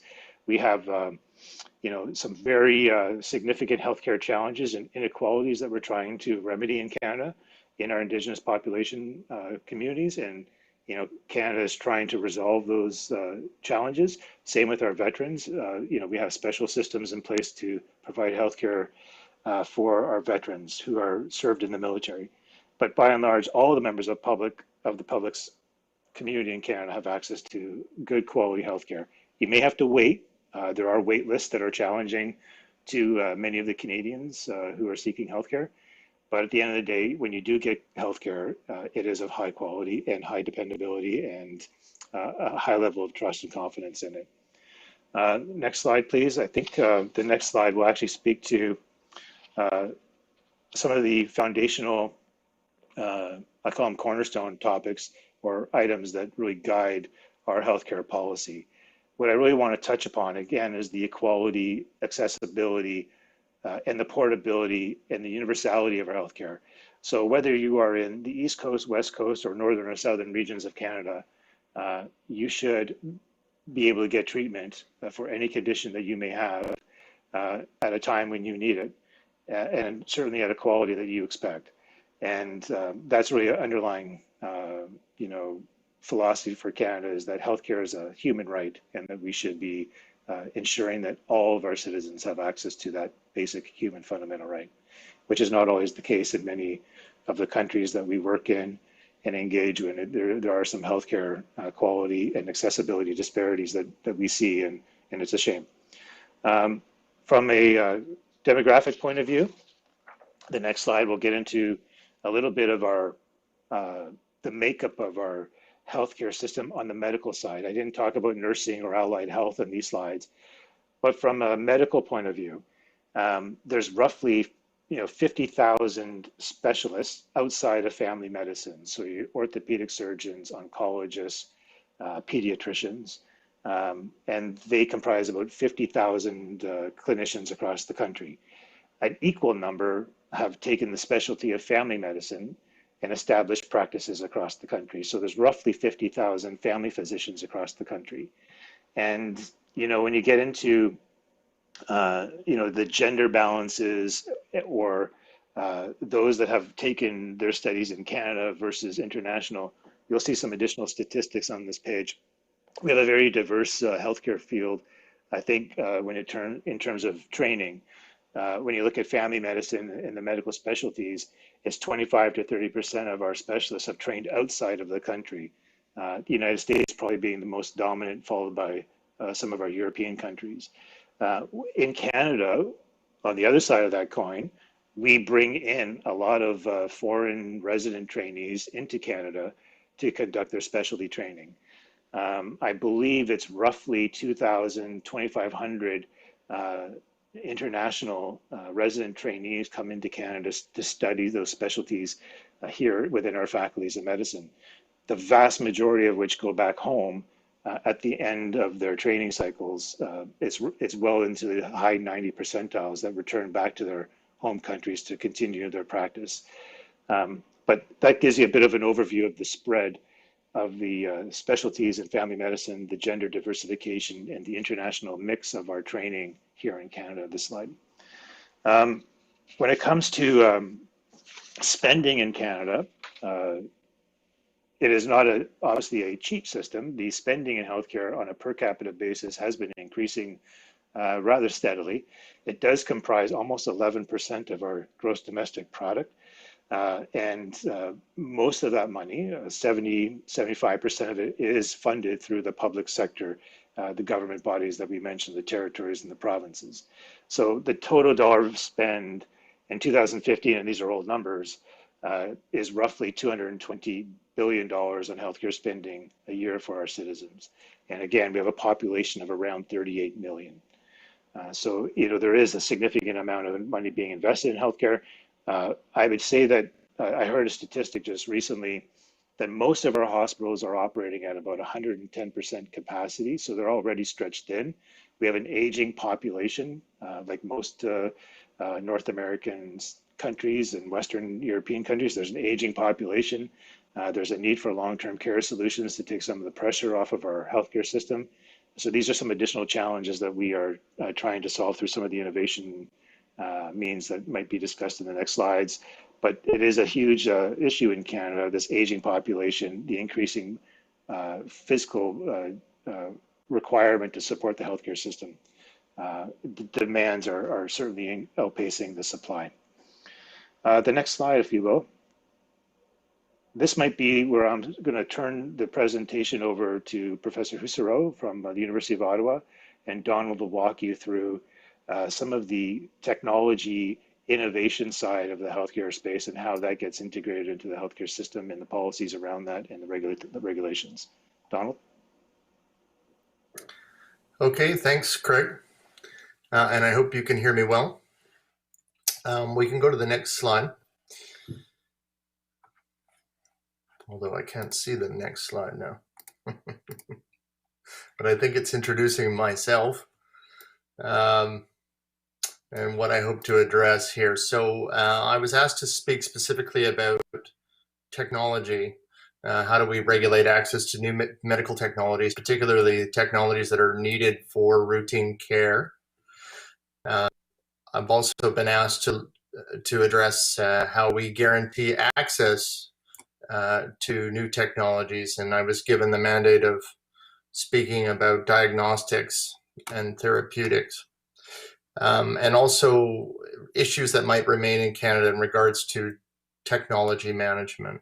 So I can speak about those things. Next slide. So I stole this just from Craig, but it's to reinforce the idea that Canada is a federated healthcare system, which means, as he mentioned already, all of these provinces are agreeing to use to deliver healthcare according to the principles laid out in the Federal Health Act, and which means that each province has to decide structurally how they're going to organize themselves so they can meet those mandates. Most provinces have chosen very similar approaches, but there are differences, notable differences between provinces. And I can speak a little bit further about that. So the next. So just to make sure it's clear, Craig mentioned that services are paid for by provincial and territorial governments. However, these healthcare services in that federal mandate are hospitals and physician services. And that leaves a lot of other types of medical services kind of off the table. And so provinces have chosen different approaches of how to deal with this. For example, public insurance, community-based drug insurance is not a part of the federal mandate. So obviously each province has had to decide whether they wanted to introduce universal pharmacare coverage or simply to introduce social public insurance programs that will address, for example, the very young or those without employment, etc. And each has taken their own approach. And there's similarly no public mandate for other technologies like vaccines. We have a federal public health agency, and each of the provinces have their own public health offices, and they decide on their own vaccine schedules, although very highly coordinated centrally through a national body. Quebec has its own distribution system for certain types of things. Similarly, something like a point of care device, which might appear in a doctor's office, or any other technology that exists outside of a hospital, it does not fall under this federal mandate. So it becomes a different approach depending on the province. And I'll go to the next slide. I mean, what all of this means is that it's actually a fairly complicated system in a way. We do have a federal regulator who decides what medical devices and new technologies are allowed in to the country, can be marketed, but then each provincial ministry has to take its own approach. The provinces may have a health technology assessment body that helps inform decisions, but the majority of technologies are actually used in hospitals. And in those cases, the hospitals, or sometimes a regional health authority of a number of hospitals, have to make those decisions independently. They are provided a finance envelope. And if we go to the next slide, I can explain how technology then is regulated through financing. So in the case of hospitals, all provinces have basically taken the approach that hospitals, which are private, not-for-profit institutions, are provided a budget envelope, a set amount of funding based on their historical performance, their catchment area, what types of patients they're serving. And basically, there is a funding formula that simply accounts for the service that they're providing from year to year. There are no special funds given for technology, so essentially hospitals are left to their own decisions about what technologies they want to introduce and how to introduce them. And you can imagine this type of budget envelope arrangement greatly constrains their ability to adopt very expensive technology.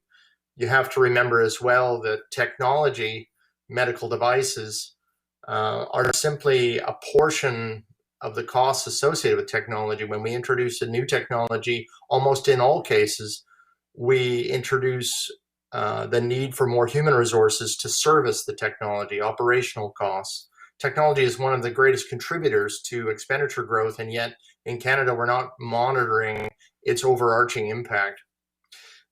So any hospital that has to make decisions about whether to introduce a new procedure or a new device like a portable ultrasound in an emergency department has to decide whether it actually can also support the operationalizing of that technology.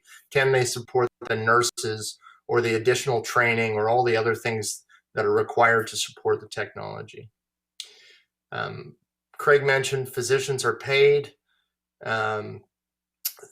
under the Canada Health Act. So in each province, there's a physician schedule of services, and that means that physicians act as free agents working within hospitals who are paid for their service, but the fee that's used to pay their service, for example, if they're doing a radiological procedure, is not a fee to cover the consumables of the technology. The hospital must cover that through their envelope budget.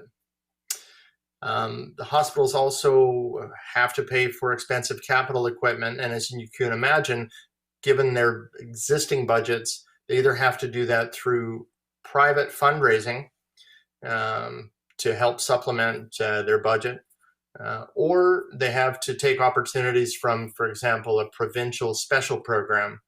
And there are some technologies they're simply just not allowed to build without permission or without seeking approval from a provincial authority. You can't simply just buy a proton beam therapy device, which is a $10 million capital equipment expenditure, without checking in with the province and accessing that through a special program. And unlike the US and some other countries, we don't have specific codes related to procedures and technologies such as DRG codes. So if a new technology comes in, it's not the hospital that has to create a new DRG code. The hospital just has to decide if they can fund the technology, particularly the operational expenses of the technology, given their current budget envelope.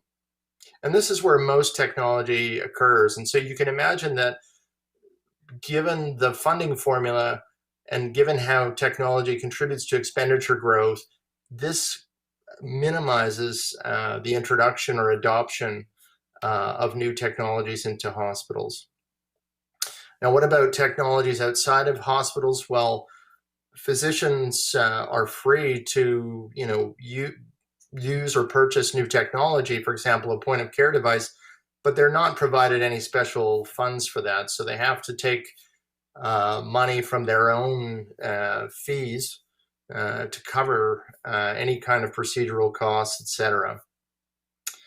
Or if it's not considered a medically necessary service, they can use a technology and they can pass on the cost to the patient. But of course, most physicians are not necessarily interested in doing this.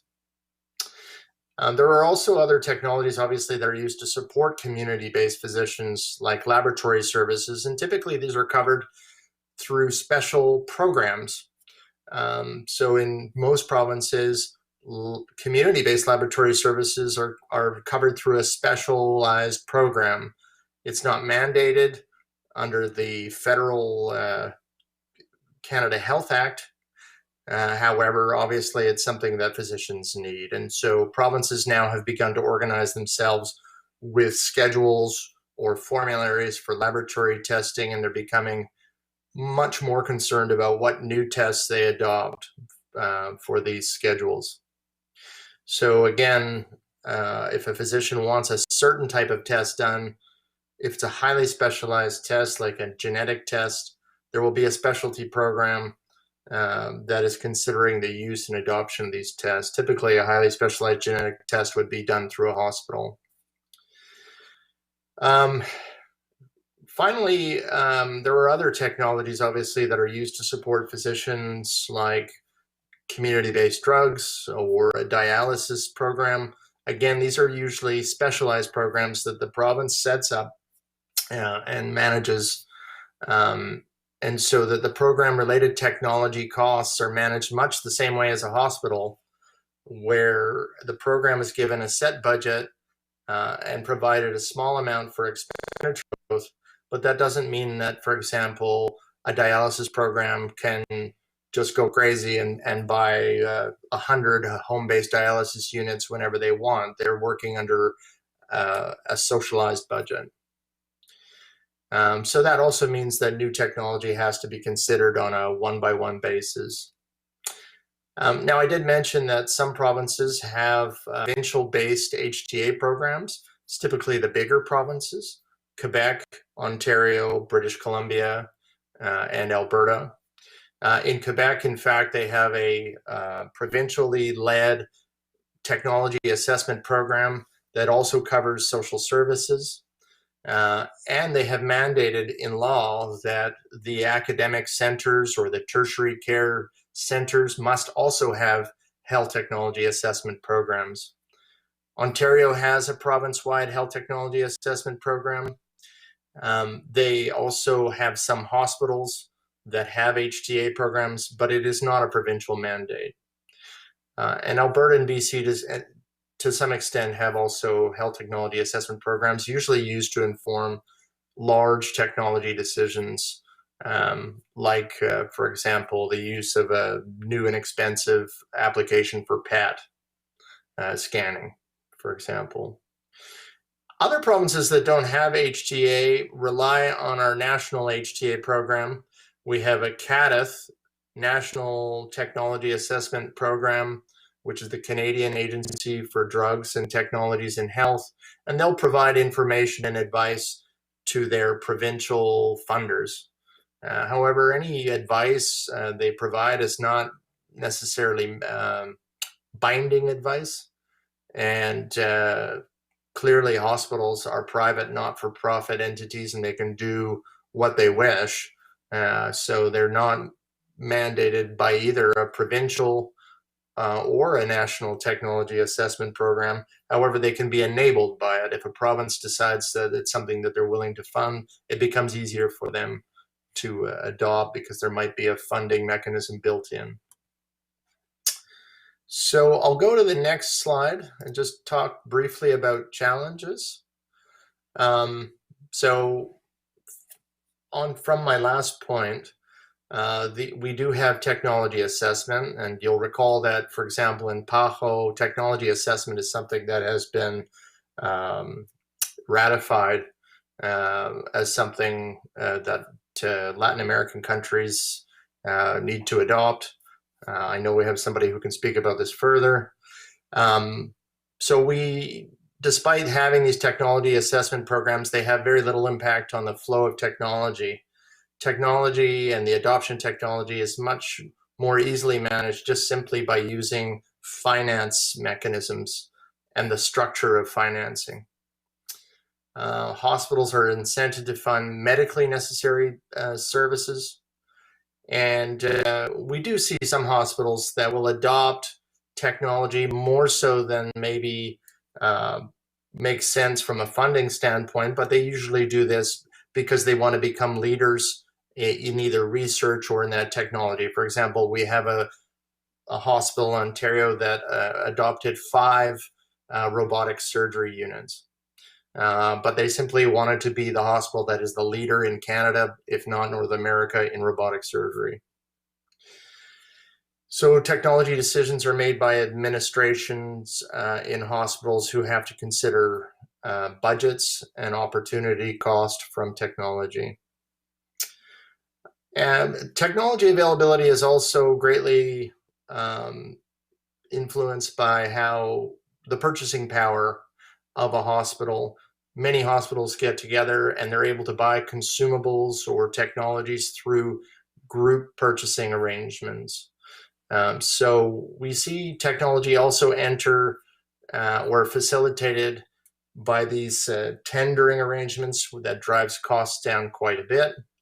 And we also see technology adopted and facilitated by research programs. So I mentioned the robotic surgery, but in testing, this is very common, where an expensive genetic test will often be developed and even delivered through the context of a research program. So I'll stop there because I think we're meant to take questions. Thank you.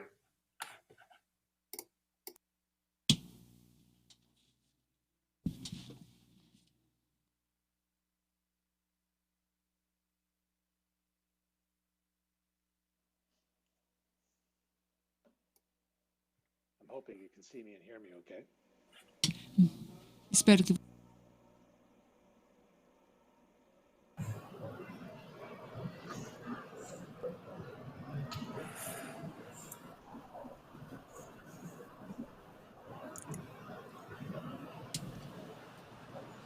Tem razão, vocês mandaram desligar o telefone, desligar o microfone, eu desliguei, agora desligar. So my mic was off and now I forgot to put it back on. And well, I'm not using technology appropriately. But your presentation was very good. It was a guideline for what you do in your country.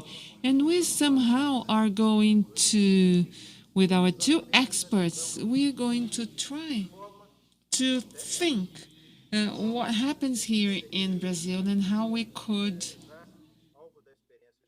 use your experience for technological incorporation in our country. And then I am going to tell you a little bit more of what can be done in the public industry, and Scarabel will be working more on what we have here for the private industry. So first, you... Como quiser. Tá bom. Tá, muito obrigado. Qual que é seu? Isso. Muito obrigado. Good afternoon. Thank you very much, Francisco, for invitation to be in this meeting. I would just like to clarify something. It said that I am in Pajo. I'm not representing Pajo in Pajo. There was someone who was from Pajo, but because of agenda problem, he couldn't be here.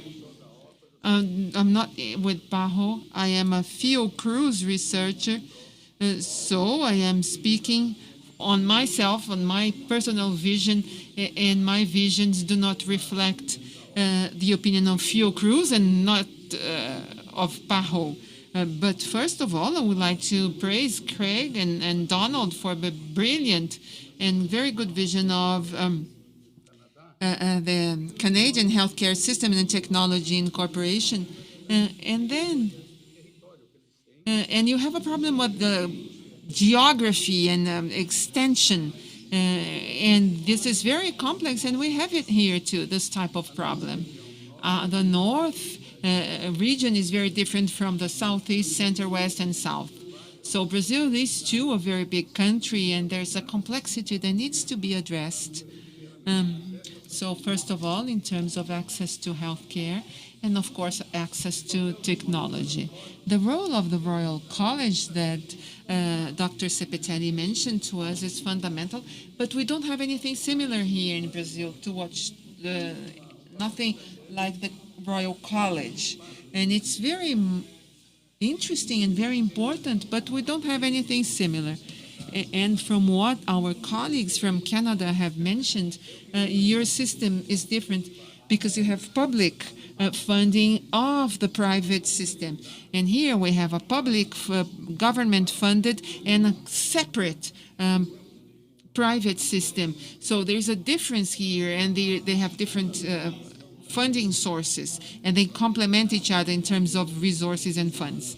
What we see in Canada, it's excellent federal coordination with a very strong work by the provinces. We are too a federation, and our healthcare system has three different levels or three different government levels: federal, state, and municipal. And here in Canada, we can see how important it is to have federal regulation, as they said. So I would like to talk about the regulation of access with the Brazilian model as a country with 210 million inhabitants as a universal and free of charge healthcare system. First of all, we need to have assumptions and references that are very clear for us to do that. Globally speaking, we need to mirror the 2030 agenda, the Sustainable Development Goals, and Goal 3, which is assure healthy life and well-being of everyone.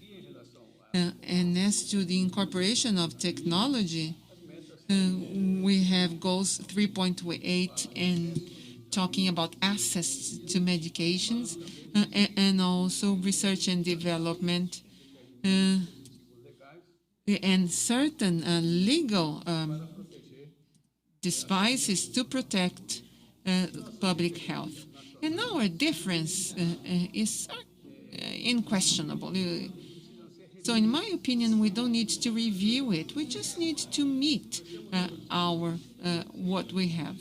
So we had our constitution assuring health as a right of all and a duty of the state. And we have the law, the regulation creating the national healthcare system, including comprehensive care for the public healthcare system. Traditionally, SUS effectively implements the complementarity between the public and private systems. So these actions, in combination with the strengthening or to have the industrial economic complex of health, they are our references. And this has been emphasized in the last health conference. So health is a priority, and there was a very intense discussion related to science, technology, and pharmaceutical care. And I would like to draw the attention to the importance in our healthcare system for the structures for the incorporation of technologies, especially the National Commission of Technology Incorporation, CONITEC, and the Ethics Research Committee that is national, Research Ethics Committee that is national. They're very strong organizations and very active and very important. I would also like to remind you that Brazil has already been a reference and a model for the world in many areas, including in pharmacochemical production. We had the Brazilian company of antibiotics, producing antibiotics and exporting antibiotics. We had Biobras producing insulin, also a very big structure. And we also we were references in reverse engineering to produce antiretrovirals that did not have patent.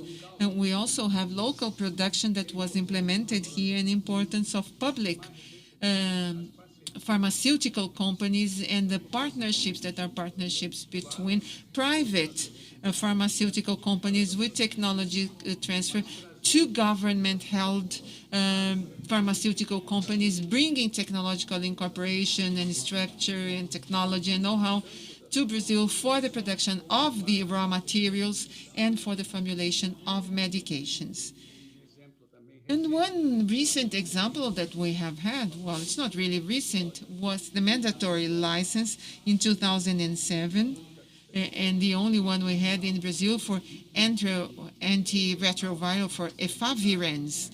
And when it was implemented, it drove prices down by 5 times in comparing what we had to buy overseas and what we manufactured here, an incorporation of technology for us to manufacture this in Brazil, and we're still doing there, even at Fundação Oswaldo Cruz. So I think that our recent past has many accomplishments, and many of those are being disassembled, or we have a severe problem here in our country, and I would like to say that and being very honest. 95 amendments to the Constitution, when it freezes public expenditure for 20 years, really chokes the public sector. So what we are taking down are the so-called low-income drugstores and other programs that have worsened and indicate a worsening of our situations, and some structures are being put down. And when the pandemic comes, the coronavirus pandemic, it's a much severe challenge which increases social inequality in Brazil. Because technologies that are directly related to fighting the coronavirus, they have been adopted in Brazil and all over the world. Many measures for the protection and recovery of health have been adopted. And these non-pharmacological measures, including isolation, social distancing, quarantine, EPI. And this definitely changes our social life and commercial activities all over the world. So these measures make even more vulnerable our homeless populations, unemployed populations, sub-employment, informal trade, and thereby the levels that we have, not just in Brazil, but in all our countries, there are social imbalances that were aggravated with the pandemic, in addition to overloading our public health system, and there are many elective surgeries that were not done because there was not enough space in hospitals because of the need of providing care to COVID-19 patients. And we also had an increase in the number of specialized beds that really are a burden or an overload for the public health care system. There is something very clear. The public sector is saturated, and the private too. There are COVID-free areas and COVID areas, but really our system is overflowing, and this has been aggravated by the COVID-19 pandemic. And I would like to address something that I find very important, which are some barriers that we have in access of our populations to medical technologies. And then I would mention pricing. And there's the difference between cost, value, and price of technologies, medications, vaccines. So we do not have a direct relationship between cost and price.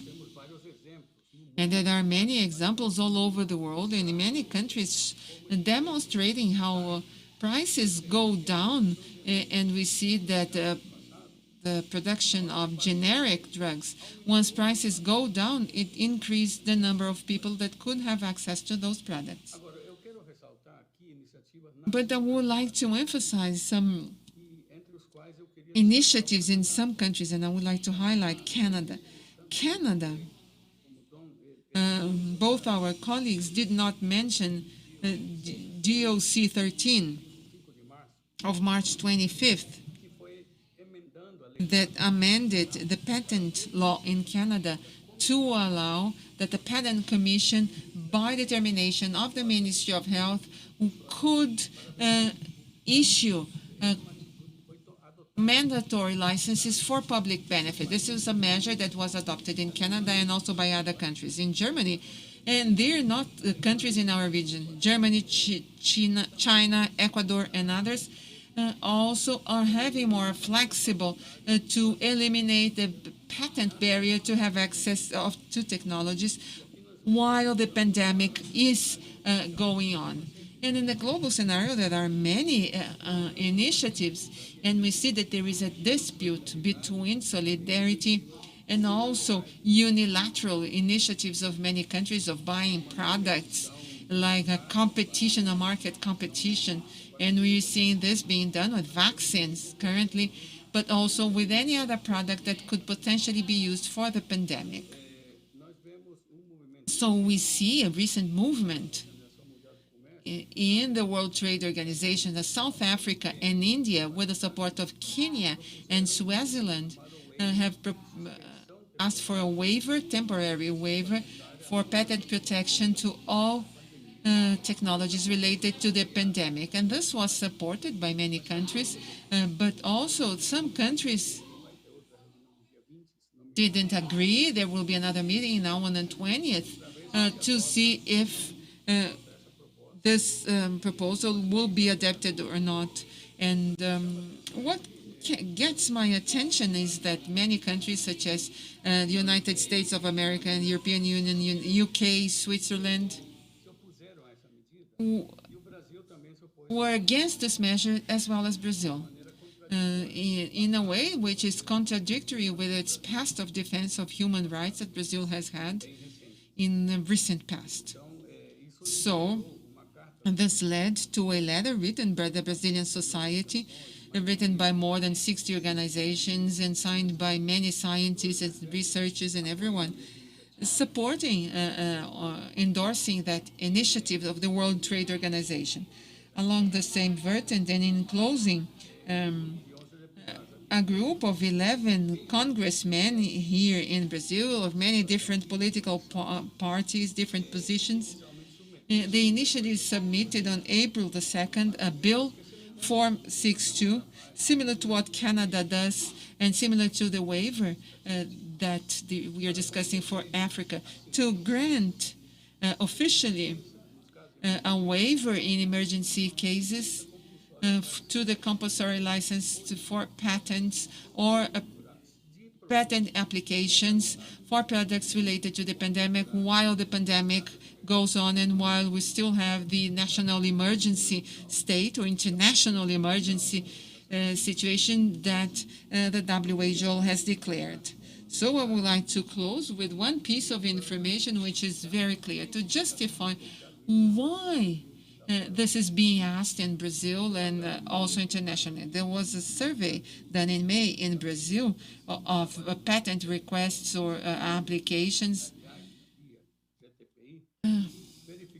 And then they found that INPI, we have today pending 11 patent applications for vaccines, 72 patent applications for medications, and 141 patent applications for diagnostic methods, all of this related to COVID-19. So these are technologies that could help, and if they have the patent, if there is a monopoly, the prices could be higher, would not provide access to everyone. And we know that not protecting patents makes it possible to have patents to manufacture generic drugs and for more people to have access.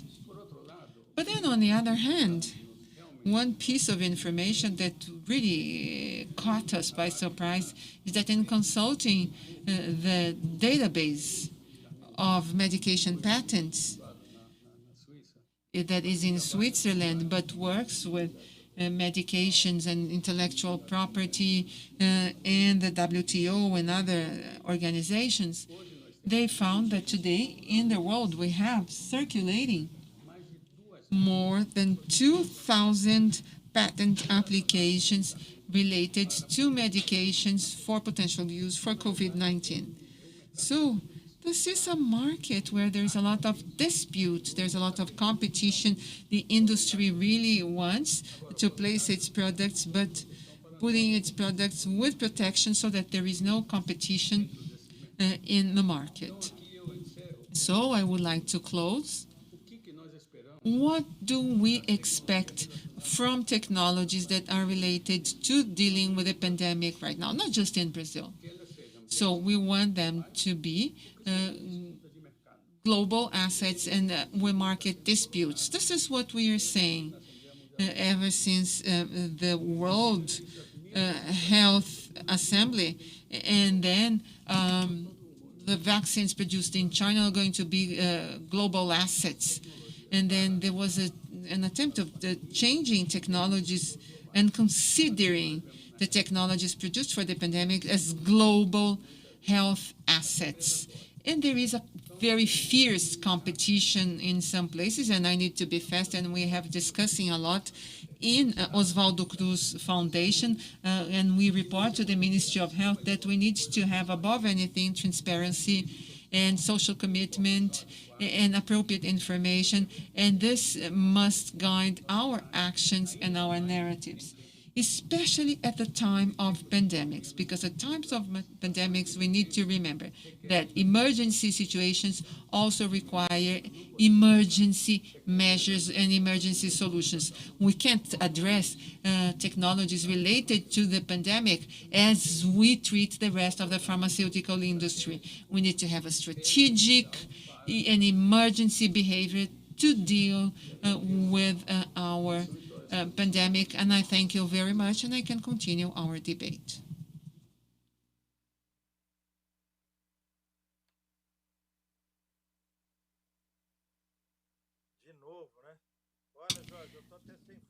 You see, amazing, so much information, really. I think you have given us a very broad presentation and an overview of what we have to analyze and consider. Thank you. It was like an MBA, just so much content. Okay, let me now hand it over to Rogério, please. Let's see what we have to hear from the private sector. Thank you. Good afternoon, everyone. Let me greet and thank for the invitation. Thank Josier and Balestrian let me greet Don and Greg and Jorge. I would also like to greet all the members of ANS, the private agency here, private health agency here supporting us. I think we have seen all the overview and the comparisons of Canadian and Brazilian health. So I'm going to talk about the private healthcare agency and how we regulate things here in terms of technology incorporation. Our main interest is to defend the public interest. We are responsible for regulating HMOs, insurance companies, and the relations between providers and consumers, contributing to healthcare at large in the country. So we set the rules, best practice, we coordinate and we regulate the HMOs and consumers, and to some extent, also with providers. So ensuring solvency, structured information to the population, so that we can offer the appropriate products, delivering what was part of expected good care, timely care. And we run a number of campaigns to reduce unequal access to information or uneven access to information, so that consumers can be more aware and more knowledgeable about health at large. So this is the purpose of our policy and our goals, always focusing on sustainability of the industry so that beneficiaries can have access to new procedures, new technology, things which are appropriate to patients at affordable cost. Private healthcare in Brazil has a very complex characteristic. There are different kinds of healthcare plans. They can be individualized, so people can buy it as an individual or for family. We also have affinity plans. We have corporate, large group-based. You can buy products just for hospital care, outpatient or inpatient, outpatient care, with or without obstetrics. And we also have dental plans. Some plans are cover the whole country, others are just state-based. And we have free choice of providers, or we can have a credentialed network of providers or verticalized network, copay, without copay, deductibles, etc. There are some with our self-management companies. We have medical cooperatives, companies, dental cooperatives, and also some HMOs. It's a very complex industry, of course, robustly divided. So we have 47 million lives covered by private healthcare plans. During the pandemic, many lives were lost, many beneficiaries were lost, and now we've just recovered what had been lost during the pandemic. And we have 116 different HMOs and 360 in dental care. So 116 medical care, 360 dental care. About 207 billion was the revenue in 2019. 1.6 billion procedures, or 6.4% more of utilization comparing 2018 over 2019. It also generates a lot of jobs. This is an industry that has a lot of jobs. We have 3.3 million jobs in private healthcare and 1,100 in the public arena, so total 4.6 million jobs between private and public sector in Brazil. Now let me tell you about technology incorporation. We do it because it's part of our mandate. It's a legislation for the healthcare plans from 1998.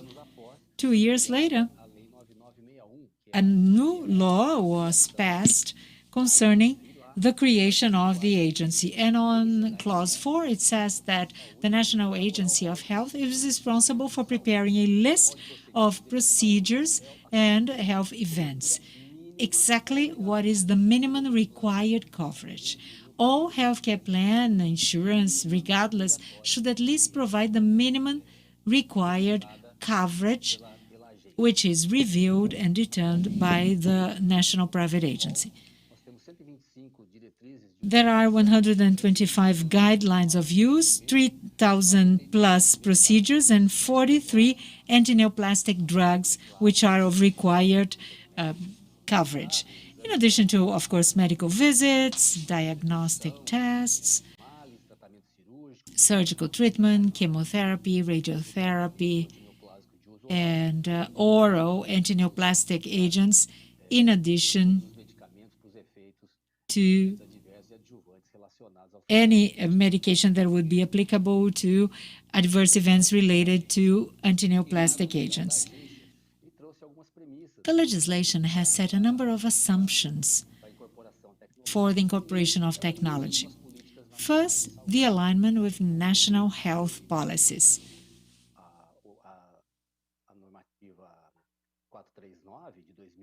In 2018, a new regulation was passed, so everything aligned with CONITEC. CONITEC is the committee that analyzes the incorporation of new technology. So promoting health and prevention of diseases, something that would be really appropriate for offering the best healthcare to citizens. HTA is what we use as a reference. So we have parameters for efficacy, accuracy, efficiency, safety. Whenever any technology is submitted to us, it's going to undergo an HTA, and we are also going to rely on evidence-based data and all the references that can be found. We update our list of procedures and technologies every 2 years. Right now, we have an open public hearing running, and it's going to be ready, fully revisited, to be put into effect in March. In March, we are going to have the new list of everything approved. And we do it every 2 years so that we can have appropriate legal safety and a transparent and logical process.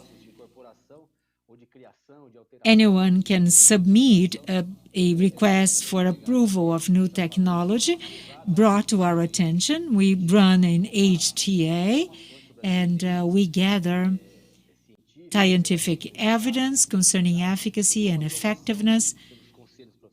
And we also observe how the professional boards analyze and consider that technology. So it's done very transparently so that we finally can come to a decision of incorporating or not the technology into our list of procedures and technologies. This is something that meets the needs of our patients. We want to incorporate new technologies that would be beneficial to our users, really providing sustainability at the same time of the whole system. Right now, 1,300 submissions were made to us to be considered. Out of which, 215 were eligible. And right now, it's open for public consultation, as I told you, up to November 21st. So we have 215 of these submissions open for considerations and analysis. So there is the submission, the context, the technology, a summary of scientific information, everything that has taken place in the technical meetings. We had 27 technical meetings, everything webcast live. It's available also through YouTube on our web page. So I encourage everyone to join us in our public hearing, give us your opinion, your contributions. And during the pandemic, there were 3 extraordinary inclusions of technology. So PCR tests for COVID,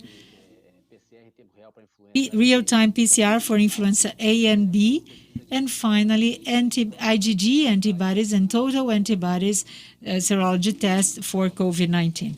So thank you very much for your attention this afternoon. Hope I have met the needs and the interests of our organizing committee. Thank you. Very well. It was great. I like when you explain. You were very didactic. And it's very interesting to hear you, and anyone can understand what you mean and how the agency works and everything you do and how it positions itself. Of course, you have seen there that our time is up. So we have another presentation right after we close. So we're going to say goodbye, but I'm not going to leave our Canadian friends to come all the way to Brazil. And we hope that they answer this in 1 minute, please.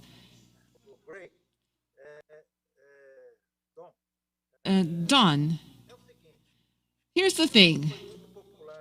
A movie that was very popular here in Brazil many years ago was Barbaric Invasions, that talked about everything, all the way between patients to use technology in Canada. And it was very difficult. It seemed like martyrdom. Is it still like that, or has it become any easier? Or is it still as difficult as we saw in the movie? Well, I think it was a movie, so it was meant to be a bit of fiction. But in the province of Quebec, where it was based and where the director was from, Quebec has taken a very socialized medicine approach, very top-down approach to managing care. So at times, they have had struggles with medicine, that kind of thing. But I don't think it's that bad. And we have to bear in mind as well, there is a lot of information and disinformation about the Canadian healthcare system, aided in part by admitted efforts to discredit public healthcare by U.S. private insurance-based organizations. So there are a lot of people that think that we wait too much, we're dying in line, but in fact we have very good care.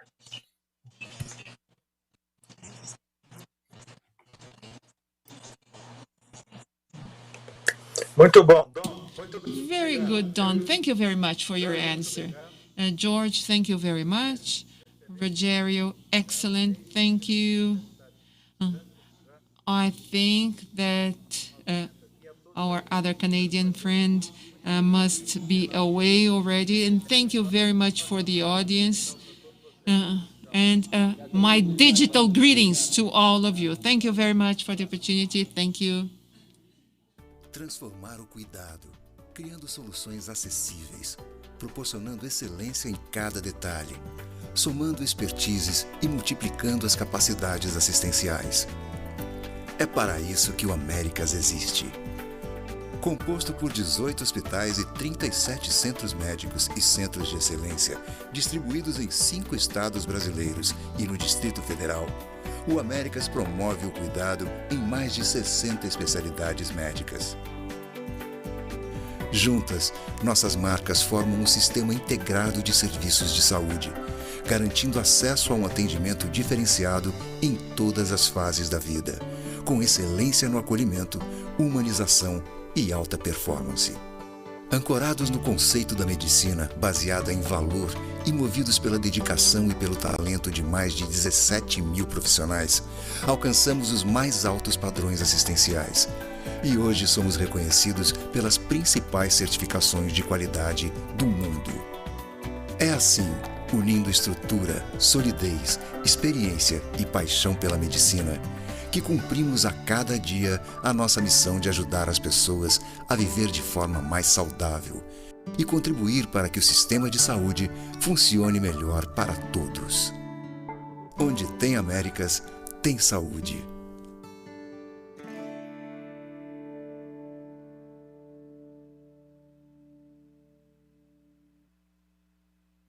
A pandemia virou tudo de cabeça para baixo, mas a Amil se virou rapidamente para você ter o cuidado certo nesse momento difícil. Em tempo recorde, disponibilizamos a telemedicina Amil para todos os nossos clientes. E agora, além de consultas de urgência, também é possível agendar horários com especialistas direto no aplicativo. Tudo com a qualidade que só uma empresa de saúde de verdade pode oferecer. Telemedicina Amil. Não é bom porque é telemedicina. É bom porque é Amil. Saúde é assim que se faz. A maior rede própria de hospitais e clínicas do Rio e Grande Rio. Mais de 1.000 médicos credenciados, alta tecnologia médica, mais de 700 mil clientes satisfeitos. Ressonância magnética, hemodinâmica, tomografia, entre outros. Venha você também para o Assim Saúde. Você entendeu? Saúde é assim que se faz. Ligue já para 2102-5555 ou fale com o seu corretor.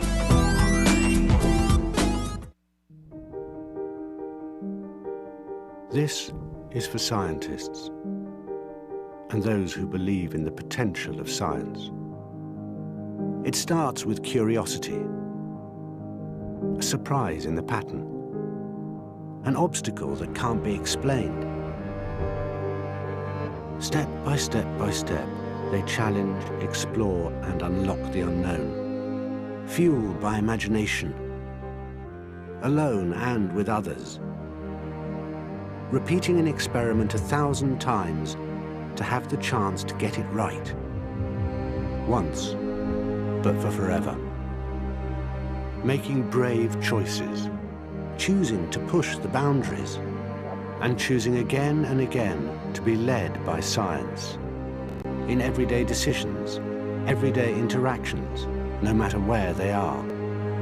Because putting science at the center of everything is the best way to understand and transform disease. The best way to change people's lives. This is why we believe in what science can do.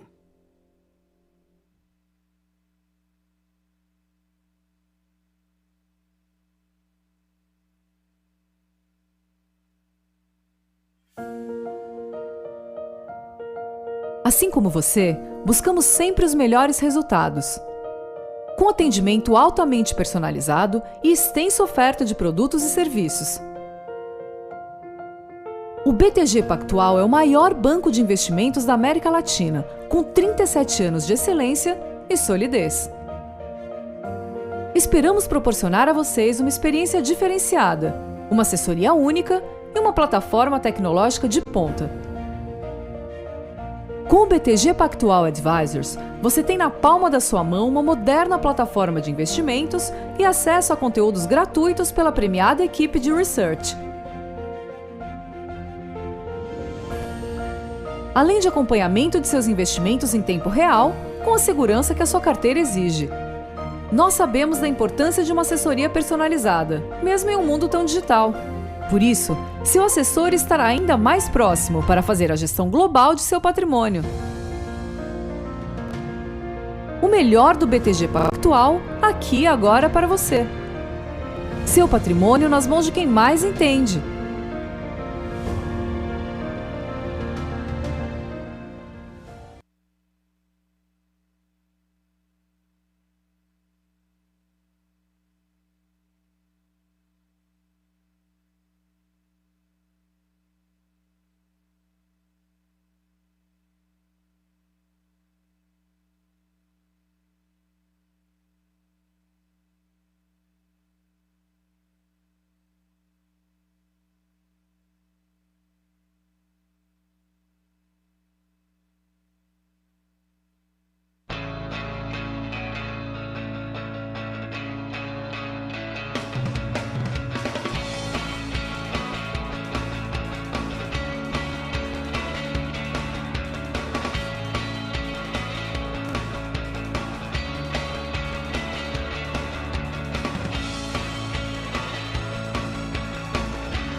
Promover saúde é transformar a vida das pessoas todos os dias. É o que as operadoras associadas à Fena Saúde vêm fazendo, levando saúde de qualidade a 26 milhões de beneficiários de planos e seguros privados de saúde. Sabemos que estamos no caminho certo quando 80% dos beneficiários se dizem satisfeitos e somos o terceiro principal item de desejo dos brasileiros. Hoje, 47 milhões de brasileiros têm planos de assistência médica e 24 milhões têm planos odontológicos. A saúde suplementar desonera o SUS, ajuda a economia do país a crescer e a gerar empregos. Por isso, é preciso investir constantemente no aprimoramento do setor. Queremos estar na agenda de reformas do Brasil. É hora de aperfeiçoar a legislação, promover acesso à saúde para mais brasileiros e permitir que mais pessoas tenham a opção dos planos privados num ambiente sustentável. Uma nova saúde suplementar é bom para todos.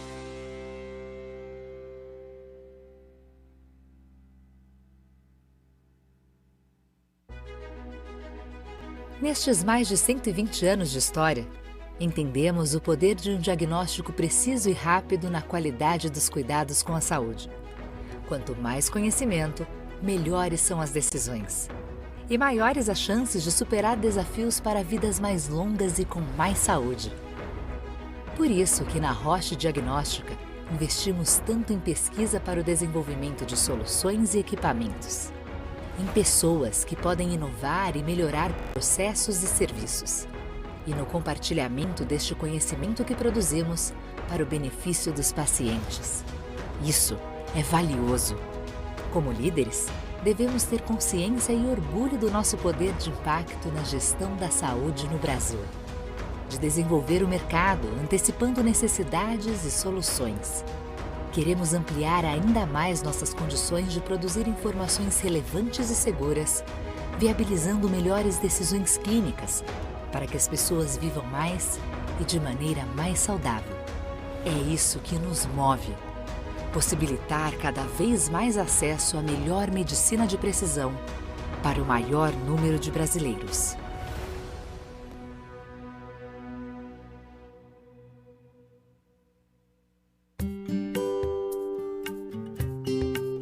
Limpeza, estacionamento e nutrição. São serviços que realmente não estão no foco de um gestor de um hospital. Então eu decidi que eu tinha que contratar alguém que fosse muito forte, que fosse maior que o hospital. E aí que foi a opção pela Sodexo. É muito mais tranquilo que uma única empresa entenda a demanda do hospital, né? Então a sinergia entre a hotelaria, entre a parte de alimentação, a parte de higienização, traz uma rapidez no entendimento do que é o objetivo do hospital. A comunicação entre os serviços fica muito mais ágil, né? O padrão de qualidade fica mais uniforme. E foi por isso que a gente acabou, entre várias avaliações, optando por ter a Sodexo conosco. A gente optou por esse modelo porque nunca aconteceu, nem com os pacientes, nem no lanche noturno dos funcionários e nem no restaurante dos médicos, algum problema da alimentação causar algum problema de saúde. Isso para mim é o maior orgulho que eu tenho de ter escolhido certo. Inovação, tecnologias e pessoas treinadas, esse realmente tem sido o nosso diferencial no mercado. Nós juntamos todas essas práticas e trazemos para o cliente realmente um serviço de qualidade. Nós conseguimos trabalhar de uma forma integrada, onde nós pegamos desde o paciente, da sua entrada até a sua saída. Nós conseguimos acompanhar esse paciente.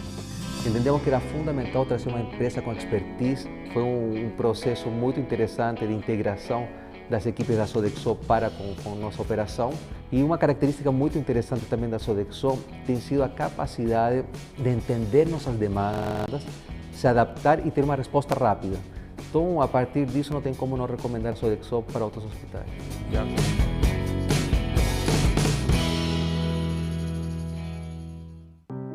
A Pronep Life Care, uma marca do grupo Sodexo, é uma das empresas pioneiras na atenção domiciliar no Brasil e atende em todo o país mais de 2.000 pacientes por dia, atuando no cuidado e atenção às mais variadas necessidades.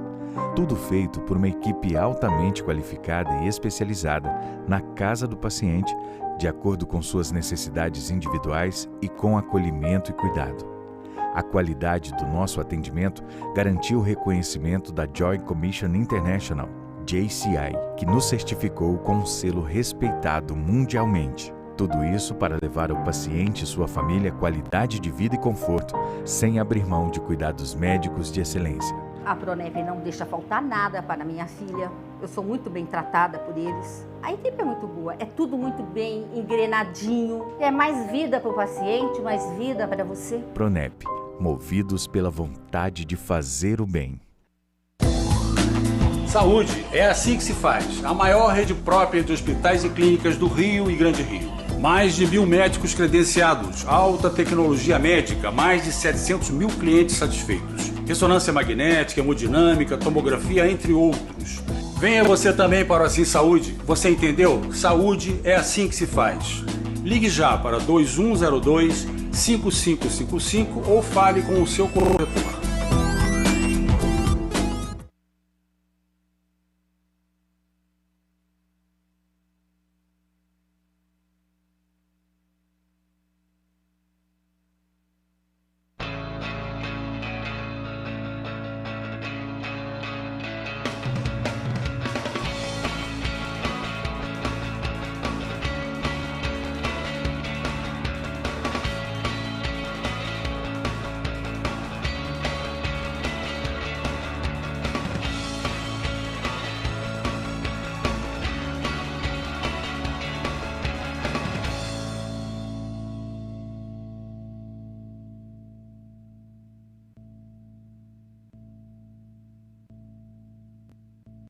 Precisamos mudar o modo como cuidamos uns dos outros.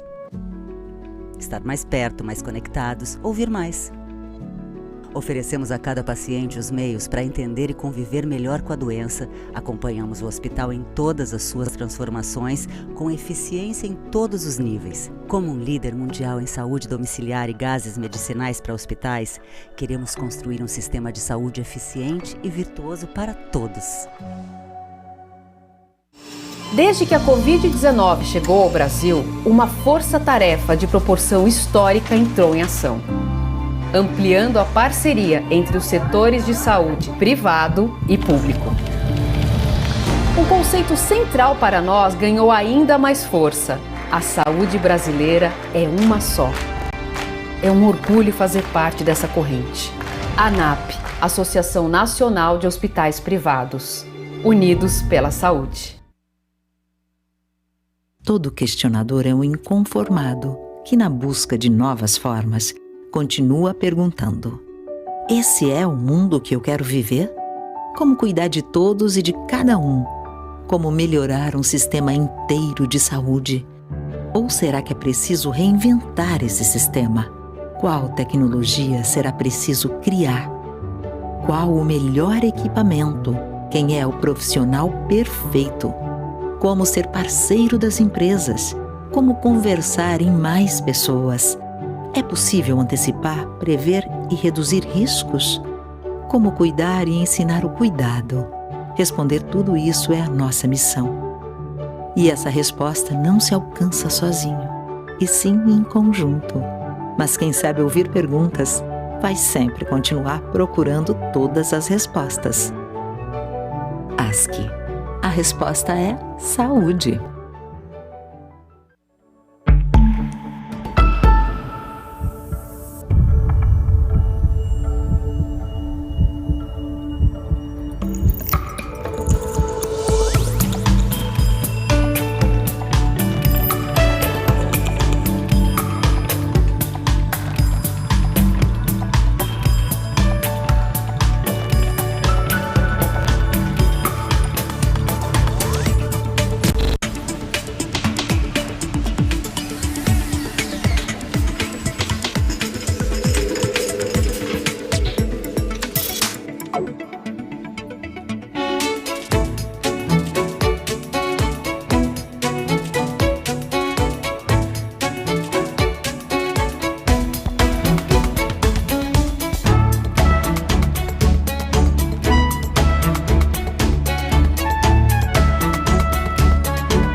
Bradesco Saúde desenvolveu uma série de iniciativas que promovem orientação e cuidado em meio à pandemia de Covid-19. É o Saúde Digital. Com ele, quem tem Bradesco Saúde pode realizar consultas médicas por videochamada sem sair de casa. Veja como funciona.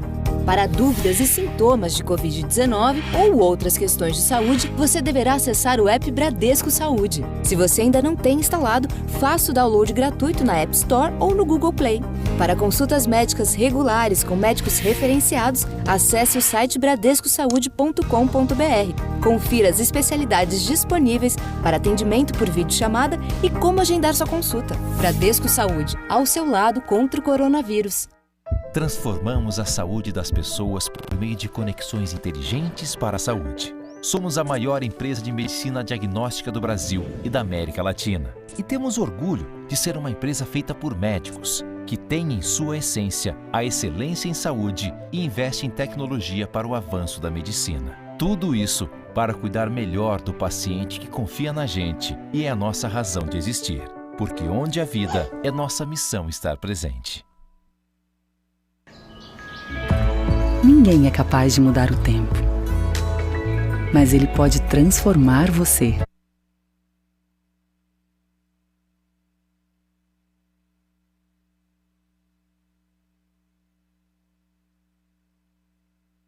Highly expected activity of FIS Digital.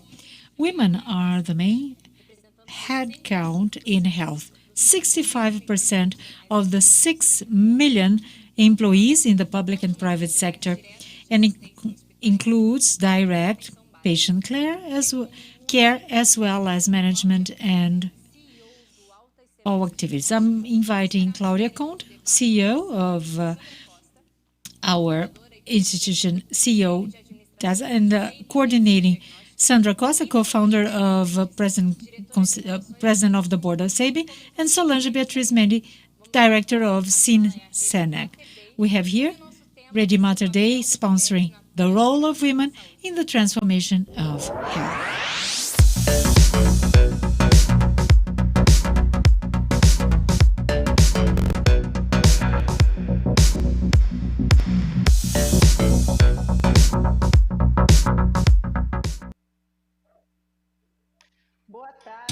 Good afternoon, everyone. Good afternoon. Sandra, Solange, it's a great pleasure to be with you here today, especially to address such a special topic, isn't it?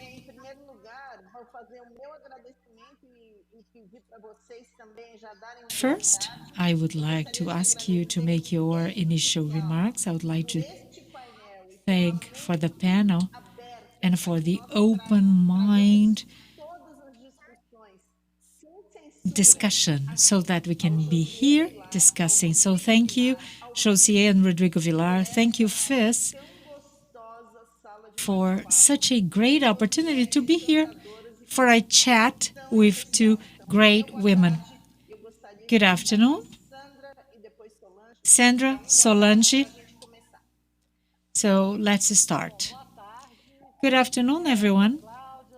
Claudia, Solange. Thank you, Josier. Thank you, Rodrigo. It's always great to participate. In fact, it's my second year.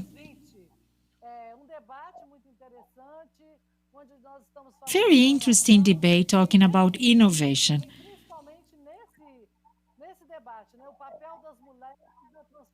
The role of women in transforming health. We have a very important role, and we're going to talk about that today. I'm really delighted to be here with you. Thank you.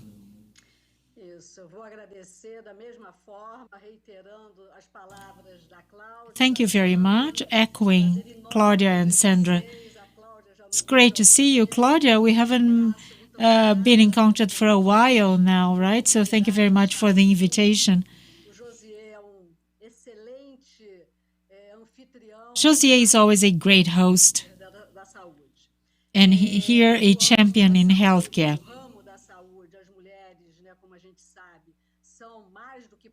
Women have a key role in healthcare, and I would like really to greet all fantastic professionals, women professionals who work with love, always very candidly and with the purpose of adding value to the health of population.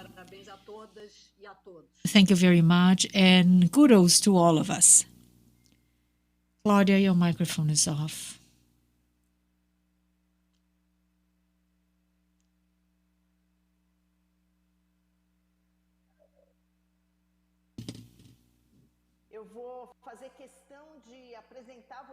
I would like to introduce the two of you, even though it's not necessary.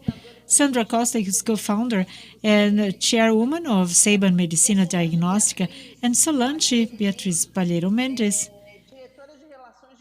is the director of consumption and relationship of Sinasec. They have these positions, but regardless, they are leaders in health and inspiration to many of us. And this is why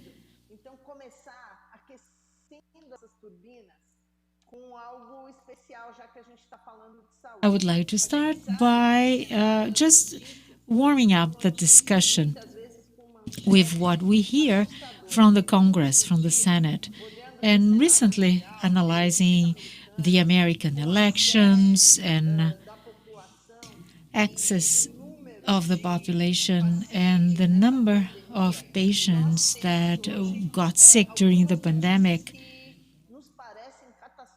The news seemed to be catastrophic in a moment when Brazil needs some optimism. Regardless of the world scenario as we see it, we also have a very peculiar scenario in Brazil. The population has been claiming for more access to health, which is the basis for economy to have a ramp up, because healthy people can be better employed and work better. In view of these very bad situations to some citizens, I would like to hear from you how you see health in Brazil 2020 and how the future will be, how our next years will be between 21 to 24. Let me ask Sandra to go first, and then Solange. And then I have some questions to both of you. Sandra?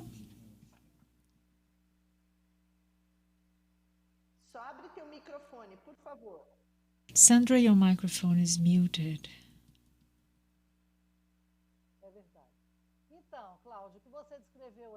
So what you've just described, Claudia, is a fact. But healthcare in Brazil has a number of challenges to face.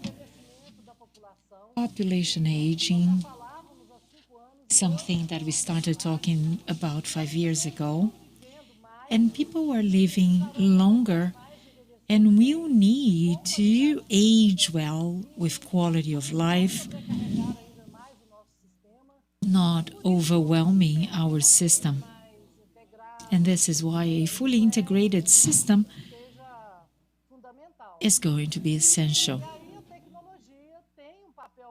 Technology also plays a key role. During the pandemic, we've seen how marked it was. We started using more telemedicine, granting access to more people. And this is really something which is not going to change any longer.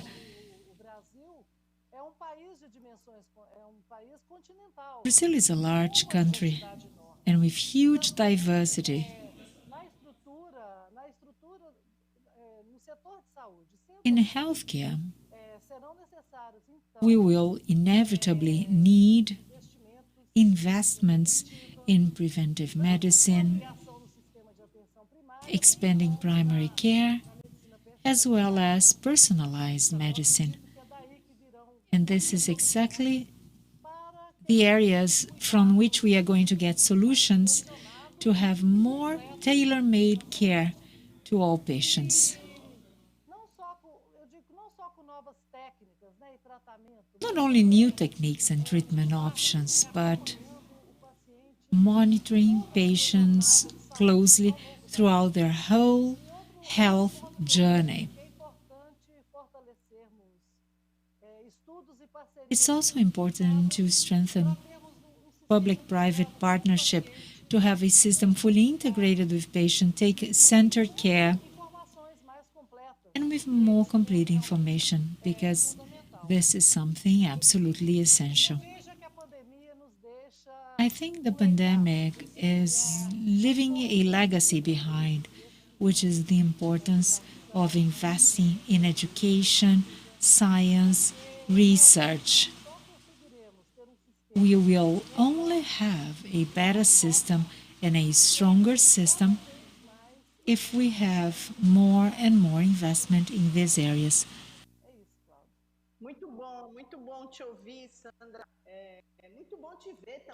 It's great to see you because we hardly get to see each other, Solange. It's great to meet you again. We feel like we would like to be together. We have some protocols on sessions, stay in the center, do this, do that. But what we would really like to do would be to hug each other, to be truly together, because we think about many people would guess that competition drives us apart. It doesn't, because women are more intelligent than that. We have an intelligence that is above our ego. Solange, I would like you to tell us a little bit about this vision. What is the vision of what we are living today? And Sandra has mentioned a few points, and I made a note for us to go further in detail. How do you see detail? You were in charge of the National Federation of Health Insurance Companies and the access that everybody asks for. And in Brazil, that needs to take off. How do you see that?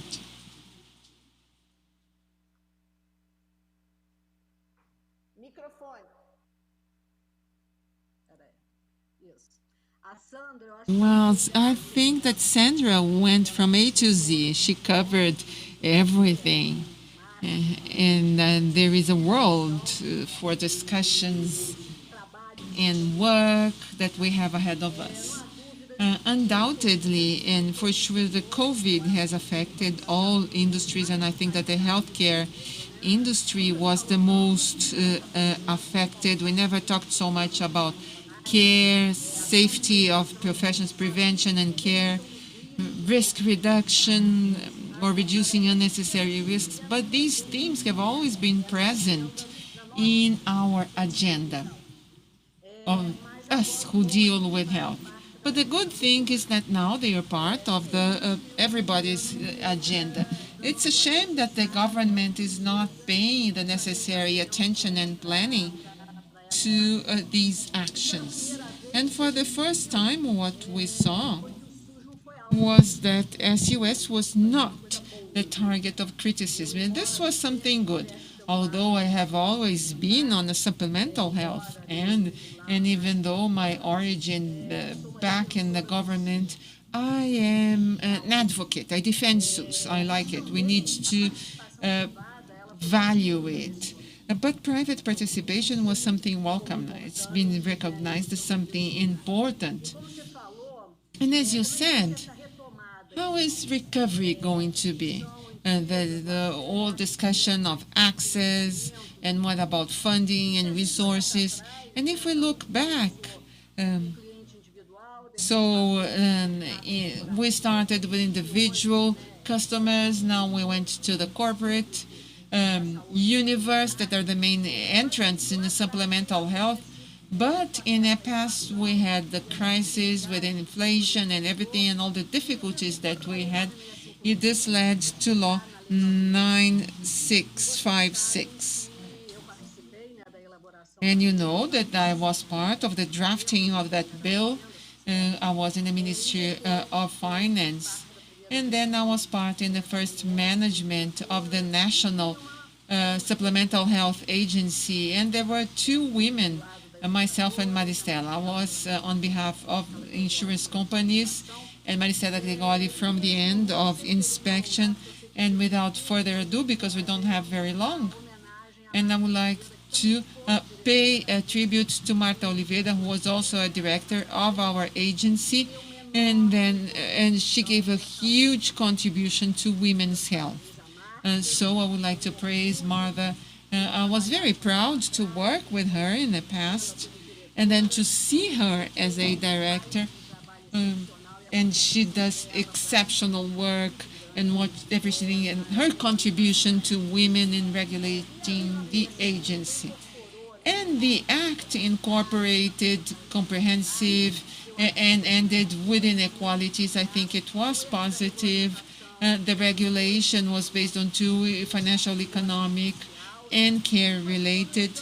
And then the objective then was we tried to combine to assure care and with the regulation of solvency of the companies, considering having a market with good laws and with feasibility, favoring growth, and thereby providing more access to the population and more quality.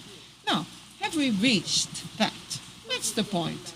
I would say we are not there yet. So in reality, we need to be brave to discuss the change in the law. And why do we need to be brave? Because those are important points in the regulation, points that we will all need to give something up. Businessmen, consumers, service providers. And when we sit down at the table to have this discussion, the conversation is very difficult, and it has been very difficult, but I am hopeful. So I think that we are there to change it. The challenges are always the same, at least most of them. As Sandra said, we have very high medical inflation. In the world, it's 40%. In Brazil, it's about 300%, well above any other consumer price index. There's aging, epidemiological transition, and now we have the virus. So the imbalance of income, the technological advancement, which has always been challenging in terms of costs, but which now has gained some space. Why? Because adopting those, they facilitate access to health.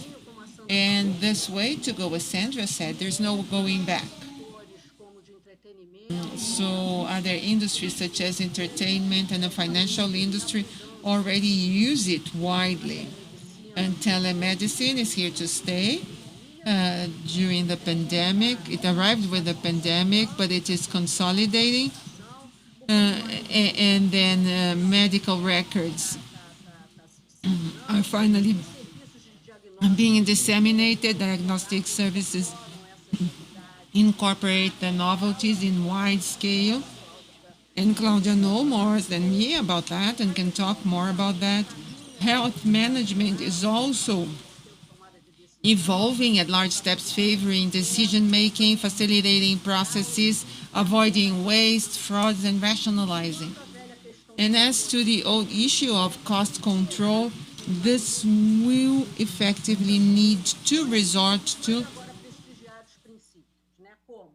principles that are old. Focus on prevention, as Sandra said, and being based on good practices of health promotion, as it's been said, and everything based on transparent indicators. The population demands that, everybody demands that, metrics that are in transparency for everyone, so that we can all together decide what is best.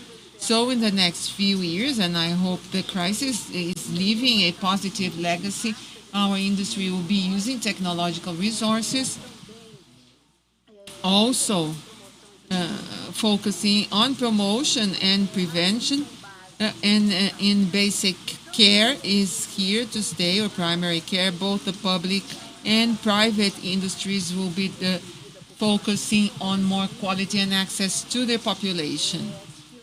So we need to be brave to do that. As to strengthening SUS, well, you can take that for granted. We don't need even to say that. That's something that we assume. But we need to be brave enough to change what needs to be changed. Thank you very much, Solange. Now I would like to ask, and I'm going to ask a few individual questions so that we can be fast and address. So, Sandra, I have talked about inspiration and the woman you are, and you are as an entrepreneur and a first mover in industry and in a location that no one thought would be so important to Brazil. And you are an entrepreneur in health. I would like you to tell two women and two men too who are watching us 3 characteristics that you consider fundamental and priority. Of course, we could mention many. Of course, I would like to think the top 3 in 2 minutes to talk about them for a woman who is starting her career or that would like to inspire. Use yourself as an inspiration for the first step to start a career, to look at your career as another opportunity. And having conditions of being an entrepreneur, wants to be an executive officer, a technician in her area. Which are the 3 features that you say, well, these are the main ones I need to carry with me and I mustn't forget them? Well,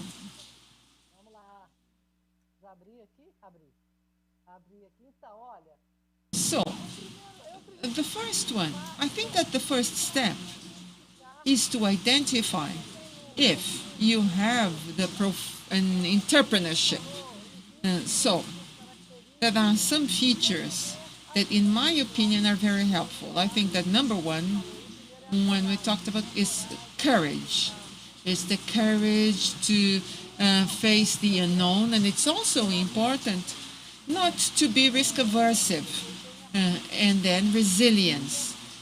So resilience, I think that being an entrepreneur in Brazil has many, many challenges and limitations, but with the perspective that it is possible.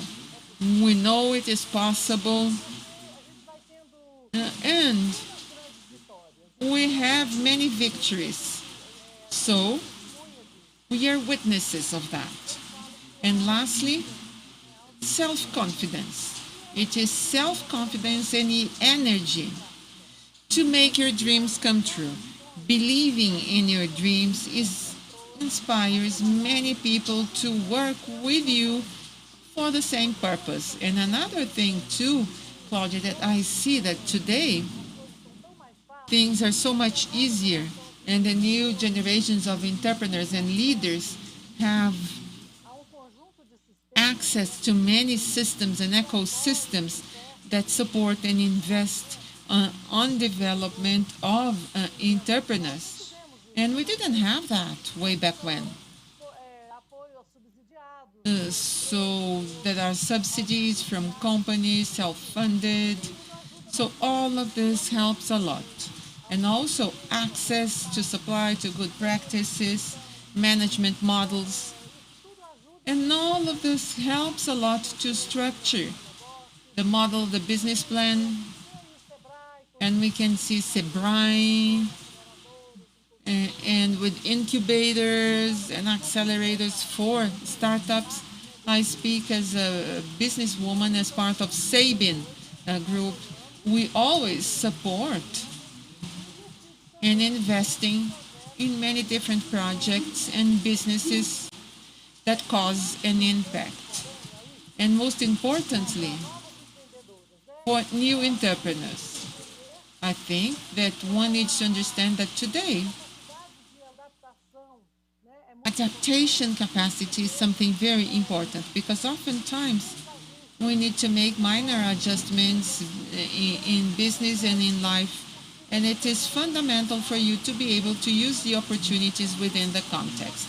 And another important point and it is important for us to emphasize, is the issue of constant learning. I think that we need to learn every day. So this thing of wanting to get to knowledge, it's important to be in constant development, studying, and always seeking new skills and self-knowledge. Oh, great, a lot to talk. It's a shame we don't have very long. We could spend a long time here. Thank you, Sandra. Now I am going to ask Solange. Solange, Sandra mentioned the attributes, the features. And now I would like you to talk about action. We know that 70 to 80% of women are on the basis of the health pyramid. And this means that women that work on the front end, on the front line, in factories, service providers, in hospitals, clinics, laboratories, health plans, in billing, and in many areas, and so on and so forth. And we do not see, it's not less than 10%, it's less than 10%. We see 3 to 4% women in leadership, and not just CEOs. I'm talking about department managers, brand managers, company managers.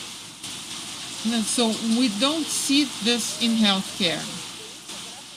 It's a trend, thank God, and you mentioned Marsha, and there are other people in companies in many different areas in the health industry. But if we look into the future, in spite of this bad cultural heritage, what can we do to effectively make it faster, in addition to the support that she mentioned, to transform people and women in leaders, to make them leaders that are going to take Brazil into the future in a better and faster way? And here, it's not that we don't, not looking down on men, because we need to have a combination. What can we do not to have such an intense imbalance? What could we do? I think that this theme of women being on the basis of the pyramid is not just in healthcare, and reference is even a reference because there is a majority of women. So the basis permeates all our industries. Insurance is like that too. So there's a vast majority of women, but not in management positions or leadership positions. I believe, Claudia, we need to provide personal and professional development along the lines of what Sandra said. You need to grow, to improve, you need to strengthen yourself in order to be able to see and believe and move forward. Now, I think that above anything, this engagement of women needs to be better organized with an effective purpose of facing difficulties, and they're always there. Looking into growth, recognition of women, and women need to look up to other women, and they need to see other women being brave, confident. I don't want to say something, well, men and women, but today, in the current stage of society in the world, we need women to become stronger, to empower and get together. And I believe that women's leadership is different from men's leadership. We need to keep our features and our differences to grow. So we need to be brave enough to show ourselves, to believe in what you think. And we who are leaders need to be brave to make things different. Not to try and find male standards. I think that we do need to look after outcomes, results, success, and efficiency. but according to our own standards. Women have been accomplishing a lot and gaining more and more space in the market, and with more and more education, they are more involved with entrepreneurship, and that women have stood out with that regard. We are holding higher and higher positions. It's a long way. And there is an overload because of domestic chores and domestic violence and gender-based violence and leadership. It's not easy. It's not an easy position. It calls for time, dedication, in professional investment, and a domestic way, and it requires a lot. So I know how to divide time. I had a family. My children were very understanding, but it's difficult. It's hard. And so we need to have a lot of determination. And empowerment is to see yourself as fully capable of growing professionally and of leading in an effective way, leading a business, meaning a word that Sandra said, and I am emphasizing it, self-confidence. The first step is for women to see themselves as capable. Being perceived by others is the next step, but first of all, they need to see themselves as capable. Now, we need support, and support must come especially from other women in an organized by groups, associations. But I think that we should be more united. And many times in a work environment, having a female woman boss is worse than a man boss. So we need to understand that we need to be united together. In the insurance market, we have AMIS, the Association of Women in Insurance Market. We work with that direction. It's a way that the market has found that our insurance brokers that are very active at CNSEG, we have our own work group to address and to talk about diversity and inclusion, and women are the first ones, and this is decisive. So there are many obstacles, and the main one is the sexist culture or a male culture, but it's something structural, and for this reason we cannot deal in a very light way with that. This is structural culture. And opportunities are given to those who are similar to you. And today, who's in power? Well, men prevail. No, the choices are only equal. It's not that you don't want other women. They look at other men and they relate to them. They identify with them. So, also companies are being asked about that, and the seed has been planted. I think that all major companies have many actions.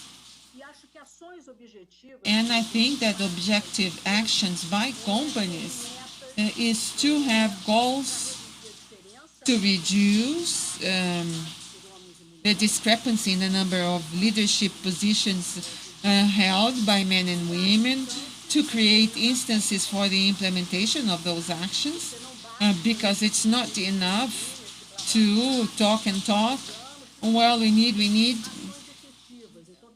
to have effective actions. There must be committees that will be responsible for those actions to be part of the plan of the company.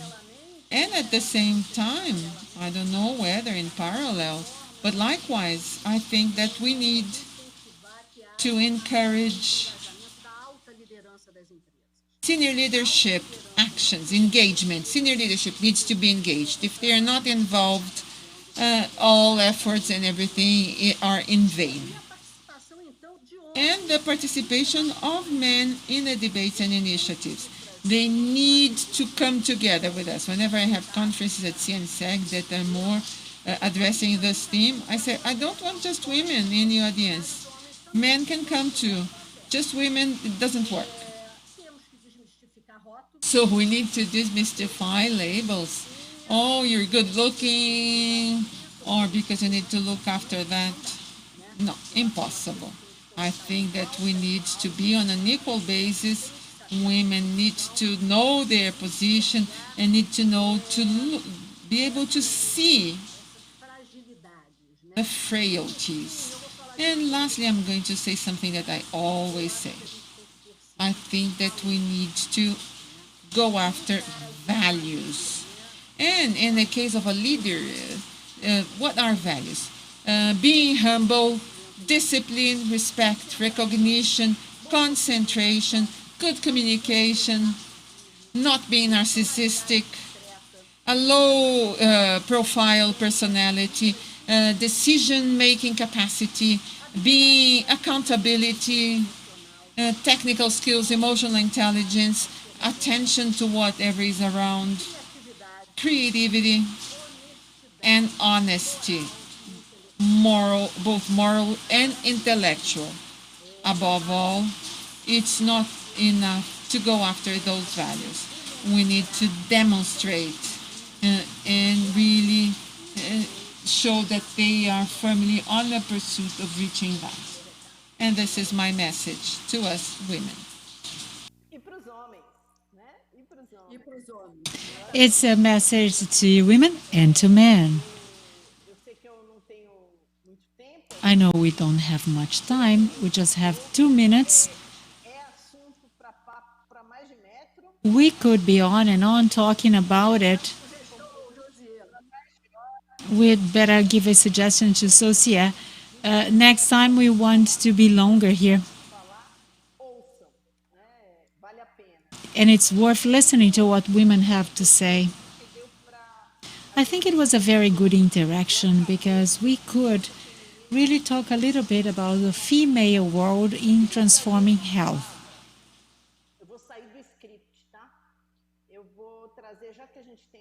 As we don't have much time, I'm going to say 1 word and 1 minute to each.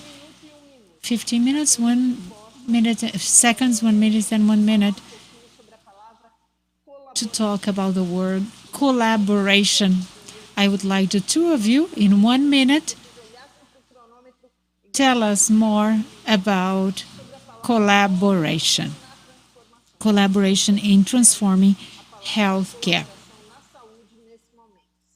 Sandra?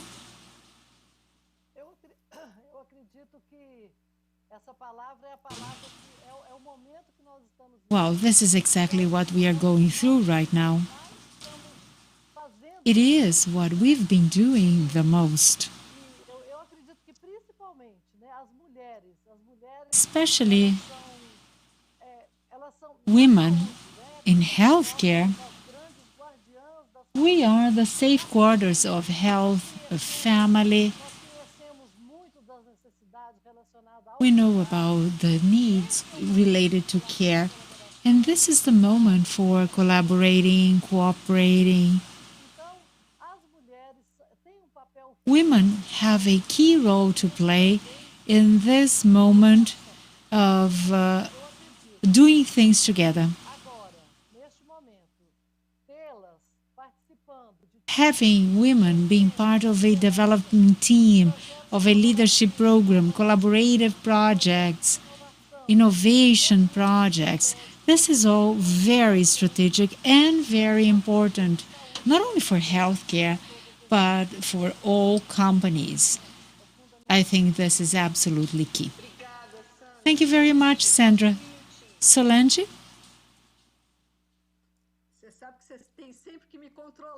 You have to control my time, right? I always take longer than expected.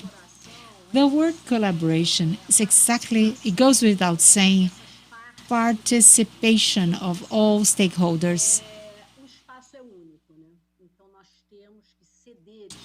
We have really to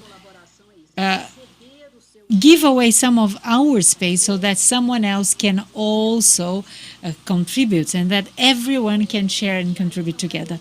And this is not considering just yourself, but everyone. We all want to succeed, and we all can succeed. But we want everyone to win. It's a win-win-win-win situation. And how can women be part of that? Trying to understand what's really important to be achieved and what can be shared and what can be done without. Of course, providing care, protection, results. But we should be sensitive. We should be sensible. We are not going to achieve success unless we lose a little bit. So we always lose to win. And when I talk about reform the law, this is what I mean. The law comes just to regulate healthcare companies, regulating part of HMOs. I don't know whether it should regulate other players or maybe regulate no one and just allow the system to self-coordinate. We know it's not possible, though, because there are huge asymmetries and some regulation is required. But everyone should be involved.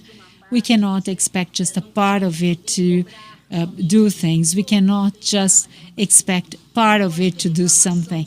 We cannot just accept one complaint. We cannot simply accept success from one side without the other. And this is for everything, life and our personal lives and families and everything. Well, I would like to thank enormously for the opportunity to be here with these two great women. Let me thank once again FIS and tell you that women, when transforming the world, will bring more content and value. And this is needed in Brazil and in the world. Thank you very much. Have a great afternoon. Thank you. Thank you, everyone. Thank you. Transformar o cuidado, criando soluções acessíveis, proporcionando excelência em cada detalhe, somando expertises e multiplicando as capacidades assistenciais. É para isso que o Américas existe.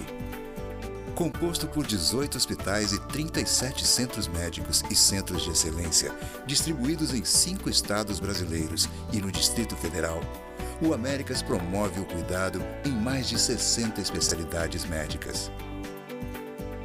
Juntas, nossas marcas formam um sistema integrado de serviços de saúde, garantindo acesso a um atendimento diferenciado em todas as fases da vida, com excelência no acolhimento, humanização e alta performance. Ancorados no conceito da medicina baseada em valor e movidos pela dedicação e pelo talento de mais de 17 mil profissionais, alcançamos os mais altos padrões assistenciais. E hoje somos reconhecidos pelas principais certificações de qualidade do mundo.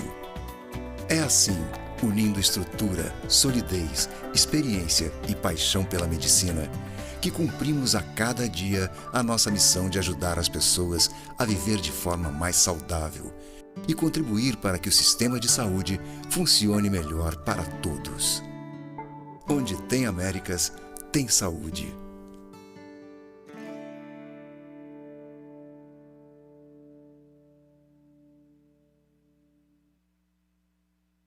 A pandemia virou tudo de cabeça para baixo, mas a Amil se virou rapidamente para você ter o cuidado certo nesse momento difícil. Em tempo recorde, disponibilizamos a telemedicina Amil para todos os nossos clientes. E agora, além de consultas de urgência, também é possível agendar horários com especialistas direto no aplicativo. Tudo com a qualidade que só uma empresa de saúde de verdade pode oferecer. Telemedicina Amil. Não é bom porque é telemedicina. É bom porque é Amil. Saúde é assim que se faz. A maior rede própria de hospitais e clínicas do Rio e Grande Rio. Mais de 1.000 médicos credenciados, alta tecnologia médica, mais de 700 mil clientes satisfeitos. Ressonância magnética, hemodinâmica, tomografia, entre outros. Venha você também para o Assim Saúde. Você entendeu? Saúde é assim que se faz. Ligue já para 2102 5555 ou fale com o seu corretor.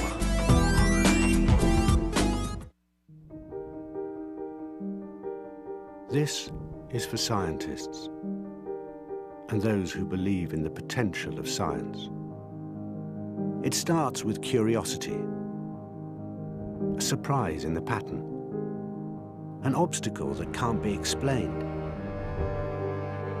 Step by step by step, they challenge, explore, and unlock the unknown, fueled by imagination, alone and with others, repeating an experiment 1,000 times to have the chance to get it right. Once, but for forever. Making brave choices, choosing to push the boundaries, and choosing again and again to be led by science. In everyday decisions, everyday interactions, no matter where they are. Because putting science at the center of everything is the best way to understand and transform disease. The best way to change people's lives. This is why we believe in what science can do.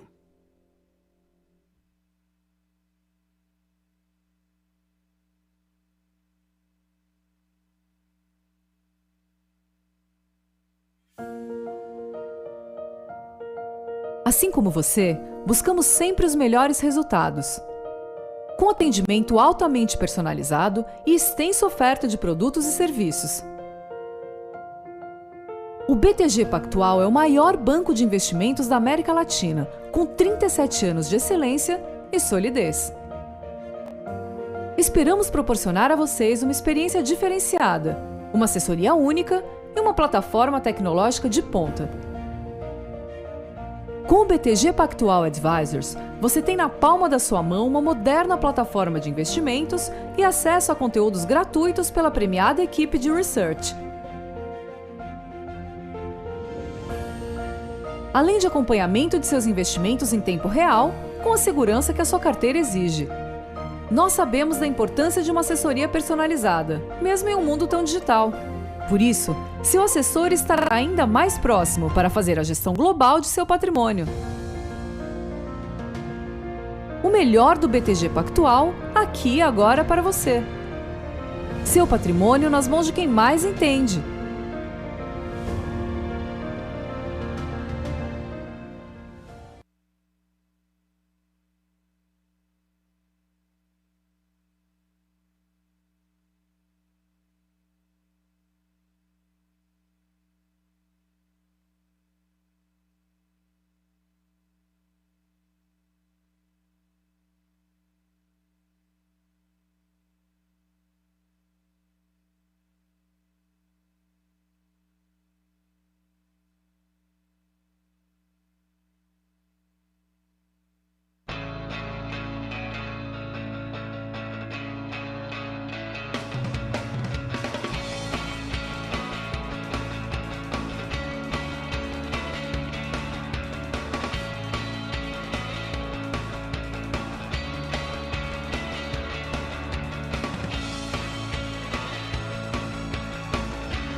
Promover saúde é transformar a vida das pessoas todos os dias. É o que as operadoras associadas à Fena Saúde vêm fazendo, levando saúde de qualidade a 26 milhões de beneficiários de planos e seguros privados de saúde. Sabemos que estamos no caminho certo quando 80% dos beneficiários se dizem satisfeitos e somos o terceiro principal item de desejo dos brasileiros. Hoje, 47 milhões de brasileiros têm planos de assistência médica e 24 milhões têm planos odontológicos. A saúde suplementar desonera o SUS, ajuda a economia do país a crescer e a gerar empregos. Por isso, é preciso investir constantemente no aprimoramento do setor. Queremos estar na agenda de reformas do Brasil. É hora de aperfeiçoar a legislação, promover acesso à saúde para mais brasileiros e permitir que mais pessoas tenham a opção dos planos privados num ambiente sustentável. Uma nova saúde suplementar é bom para todos.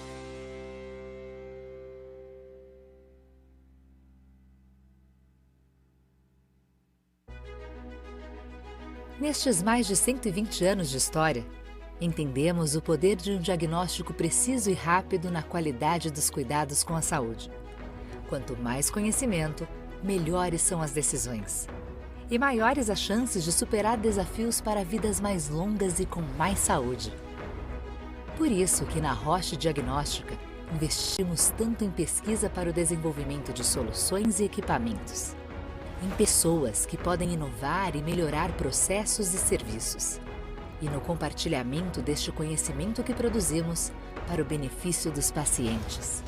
Isso é valioso. Como líderes, devemos ter consciência e orgulho do nosso poder de impacto na gestão da saúde no Brasil. De desenvolver o mercado, antecipando necessidades e soluções. Queremos ampliar ainda mais nossas condições de produzir informações relevantes e seguras, viabilizando melhores decisões clínicas, para que as pessoas vivam mais e de maneira mais saudável. É isso que nos move. Possibilitar cada vez mais acesso à melhor medicina de precisão para o maior número de brasileiros.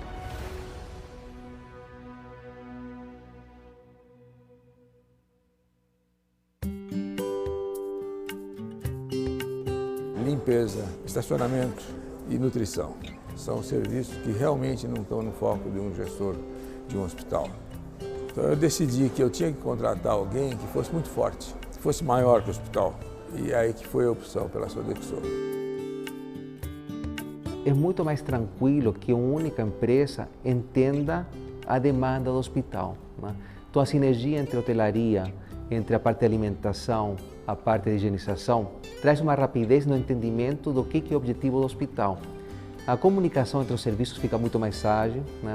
O padrão de qualidade fica mais uniforme. E foi por isso que a gente acabou, entre várias avaliações, optando por ter a Sodexo conosco. A gente optou por esse modelo porque nunca aconteceu, nem com os pacientes, nem no lanche noturno dos funcionários e nem no restaurante dos médicos, algum problema da alimentação causar algum problema de saúde. Isso para mim é o maior orgulho que eu tenho de ter escolhido certo. Inovação, tecnologias e pessoas treinadas, esse realmente tem sido o nosso diferencial no mercado. Nós juntamos todas essas práticas e trazemos para o cliente realmente um serviço de qualidade. Nós conseguimos trabalhar de uma forma integrada, onde nós pegamos desde o paciente, da sua entrada até a sua saída. Nós conseguimos acompanhar esse paciente. Entendemos que era fundamental trazer uma empresa com expertise. Foi um processo muito interessante de integração das equipes da Sodexo para com nossa operação. E uma característica muito interessante também da Sodexo tem sido a capacidade de entender nossas demandas, se adaptar e ter uma resposta rápida. Então, a partir disso, não tem como não recomendar a Sodexo para outros hospitais.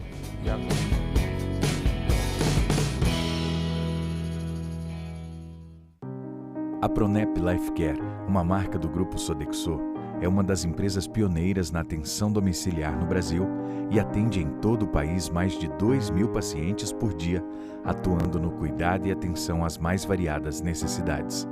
Tudo feito por uma equipe altamente qualificada e especializada na casa do paciente, de acordo com suas necessidades individuais e com acolhimento e cuidado. A qualidade do nosso atendimento garantiu o reconhecimento da Joint Commission International, JCI, que nos certificou com um selo respeitado mundialmente. Tudo isso para levar ao paciente e sua família qualidade de vida e conforto, sem abrir mão de cuidados médicos de excelência. A Pronep não deixa faltar nada para minha filha. Eu sou muito bem tratada por eles. A equipe é muito boa, é tudo muito bem engrenadinho. É mais vida para o paciente, mais vida para você. Pronep, movidos pela vontade de fazer o bem. Saúde é assim que se faz. A maior rede própria de hospitais e clínicas do Rio e Grande Rio. mais de 1.000 médicos credenciados, alta tecnologia médica, mais de 700 mil clientes satisfeitos. Ressonância magnética, hemodinâmica, tomografia, entre outros. Venha você também para o Assim Saúde. Você entendeu? Saúde é assim que se faz. Ligue já para 2102-5555 ou fale com o seu corretor.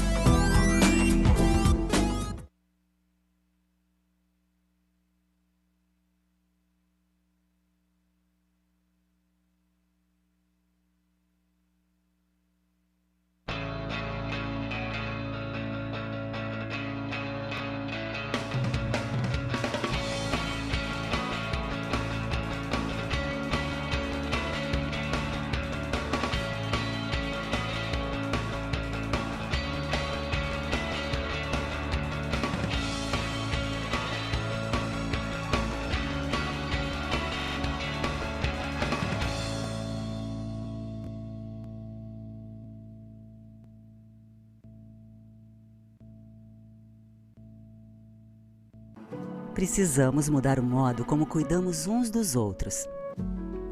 Estar mais perto, mais conectados, ouvir mais. Oferecemos a cada paciente os meios para entender e conviver melhor com a doença. Acompanhamos o hospital em todas as suas transformações, com eficiência em todos os níveis. Como um líder mundial em saúde domiciliar e gases medicinais para hospitais, queremos construir um sistema de saúde eficiente e virtuoso para todos. Desde que a Covid-19 chegou ao Brasil, uma força-tarefa de proporção histórica entrou em ação, ampliando a parceria entre os setores de saúde privado e público. Um conceito central para nós ganhou ainda mais força: a saúde brasileira é uma só. É um orgulho fazer parte dessa corrente. ANAP, Associação Nacional de Hospitais Privados, unidos pela saúde. Todo questionador é um inconformado que, na busca de novas formas, continua perguntando: esse é o mundo que eu quero viver? Como cuidar de todos e de cada um? Como melhorar um sistema inteiro de saúde? Ou será que é preciso reinventar esse sistema? Qual tecnologia será preciso criar? Qual o melhor equipamento? Quem é o profissional perfeito? Como ser parceiro das empresas? Como conversar em mais pessoas? É possível antecipar, prever e reduzir riscos? Como cuidar e ensinar o cuidado? Responder tudo isso é a nossa missão. E essa resposta não se alcança sozinho, e sim em conjunto. Mas quem sabe ouvir perguntas vai sempre continuar procurando todas as respostas. ASCII. A resposta é saúde.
A Bradesco Saúde desenvolveu uma série de iniciativas que promovem orientação e cuidado em meio à pandemia de Covid-19. É o Saúde Digital. Com ele, quem tem Bradesco Saúde pode realizar consultas médicas por videochamada sem sair de casa. Veja como funciona. Para dúvidas e sintomas de Covid-19 ou outras questões de saúde, você deverá acessar o app Bradesco Saúde. Se você ainda não tem instalado, faça o download gratuito na App Store ou no Google Play. Para consultas médicas regulares com médicos referenciados, acesse o site bradescosaude.com.br. Confira as especialidades disponíveis para atendimento por videochamada e como agendar sua consulta. Bradesco Saúde, ao seu lado contra o coronavírus.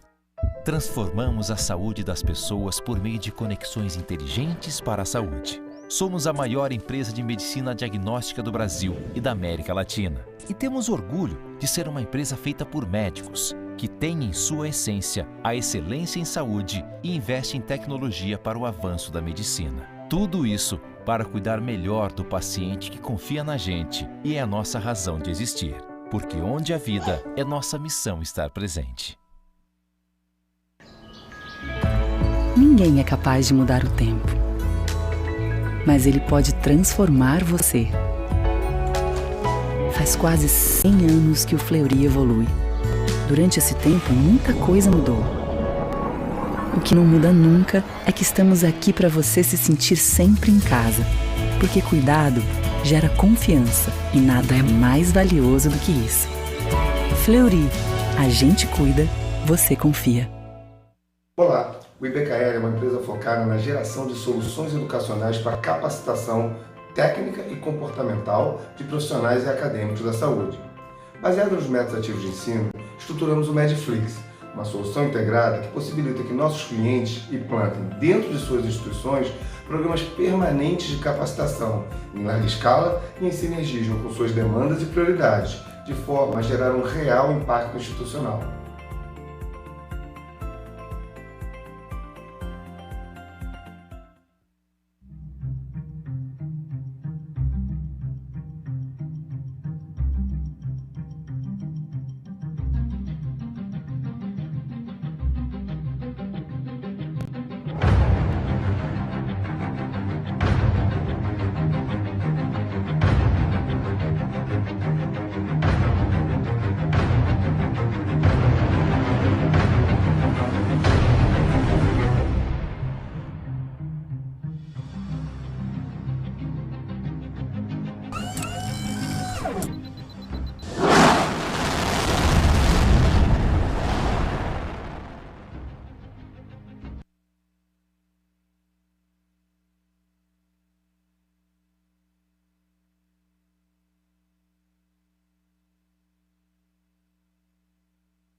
que você espera de um escritório de advocacia? Nós, do Machado Nunes, temos como propósito transformar a advocacia em uma ferramenta multiplicadora de resultados, tratando gente como gente. Percepção do contexto em que o ser humano está inserido, entendimento das pressões que ele sofre e de suas necessidades, nos levam a desenvolver soluções assertivas, criativas e pragmáticas. Os mais de 20 anos a serviço dos clientes renderam aos sócios do escritório a capacidade de entender as relações humanas e a experiência necessária para auxiliar as pessoas a liderar e a atingir seus melhores resultados. Machado Nunes auxilia seus clientes a...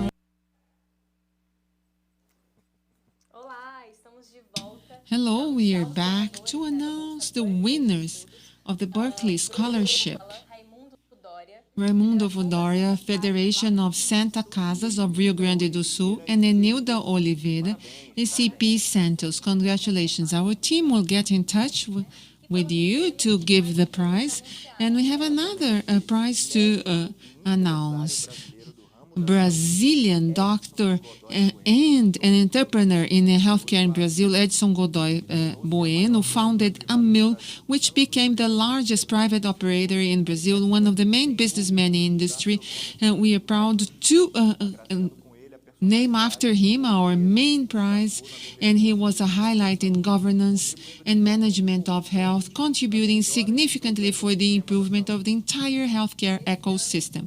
And this year, the winner is Fiocruz, Osvaldo Cruz Foundation, for the beautiful work with the COVID pandemic that has helped the ecosystem of health. FIS president went to the headquarters of Fiocruz to give the award. So congratulations to Fiocruz for this award that is very much deserved.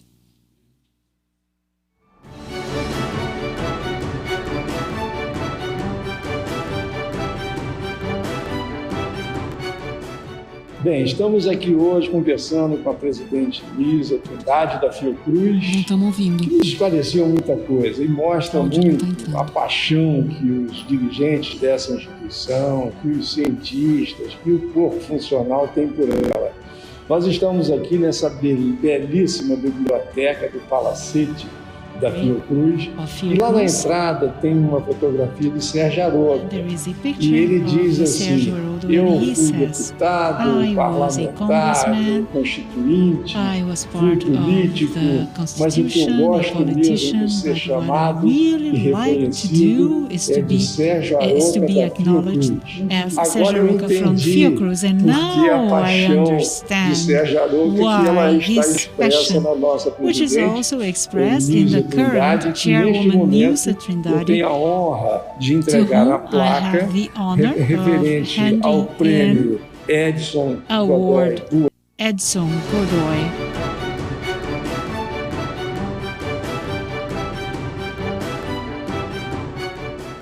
Bem, estamos aqui hoje conversando com a presidente Luísa Trindade da Fiocruz, que nos esclareceu muita coisa e mostra muito a paixão que os dirigentes dessa instituição, que os cientistas, que o corpo funcional tem por ela. Nós estamos aqui nessa belíssima library of Fiocruz facility, tem uma fotografia de Sérgio Aroca, and there is a picture of Sérgio Aroca.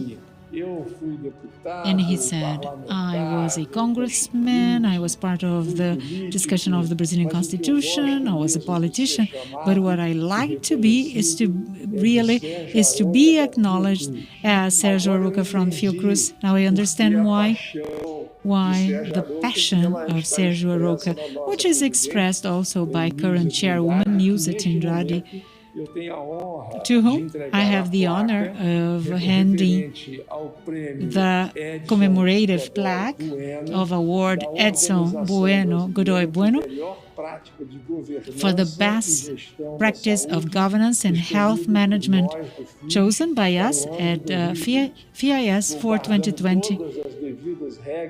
We are here maintaining our social distancing rules.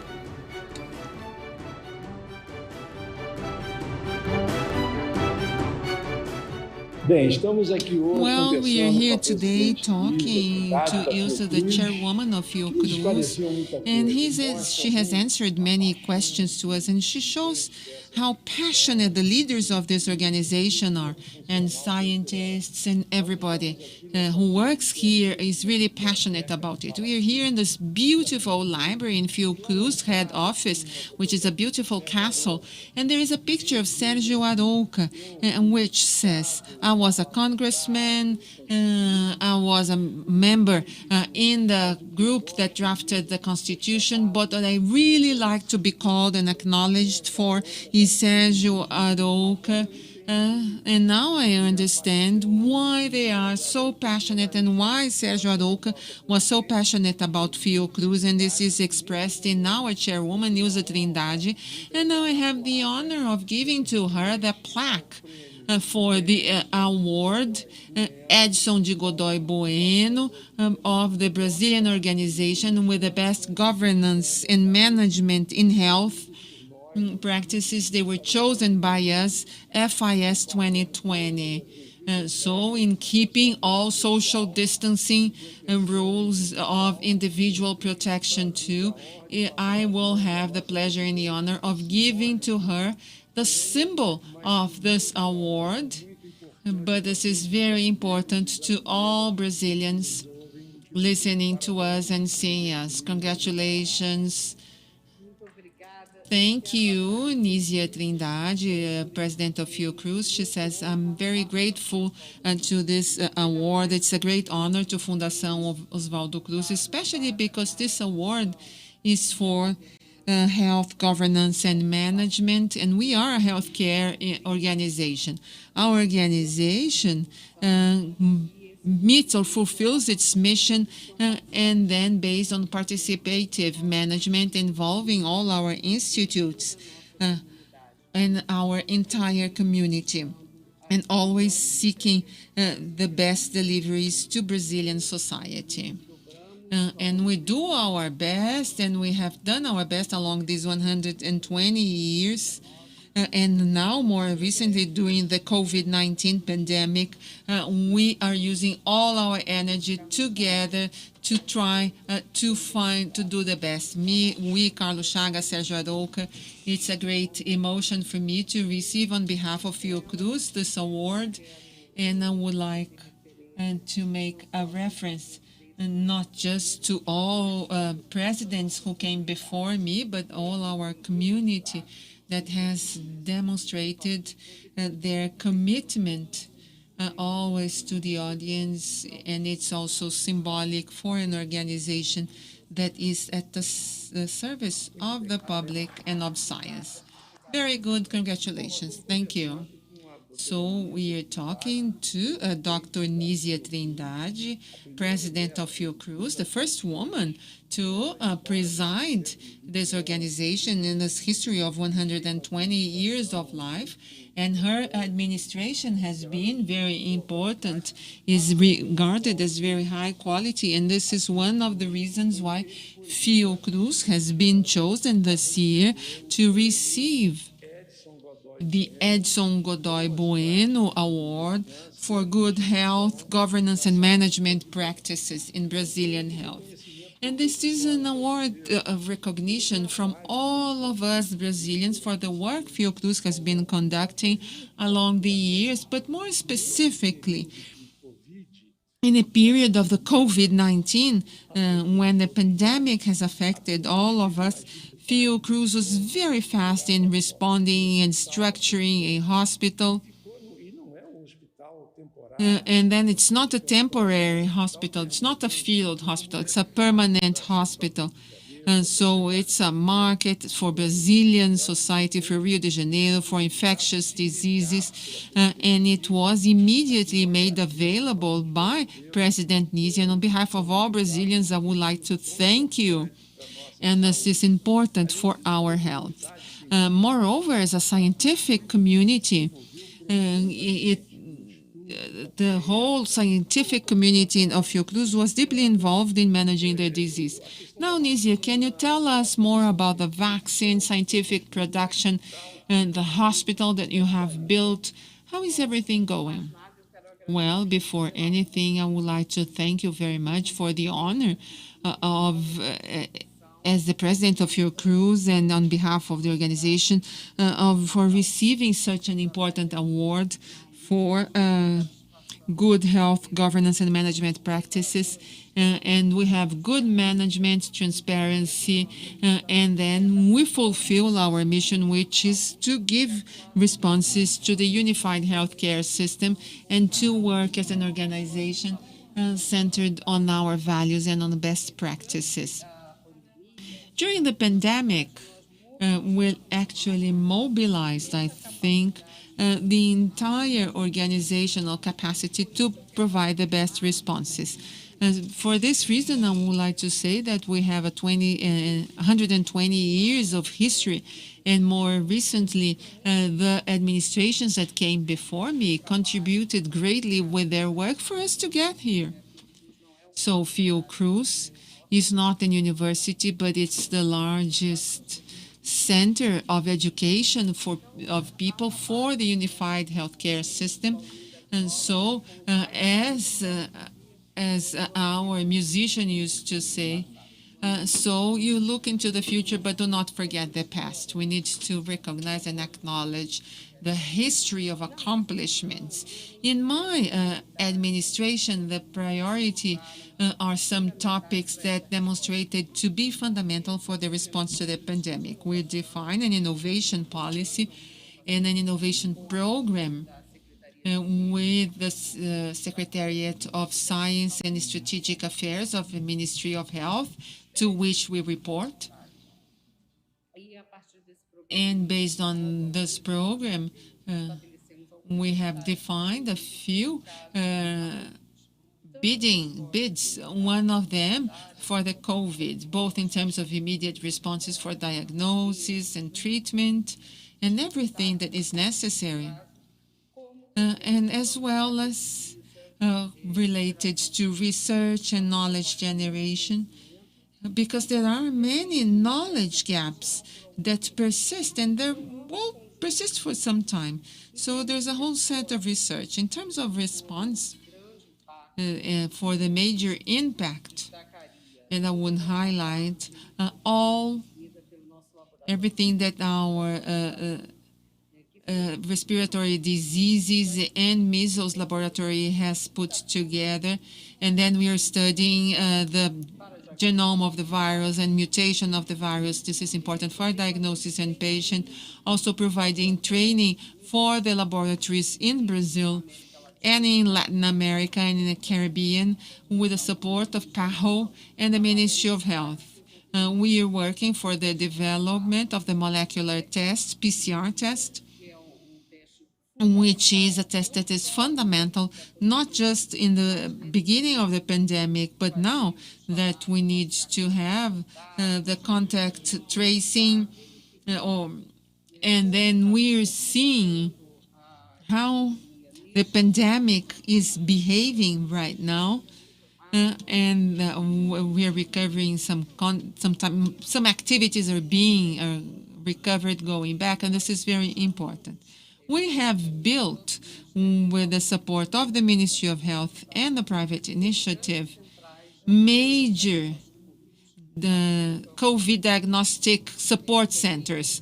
So here in Ceará, in addition to the development of a test platform in Curitiba, that is very significant, and other supports with work that is very integrated with the Ministry of Health. Just to give you an idea, today we account for 2/3 of the processing of tests in Brazil, which is a very important support to states and municipalities in every region of Brazil. Also, in record time, as you mentioned, we built a hospital center dedicated to COVID, which was based on the experience and excellence of National Infectology Center, Carlos Chagas, which is an institute that has existed since the days when Oswaldo Cruz was alive to treat infectious diseases.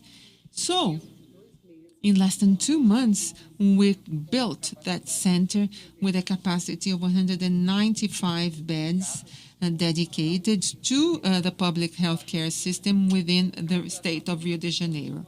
Another important thing is that we developed for vulnerable populations. So we, based on the assumption that the pandemic in Brazil would behave in a way that we would need to considering it or to think about it, considering the major inequalities we have in our country, you defined an action line centered or geared towards these populations that are in urban centers and in the outskirts of cities, in rural areas, and we did that under the perspective of joint work. It's not for the population because it wouldn't make sense, but to do something together with them. And here I would like to highlight, in addition to state policies being very important, society actions are also very important. We count on the support of the private initiative with a large amount of donations that we received in an unprecedented way. We had never before had so much funds being donated, and this was very intense, and especially with the initiative All for Health, that we still have a strong cooperation in the area of diagnosis, vaccine, and now with the actions for vulnerable populations. The vaccine, which is one of the main public health tools, as we know very well, is one of the main hopes in face of the current health emergency. So there are many vaccines that are being studied right now, and everything in compliance with all the rules and standards for clinical research, which is an area that has progressed or evolved greatly in Brazil more recently, and this is one of the reasons for us to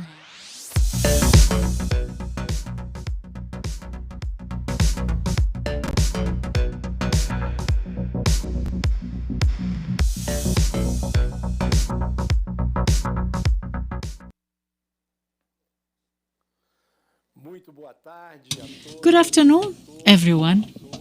Good afternoon, all of you who can see and hear us for this closing panel of Forum Health Innovation, FIS 20. This year, it has been fully online with over 12,000 participants throughout 3 days. And I have the honor, the pleasure, and the happiness to say that I am here welcoming 4 key celebrities.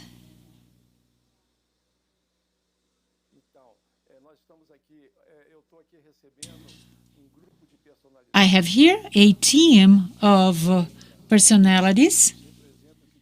They represent the best in terms of citizenship and the reason why we are here today. In this closing panel, we decided to gather some key speakers to discuss education, health, economy, and the role of citizens. I have a friend, Betty Breyer, and she said, when my son was born, when her son was born, I said, what do you expect of him? And she said, I would like my son to be a full citizen, a mindful citizen. So I would like to convey this idea of what it means being a full, mindful citizen to journalist Fernando Gabeira, former minister, also Mandetta, our dear friend Mônica de Bol, and immortal from Brazilian Academy of Letters, Rosista Oliveira. It's a pleasure to have you here for the closing panel of FIS 20. I would like to start by asking Fernanda Gabeira to talk a little bit about his perception of citizenship and the correlation between citizenship, health, education. What can you tell to Beth, my friend? What can she expect of her son once he grows old? Good afternoon, first of all. Thank you for the invitation. Good afternoon to fellow participants of this panel, people I respect and I personally like. I don't have one perfect answer to this topic. When I was asked to speak about a citizen and health, the first reaction I had was, well, I don't have a ready answer to all citizens. I just have my experience, the experience that I share to your attention. I worked with healthcare when I ran for different positions and different seats in Rio de Janeiro. I ran for mayor and also for city representative. I've always thought that health was a right of citizen, and we needed transparency to know that. At that time, my work was to go to a hospital and show people how hospitals worked in Rio. I did that many years ago. But this willingness of enhanced transparency, of course, respecting patients' privacy, this willingness of transparency is something absolutely essential to society. Till today, I think that this is something that continues to exist, but it's still hidden. In Rio, Mayor Trivella created a group of guardians whose main purpose was to avoid transparency to be shared with the public. The group prevented TV channels and journalists and reporters to address what was happening at the different hospitals. So the first thing that has always attracted my attention in citizenship and health is to really show transparency so that everyone would know how the money is being spent and what kind of role and service is given to the person. A second aspect which I like is solidarity. This week I had an interview with Margaret Atwood about what we've learned from the pandemic. And we've agreed on the fact that many positive aspects have resulted from the crisis. Probably the best aspect is that the society, the government, and the private initiative have realized that everyone is on the same page.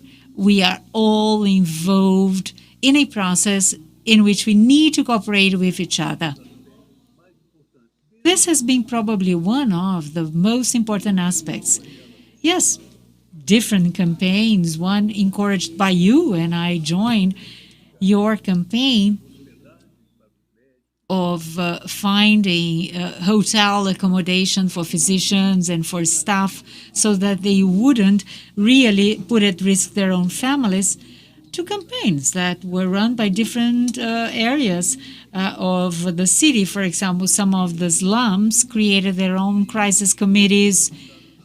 And I had visited a place named Paraisópolis, which is also a low-income population area. And I learned from that moment that they had also managed to create a cooperative effort during the pandemic, something which was really important. So the community hired some additional physicians. They defined where people would go into social isolation, how people would be fed since they had to be in-house and could not go out. So solidarity has taken place in different levels, and this is something absolutely essential. It's not only your health which is at stake. You have to understand there is a broader process at stake, and we need to be part of it. You please let me know if I should stop talking. I've always been thinking about the sector and the private sector. I worked with this aspect during the dengue fever crisis. At that time, I tried to obtain a cooperation and an articulation between the beds of private hospitals and the beds in public hospitals. And at the time, I faced a number of difficulties when I brought together the Association of Hospitals and tried to talk to them. I was interested in solving the problem, and I was told that whenever they had any experience with the public authorities, they had always been disappointed. No agreements had ever been respected. The promises of the public authorities had not been delivered, and they were scared, and they were not very willing to restore these kind of relationship, because they were afraid of not having their expectations met. And this is one of the points which I think is equally essential. We should not only have cooperation in the society, making everyone participate, but also try to have a cooperation between public and private entities, private initiative at large, so that there can be an articulation in moment of crisis responding to immediate needs. These are the issues that I have addressed as a citizen. I am a middle-class citizen. I have my own private healthcare plan, which is very different from someone who has to go to public hospital and face difficulties. But regardless, I think these are the priorities. As a citizen, I think we should always think about the working conditions of people providing care in healthcare centers. This is also something essential, in my opinion. Everything is part of a process in which we go beyond your personal interest and start understanding the whole scenario. Just to close my thoughts, I'm not a specialist, but I am always concerned about health because I think we have to meet everyone's needs. And I've been observing throughout the years that healthcare problems are getting more and more complex.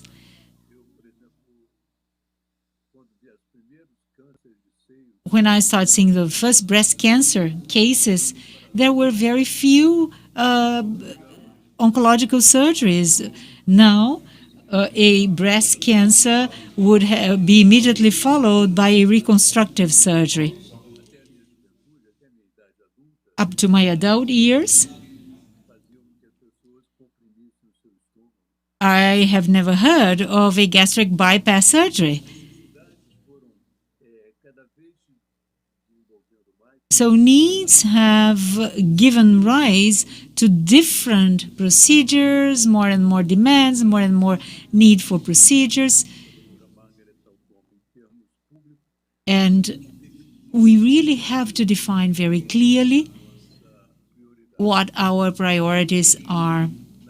And I've always thought that if we work in interaction with other sectors, I've already realized there was a gap, especially when I was a politician and being a citizen as well. So especially the fact that we don't have public sanitation available to 100% of the population. In my opinion, this is one of the most serious problems in Brazil, a problem that we haven't been able to effectively tackle. But now there is a new legislation framework with a possibility of addressing that. In my personal experience, and I travel a lot around Brazil, and I understand the situation, of other people in smaller cities. I think having good public sanitary conditions would be really a great solution to many of your problems, because there are many problems caused by this lack of appropriate sanitation.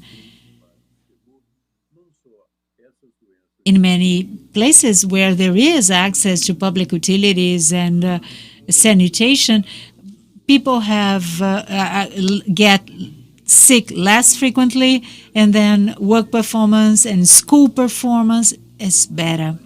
I think that if we could work together as citizens, as Brazilians, and as professionals, if we could work together, I think sanitation, public sanitation would be what would unite us all.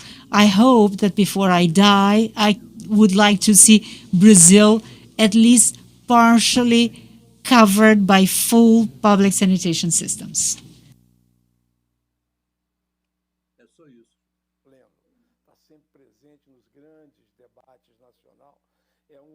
So you're always present in all major national debates. I'm really proud to have you here in Rio, close to us. But you are from Brazil, you are from Minas, you're Brazilian, you're all over the world, and you live fully in full citizenship. Minister Mandetta, first of all, I would like to thank you very much for the generosity of your time to be here with us. I know that you're a very busy man. And Gabriela started talking about this issue of sanitation and social inequalities and the deep asymmetry that he has witnessed in his travels all over Brazil. First of all, I would like to thank you as a Brazilian for your work as a Minister of Health. You were an exemplary minister. You worked without stop, trying in every way possible to provide your contribution to this terrible pandemic that we are living. Number two, your experience as a politician, as a minister, that must have been more intense in getting to know the deep Brazil in depth, the furthest away regions, indigenous populations, where access, as Gabeira said. So one thing is for us to be citizens living in noble neighborhoods in the city of Rio de Janeiro. And some people live in very difficult situations, sometimes in the same city, like here in Rio de Janeiro, or in other places very far away from us. Minister, I would like you to tell us a little bit, how do you see this wide array of different citizens we have in Brazil, and how can health contribute for them to be included as better quality citizens? Today we have very different levels of citizens, first class, second class, third class. How can we provide equal access to citizenship? Maybe what Gabeira said would be a first step for our challenge. If this regulatory mark of basic sanitation, if it is effectively fulfilled, maybe the first step for citizenship is treated water and sewage that is appropriately managed or processed. This is a great step. What do you think, Minister Luiz Henrique Mandetta? And thank you very much for your presence here today. Thank you, Josier, for the invitation, for the entire organization of our conference. And I would like to greet Gabeira, my reference with all your history and everything that you can teach, and Monica, now my colleague, now she is studying medicine. Well, I have been a doctor for a long time. You have a great work and your vision, especially considering the role of women within the concept of society and health. The first question that you asked for, Gabeira, I thought was a question for everyone. This issue of plenitude And as you say, it depends very much where you are. So in Rio, I remember a song, I just want to be happy and walk peacefully in a favela where I was born. If we think of the man from my region, and then it is to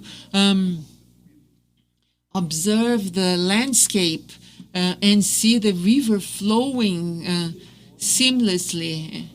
So there's a man in an eternal fight or struggle against death, and all society built their models.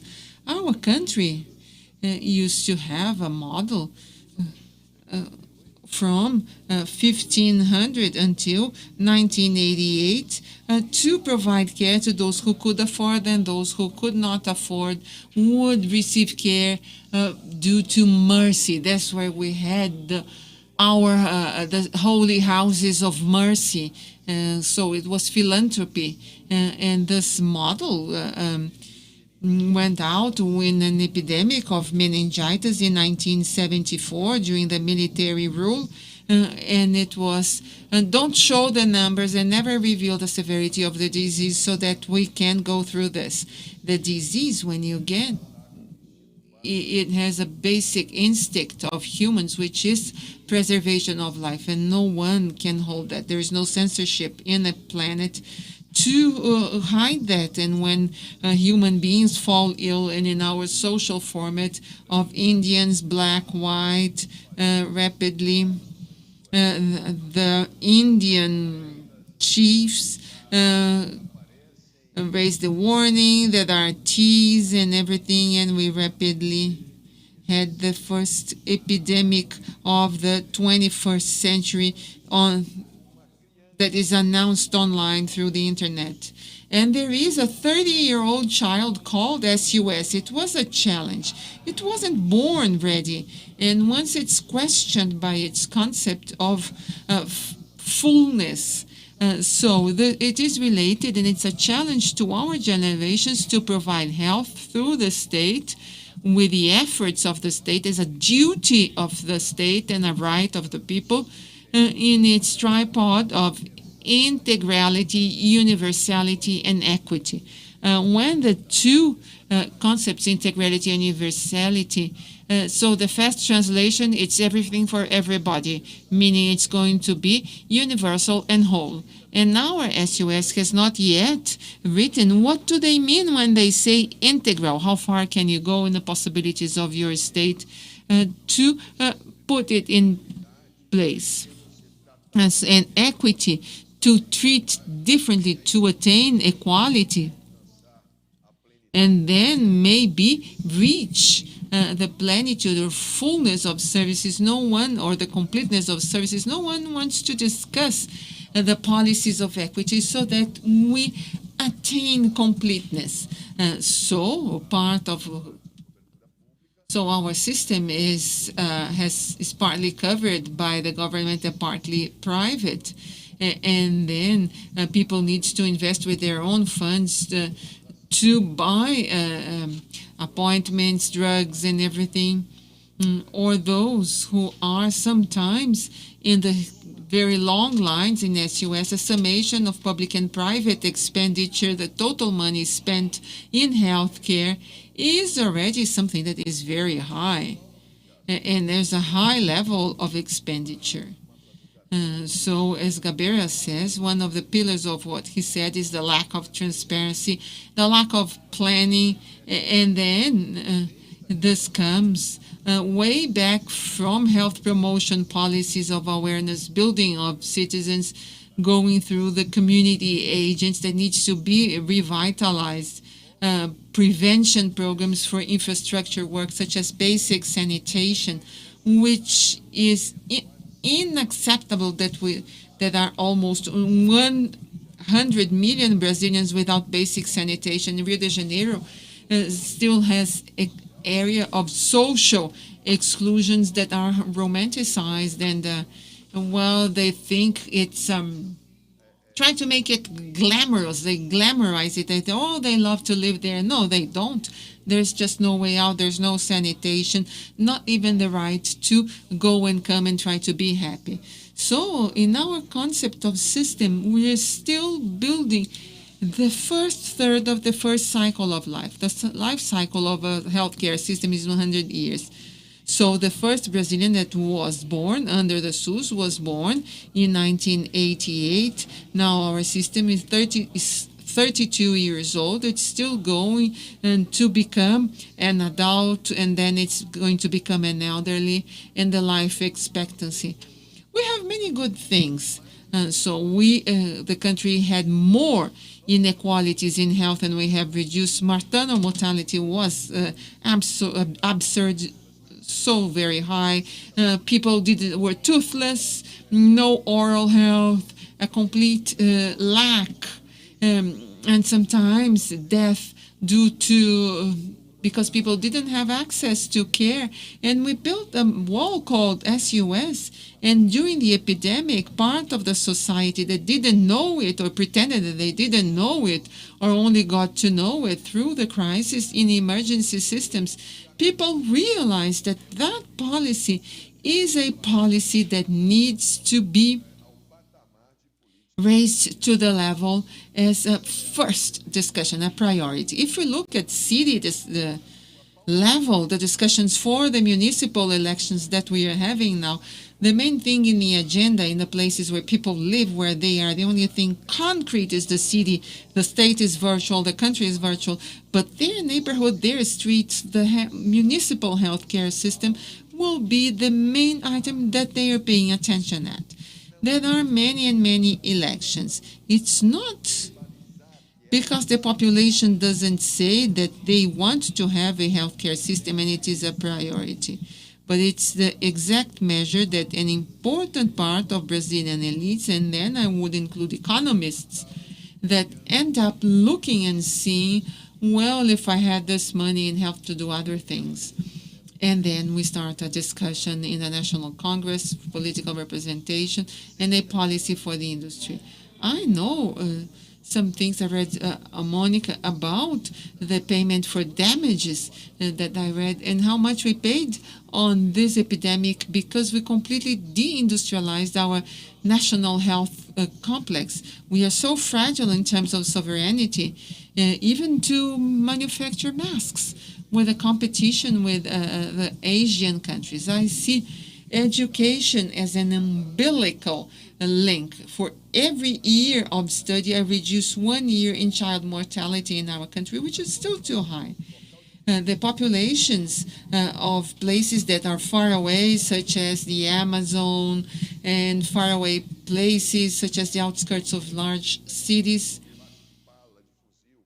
because they are very violent. No doctor wants to work there. Bringing medicine and nursing, that doesn't go by itself. The culture needs to go there, theater, the concept of full citizenship needs to go to these places. This is a challenge that we are dealing with, and our attempts last year were all in that direction of primary care. So there were doctors in Brazil. This was approved by the Congress, and they paid much more for those who go to faraway regions in Brazil, and then asking for results. All of this permeated right now by a complete disappearance or blackout in the Ministry of Health, similar to the blackout of science that we had a while ago in Fiocruz. And now today we have the military intervention and emptiness of thought and action, and we are perplexed to know that it was canceled because the computer was not working, because they didn't get the information, and for this reason the research was canceled. There was a huge crisis.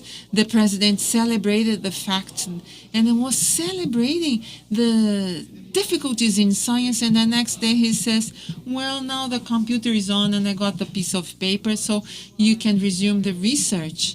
This is what undermines and affects and makes us is really outrageous for the society. So we want to build a system of full citizenship so that your friend's son may reach completeness and fullness in the exercise of citizenship. We can talk about specificities of the SUS, but I think that the life cycle, and Gabira is right, and I would place a full-time education as something very important for us, and together with these two pillars to get away from the very precarious situation that we are now. Very good, Minister Mandetta. Thank you very much. We're going through very sad times in Brazil, and this is very sad. Gabira has been writing wonderful pieces about that, revealing the concern of the Brazilian society with the moments we've all been through. We really have to find a way of peace, prosperity, trusting science, respecting diversity. Brazil has to resume its normal way of being. We have to come up with a way of doing it. You know it, Mr. Mandetta. Today, in fact, we've been discussing for 3 days a virtual congress, very successful, discussing governance, management, regulation, clinical models, funding, entrepreneurship, innovation, education, industrial development of healthcare, and research.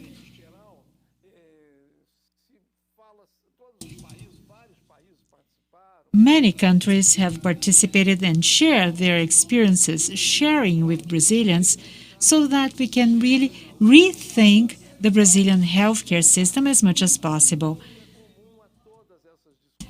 And there is something which is common to all discussions: financial resources. And that's why I would like to hand it over to Mônica de Bol. So thinking about citizenship, but at the same time, we always have two sides of it. Economy as opposed to health. Nobody talks about economy and health, economy and education. Things have to go hand in hand. I have the impression that nobody builds anything with people, right? People such as Gabira and Mandetta mentioned are the most important assets of a nation. So we cannot prioritize the economy and lose in health or lose in education or not making cultural investments that would transform the son of my friend into someone which is less full and realized. So, Mônica, it's great to have you here.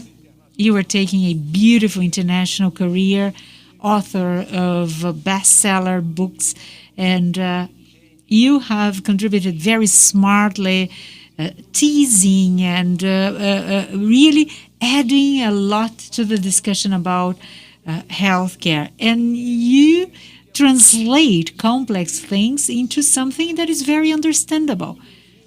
Welcome, Mônica de Bol.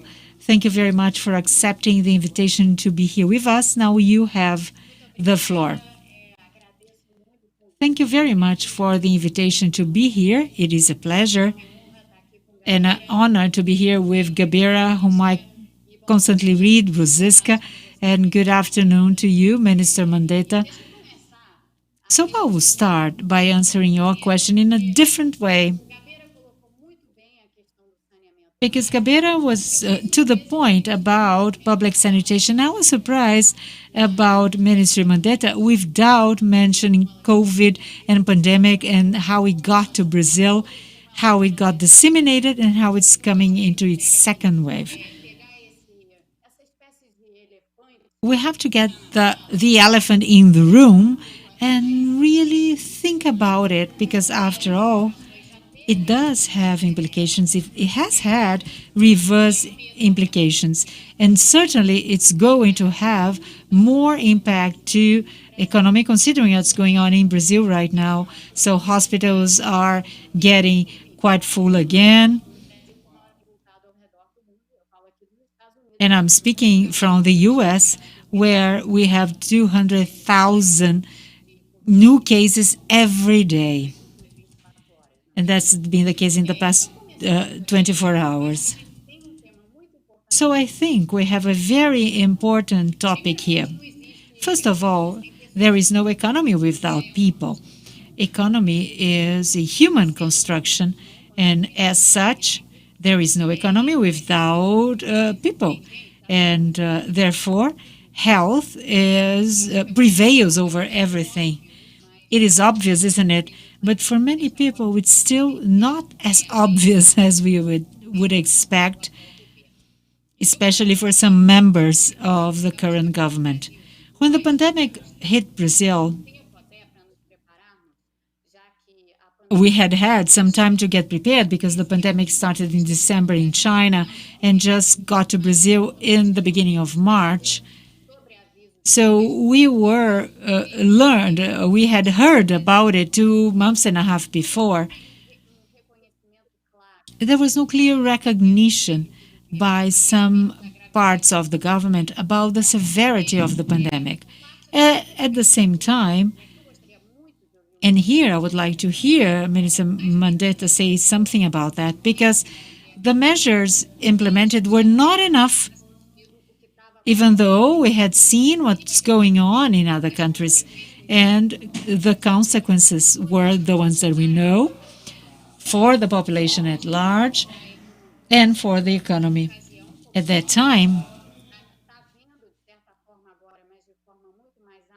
as we can see now, but in a much lower size, because now, or magnitude, because we know that social distancing measures are necessary. We have to wear a mask. Everything that is done to try to avoid dissemination of virus, and new lockdowns that are done are still lockdowns, even though somewhat in smaller magnitude than the first ones. But they all have a long-term impact. But at the same time, there is a mid-level consequence to economy, which is much better, considering the experience of Asian countries, for example. So science and economy to us, considering the problem that we still face and problem with which we are going to still have in 2021 as one unique problem that is going to remain in Brazil, because we failed in providing the first responses that we should have given to the pandemic when it got to Brazil. We haven't had a contact tracing policy, and we could have done it in March and April. I really wonder whether it hadn't been done.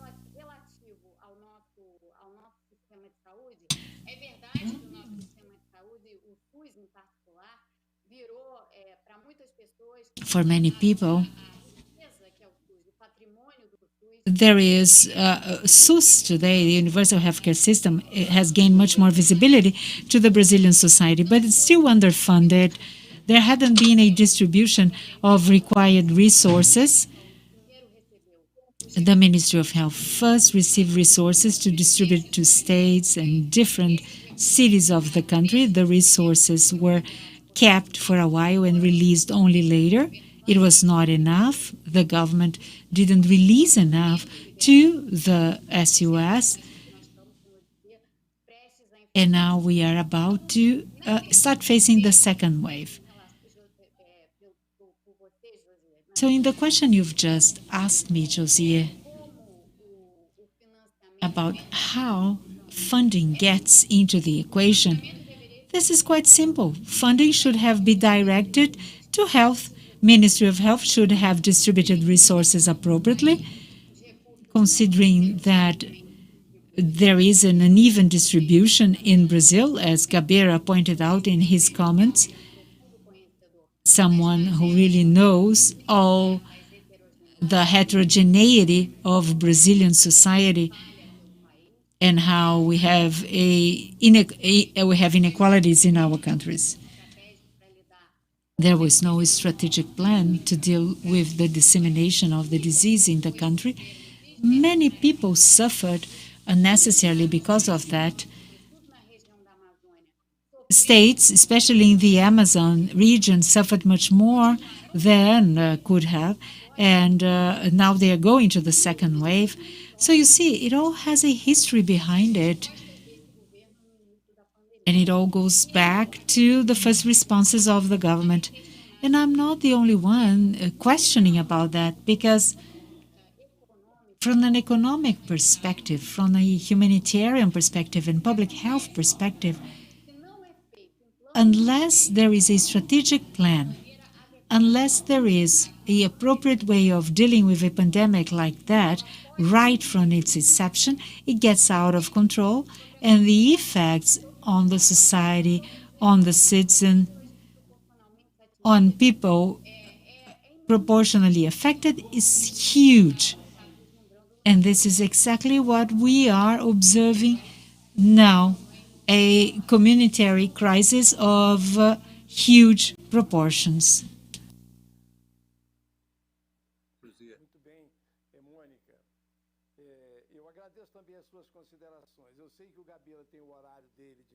I know that Gabeira needs to go because he has work to do.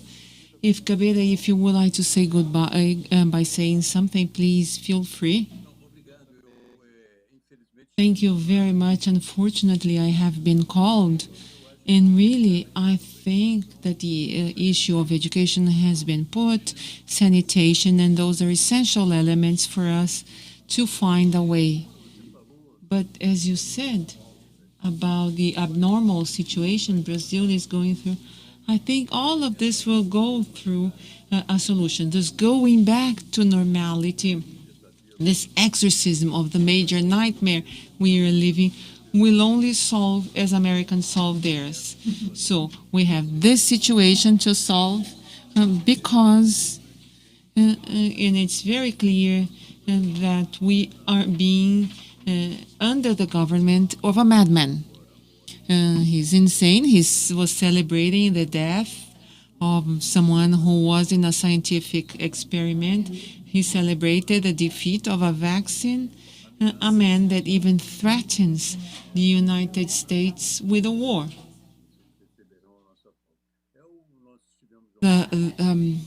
Gunpowder, he said, we're going to get our gunpowder. Like one country would be invited by the other. But this won't happen, of course. And I am publishing an article on the internet that Brazil spends much more with the retirees of the army than with gunpowder. It's 26 million with retirees, with staff and retirees, and 4 million with equipment. So, in fact, what he threatened yesterday, the United States, of the nightmare of going back to the beginning of World War II. So, therefore, I think that there is always a political way out, and without the political way out, all our good ideas will be frozen. Thank you very much for your attention and the possibility of participation of all these people that I really like and respect. Now I have to go to work. Thank you very much. Thank you, Gabeira. Good work. Thank you very much for your kindness of coming. It's an honor to have you here. Monica, I don't know whether you had finished. Can I move on to Rosiska, or would you like to say something to finish what you were saying? No. Let's listen to Rosiska, please. I will have to leave soon too. I told them that I will have to leave. Yes, sure. But we are going to continue here if you want to answer the questions that Monica asked or any other final comment. It would be great. And then we move to our dear Rosiska, and then we continue until the end with the two ladies ruling our stage. So, Minister Mandetta, please, your closing remarks, please. and maybe you can respond to Monica de Bol. I just want to make it clear that I'll leave it recording by my team because I want to hear Brosiska and her vision of the entire social geopolitical imbroglio and everything that is going on. Monica, it's very difficult for us to look outside the global context of the epidemic. First of all, there is China in the WHO in January announcing a disease and saying that it started in Wuhan in China. They were going to isolate. Wuhan blocked all flights, and if you isolated people, we could contain the disease, giving the information that it was just a virus. Only when virus got to the West, to Italy, that we saw the collapse of healthcare systems in Italy, France, Germany, and the United States then. Brazil is no different from any other country. We're not an island. The disease causes tension in healthcare systems. In the beginning, when I was in office, we did not have enough PPI, no goggles, no masks, no foot protections. If you remember in England, working with garbage bags, working in the hospital, you see that there was a lack of global moderation because China shut down their exports and they concentrate the majority of those supplies. So the capillarity of basic care by basic energy is very obvious, and it's part of the health planning for this profile of disease. But you cannot send someone to the war without the appropriate weapons or protection. You need to dress them, train them. So the expansion of care and the number of ICU beds and in 45 days, no other country did that, instituted so many ICU beds. In the Amazon, because of their decision, they believed in a theory that it was so warm there that the virus would not get there, would not multiply. And the businessmen in the region of Manaus kept their companies open, and it went through the working class. If you go to Manaus, you see that there is a belt around the city of labor class, differently from São Paulo, that it went for the that the disease started at higher classes, so we had time to build a structure to avoid the death due to lack of care. It's a history, it's a learning. I think that everyone learned, but the SUS, in terms of giving a chance for people to fight for life, they were able to, a lot of difficulty, attain their objective. In terms of using their full potential, they could not do that because the context of that moment. And Fiocruz, who has just received an award, we had an airplane in Beijing airport with 150 ventilators in the airplane, paid by Fiocruz, when the American private initiative went there, gave the money back to Fiocruz, paid the fine for Brazil, didn't take the ventilators from the airplane and just changed the flight plan. Instead of coming to Brazil, it went to the US. There are some masks that were supposed to go to one country, went to another country. It was very cruel. We really missed having a conflict mediation organization in the global healthcare market, using much more defense and military strategies than a health-based strategy. The debate is already taking place. This week we had a very hard debate with Harvard people about the use of health information, national sovereignty, and what to do so that healthcare systems all over the world are induced to understand an atypical warning, and it was an emergency just for Wuhan, but it's international warning. And this is how the report from China and the WHO was published in January and February. And only in March did we see that the virus was very competent in terms of transmission. And us adopting New Zealand and Nordic countries as a parameter, when we have a favela, we record TB, and very narrow alleyways, people living from the rest of the cities with informal jobs, is very different. We will need to create different strategies for our inequalities, and these social abysses can be minimally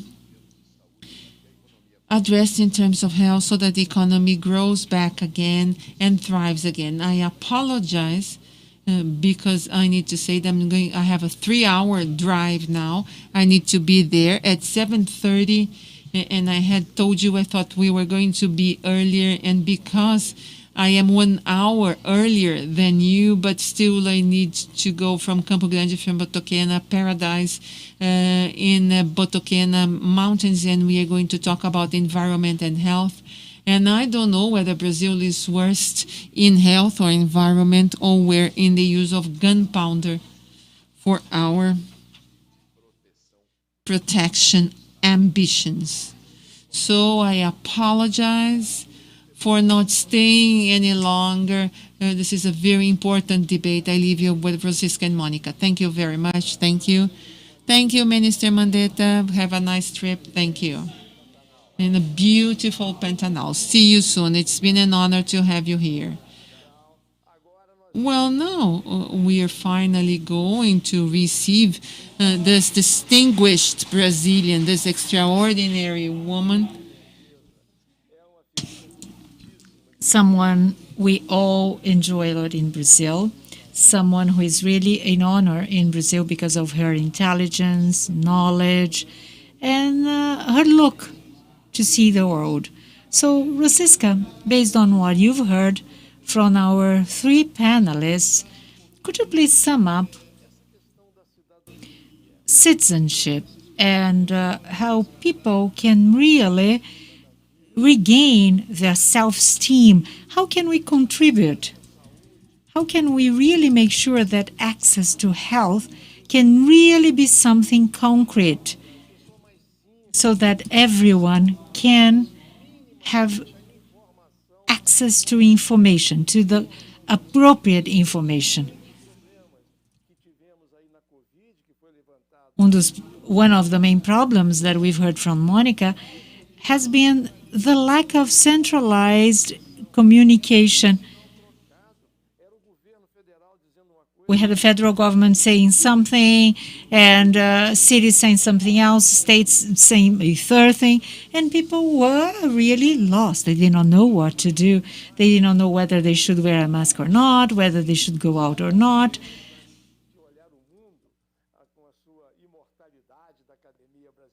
So being part of the Brazilian Academy of Letters, please tell us, what is your opinion about citizenship in this world we are currently living in? Thank you very much, Professor Francisca Darcy de Oliveira. Good evening, Josie. Thank you for the invitation to be part of this very intriguing seminar. Good evening, Monica. It's great to be here with you.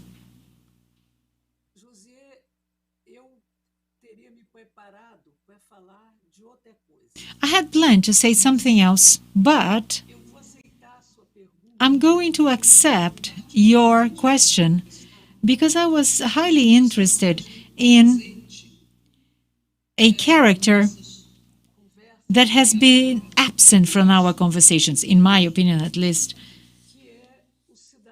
which is a citizen, not as a victim, not someone who doesn't have access to all the things. And we've heard everything that is not given to citizens.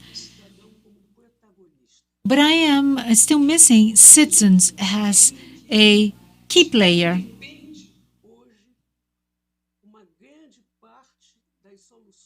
Most of the solutions for this tragedy that we are facing are in the hands of these people.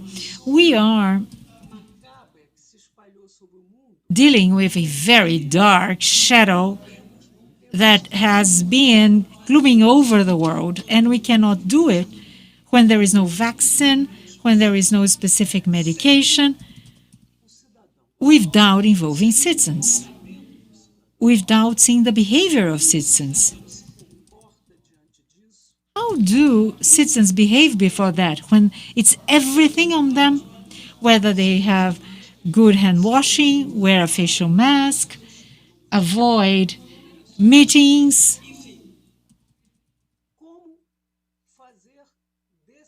How can we make citizens really take a center role?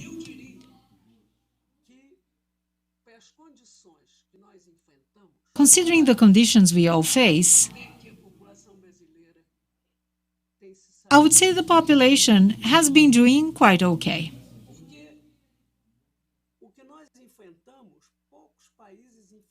What we've faced, very few countries have faced. The president of Brazil disseminated, rather than clear messages, he developed messages which were exactly against what had been shared with physicians and scientists. Someone who behaved differently from everything that was recommended to the population. In other words, the head of the country, who should be our role model of behavior, sent all the wrong and opposite messages. So the leadership, or a negative leadership after all, which was and still has been someone who mistake the population, just makes our population behaves very erratically. The population does not know really what is the behavior to be followed.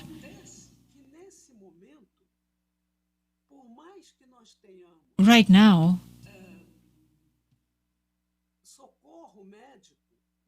even though we have access to medical care, we also need prevention. We need the epidemic to be controlled, not to be disseminated as in Europe. There is a second wave in Europe causing a chaos. Countries such as France and Switzerland, very rich countries with well-developed, top-quality health systems with packed hospitals. They are exporting patients to Germany. But why? Because there as well, the message was not striking enough, even though it hadn't been misleading and almost criminal, illegal, as it had been the case here. The Brazilian population has been subject of a crime. I'm sorry, Minister has left, because I would like to thank him for the time we were happy and we did not know, for the time when we had someone to guide us. We no longer have that. In view of that,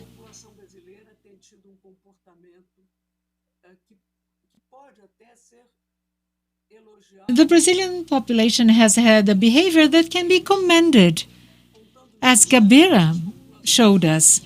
So even the populations which have fewer resources, that live in low-income communities, they have got together, they got organized, they are surviving as if there were no government in place.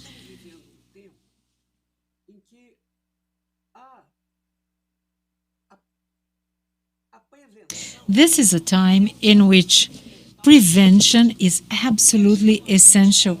Since 1978, last century, since Alma-Ata conference in Kazakhstan, organized by WHO, we know that health is not a problem that affects only physicians and patients. It is, and health was defined in Almanata so many years ago as physical, mental, and social well-being. Therefore, back then, it was introduced the idea that prevention was absolutely essential for health. And once this element was brought to the equation, there was the essentially equal idea that citizens are the key to maintaining health in the society. But what are we doing in our country to prevent things? What are the instruments that we have put in place? We've heard here school, and I have envily recalled an experience that I had planned to tell you, which was the most successful experience of WHO when they decided they were going to start preventing smoking, working on prevention of smoking. So what did they do? They gathered a set of strategies, but starting from kids within schools. And children learned not only that they should avoid smoking, but that they should start also asking their parents not to smoke. They learned that it was bad to their health. The fact that their parents were smoking was bad to the health of children. And children learned that. They learned the lesson. They learned they had a responsibility as citizens in view of a problem. You see, what a great example, what a great lesson these children had. They learned about how harmful it was to their health, and they learned how to be citizens.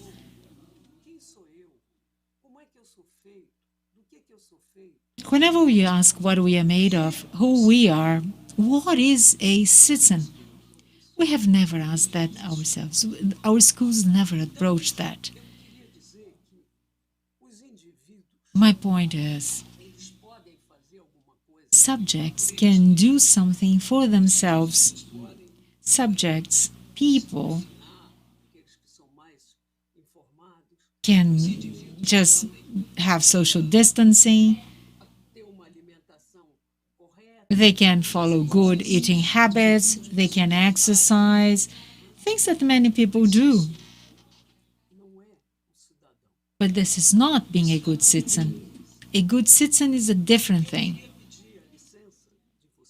And if I may ask, I'm going to read an excerpt. I don't want to go into too many details, but at the same time, I don't want to forget naming people. A citizen, a person, is someone who is exercising solidarity in this very tragic moment we are all facing. Citizens are all of those, and with that, I pay homage to them, to physicians, to healthcare professionals who act not only as professionals in hospitals, public and private hospitals, but also as citizens who are working hard to save the countries. Those that in addition to going to hospitals every single day, they are in the media saying a number of true things, just putting an end to fake news. And I pay my tribute to all these people, just naming one person, Margaret Nelpo. Citizens are also the researchers who are fighting science against ignorance, those who work in lab and are there running tests, all those that help with what they have. Let's say a basic staple or food or thousands of dollars to really help hospitals and sponsor vaccine.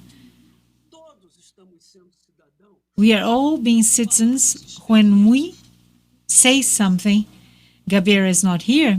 Too bad, because I would like to tell him this is a way of exercising citizenship, such as it's mine, when we write and speak to other citizens, defending science, really demystifying lies.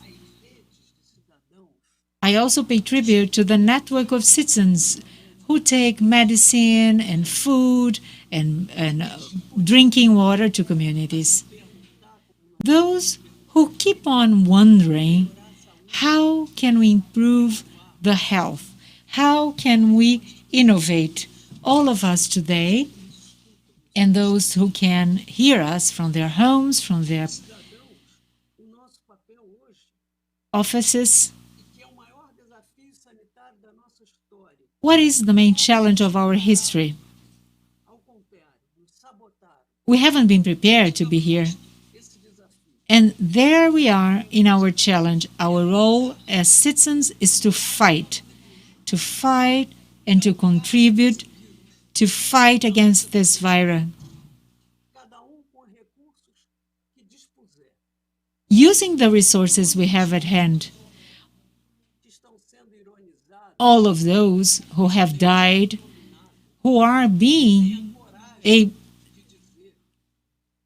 made fun by a president saying everyone will die,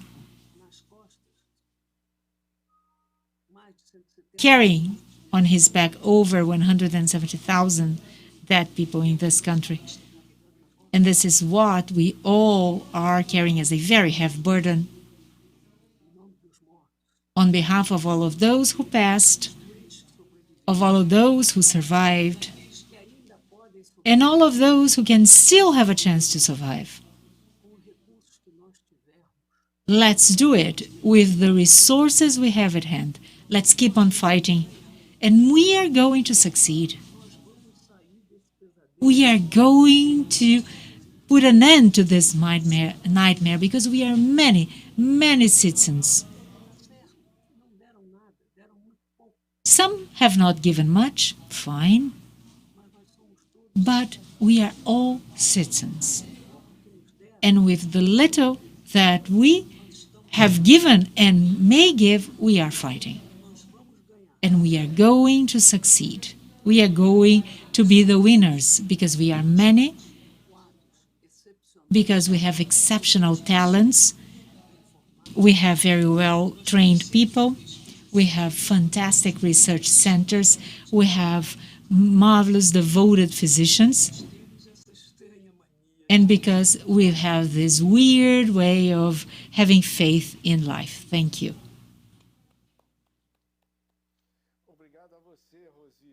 Thank you very much, Rosiska. You really touched us with your words that were so sincere and so full of love and solidarity and respect to citizenship. I thank you ever so much for being here with us. And now I would like to give the words to Monica De Bolle for her final comments and to say goodbye so that I may also conclude our meeting today. It's been an honor, Professor Rosiska, to have you with us. You are always an inspiration, and you are really brilliant as a citizen. Thank you very much for having offered such deep knowledge and such a sensitive analysis of the role of citizenship in our country. Please, Monica, feel free to make your final comments so that we can close this spectacular meeting of FIS 2020, already preparing for FIS 2021 in November next year. Until then, we are going to have many preparation meetings for our upcoming FIS. Thank you, Josie.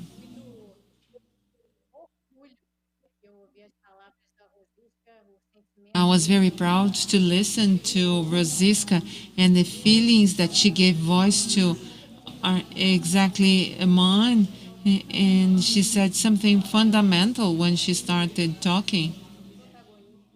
She said that citizens and leaders and citizens as leading people,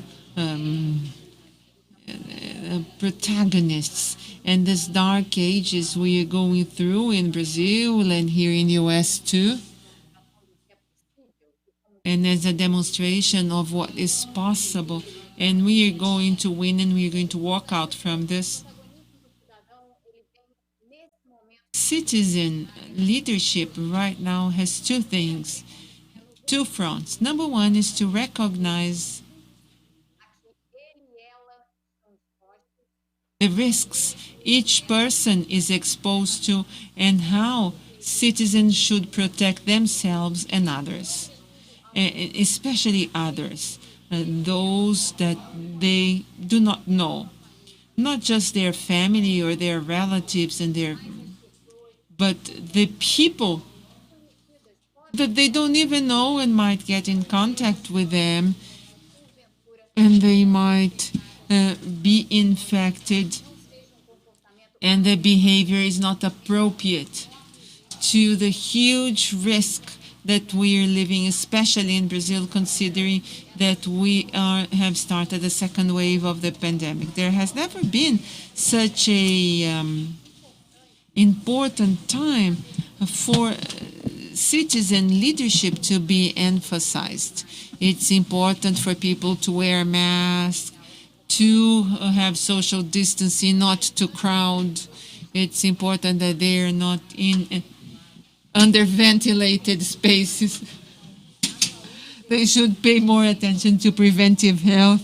It's important that they pay attention to conditions.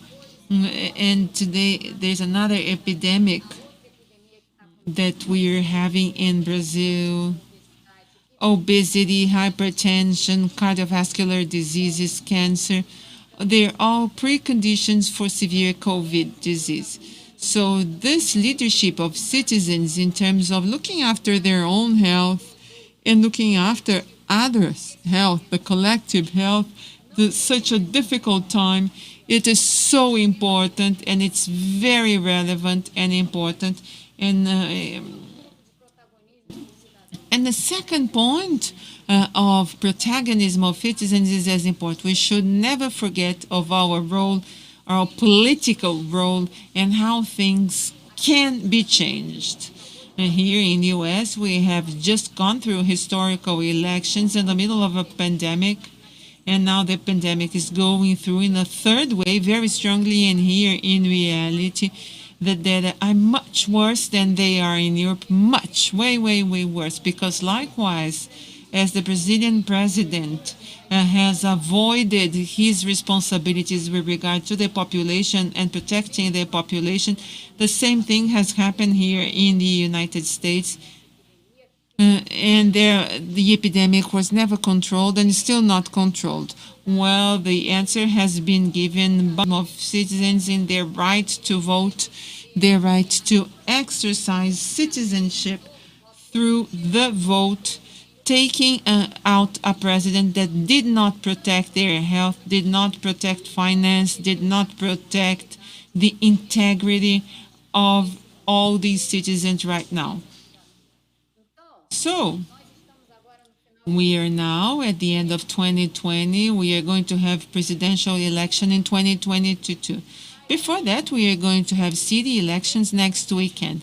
This is the time for citizens, Brazilian citizens, to exercise and to be protagonists now, starting next weekend, in favor of health, in favor of education, environment, science, in favor of everything, and all the conditions that are very important for citizenship and equality.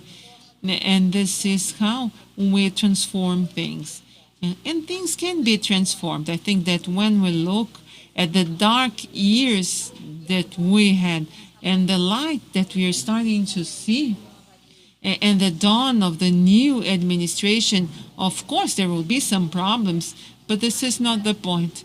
Just going from absolute anormality to some normalcy is very good for us. It's a good feeling. And it's important for citizens to exercise protagonism. And I would like to say that in a different way, yes, we can have a chance. We have full capacity of getting back into the right path, in a path of normalcy. As we could see in every way, that he is absolutely incompetent, and I don't want to use any other words to qualify. And this protagonism should start to be exercised next weekend and even before that, with social distancing and looking after the collective and thinking about that, and no one is a citizen without thinking of others. Thank you so much, Monica, for your closing remarks. I think we'll be capable of answering my friend's Bat about her child's future from your comments. The word that can sum up everything we've said, Bat, for your son to be a citizen, he needs empathy. He needs to put himself in someone else's shoes. And to close our event, I would like to pay tribute to everyone. Urban cleaning, our policemen, our security staff, waste collector, drivers, deliveries, those that deliver food and drugs, everyone who is out there and who have put themselves in our shoes. We couldn't leave home, so they've been providing huge services to all of us. All the healthcare professionals who have put their lives at risk. As a physician, I feel very honored to say thank you to all healthcare professionals for having faced things without forgetting that we are all a collective of service providers. Being a citizen, for me, is having empathy, is always putting myself in someone else's shoes and trying to understand the needs of the person as if it were to ourselves. I would just like to stand up and give a big hand to all of you. I think it was a wonderful afternoon. Thank you very much. See you all in 2021. Thank you, Rodrigo, Manuela, Bruno, Flavia, Vasconcelos, Renata, all the team that put together our meeting, all the production which did a wonderful work, everyone who has been with us today, I would like to thank deep from my heart.